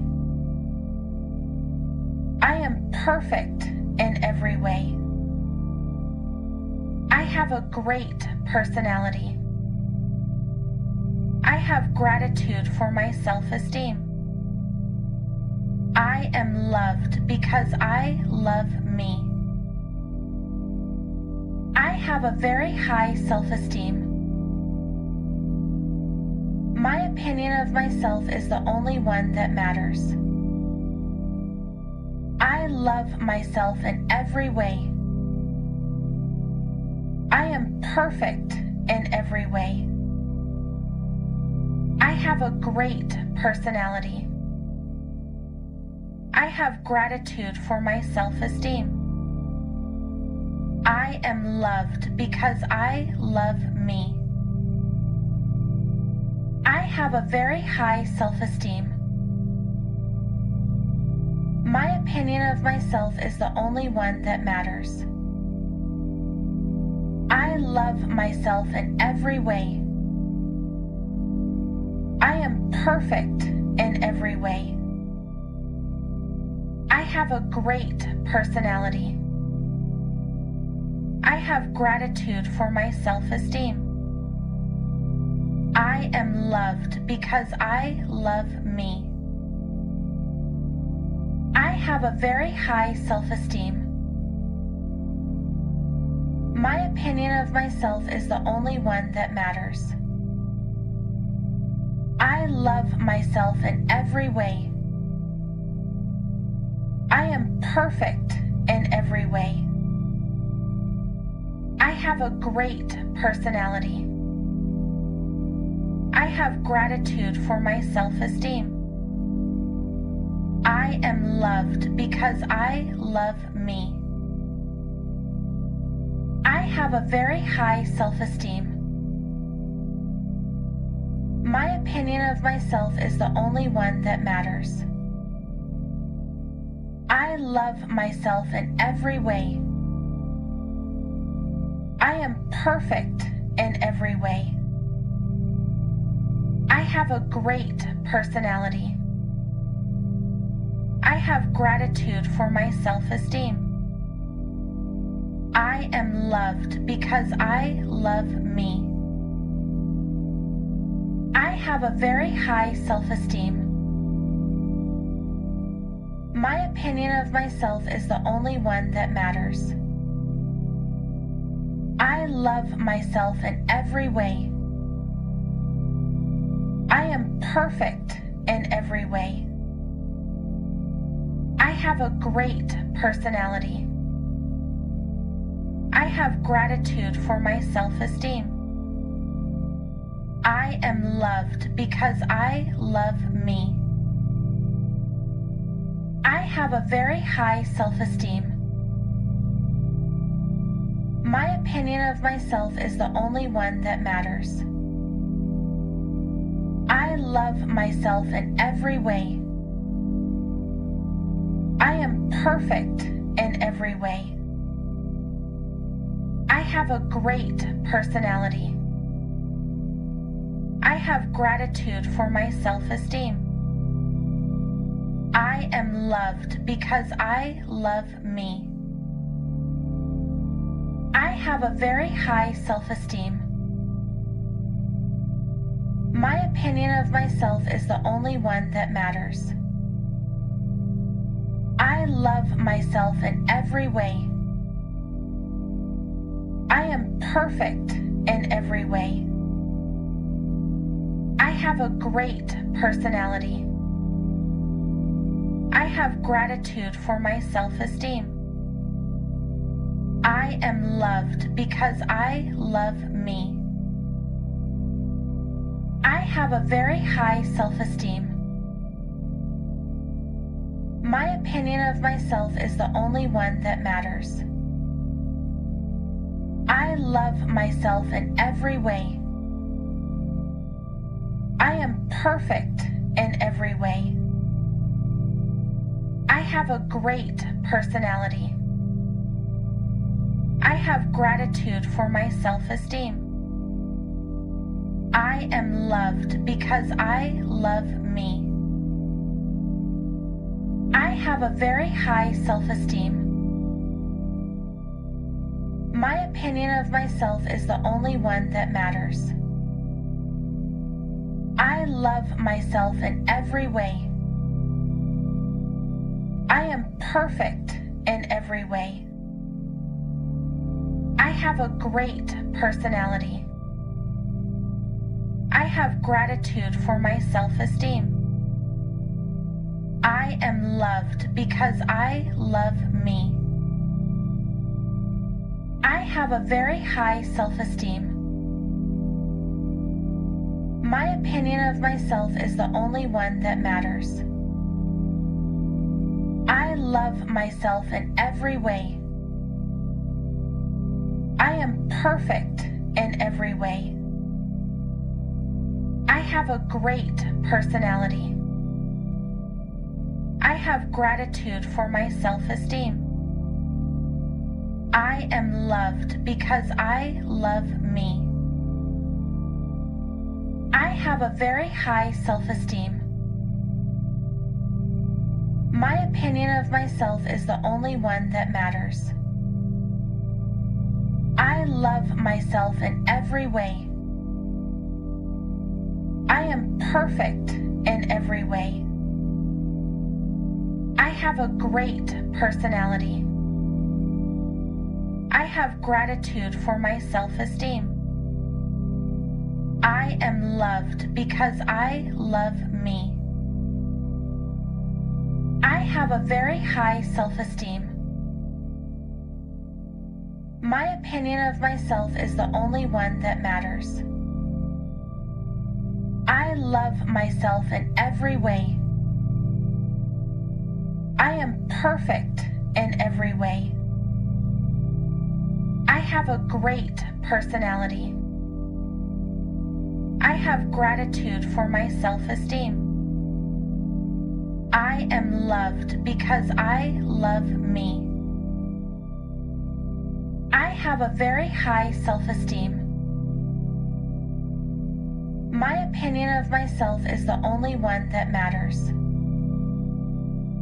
I love myself in every way. I am perfect in every way. I have a great personality. I have gratitude for my self-esteem. I am loved because I love me. I have a very high self-esteem. My opinion of myself is the only one that matters. I love myself in every way. I am perfect in every way. I have a great personality. I I have gratitude for my self-esteem.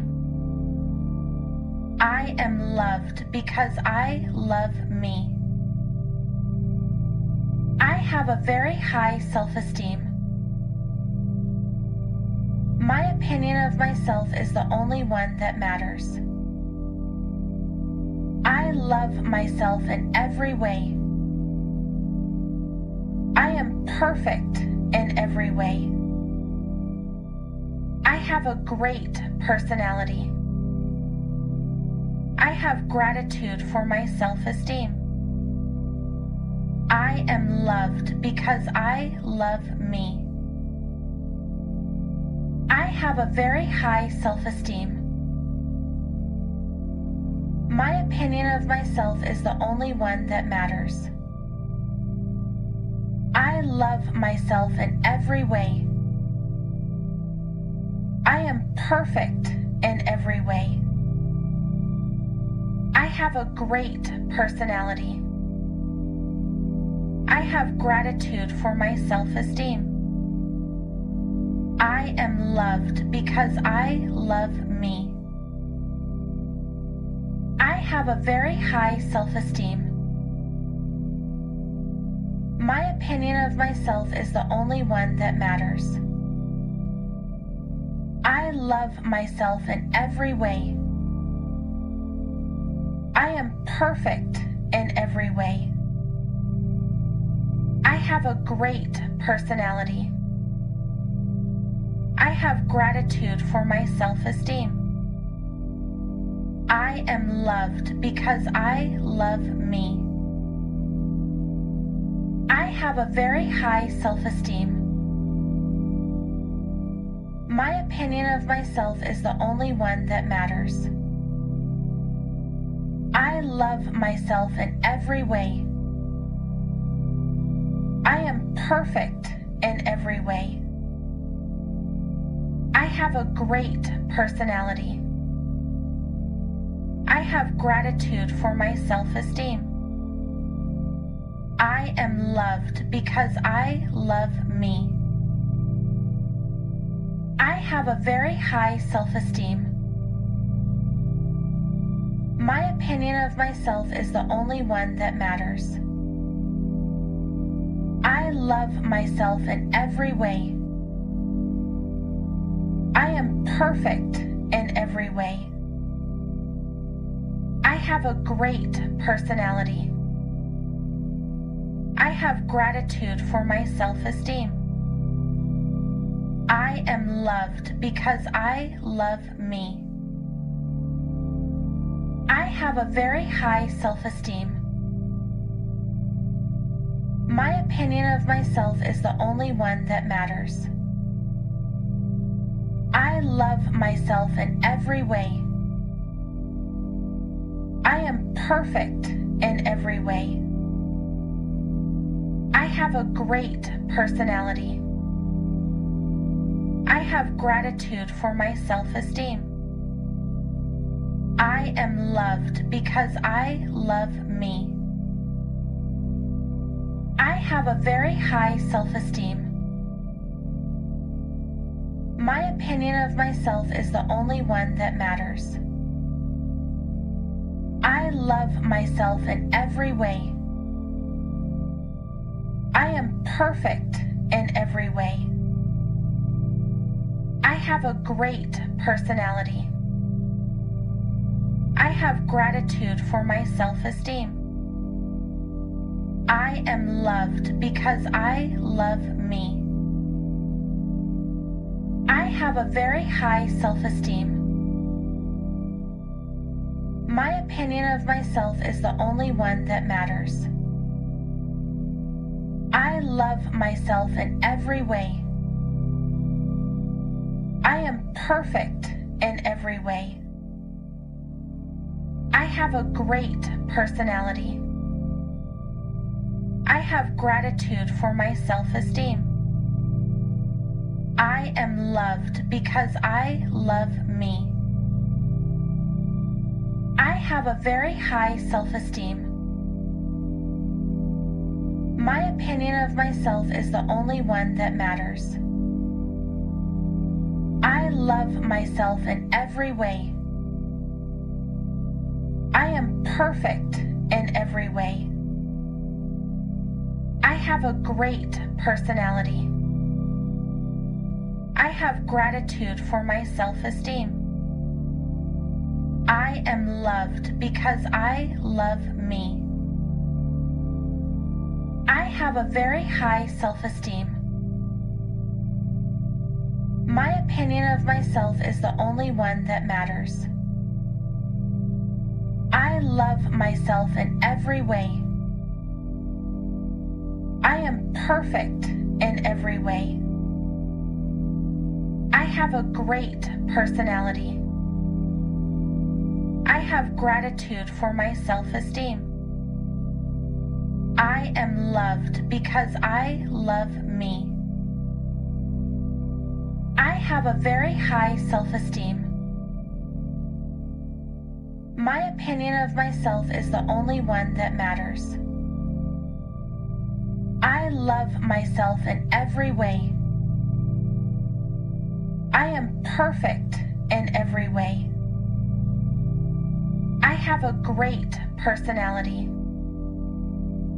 I have gratitude for my self-esteem. I am loved because I love me.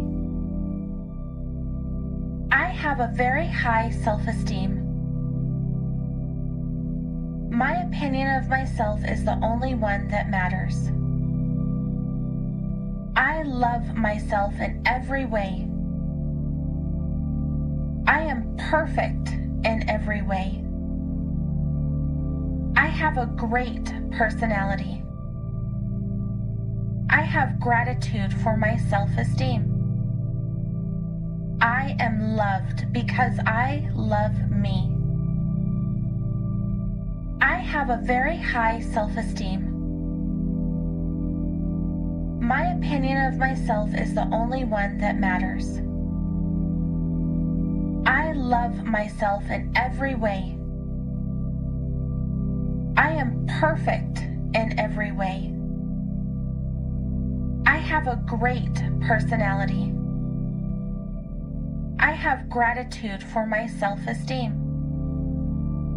I am loved because I love me. I have a very high self-esteem. My opinion of myself is the only one that matters. I love myself in every way. I am perfect in every way. I have a great personality. I have gratitude for my self-esteem. I am loved because I love me. I have a very high self-esteem. My opinion of myself is the only one that matters. I love myself in every way. I am perfect in every way. I have a great personality. I have gratitude for my self-esteem. I am loved because I love me. I have a very high self-esteem. My opinion of myself is the only one that matters. I love myself in every way. I am perfect in every way. I have a great personality. I have gratitude for my self-esteem.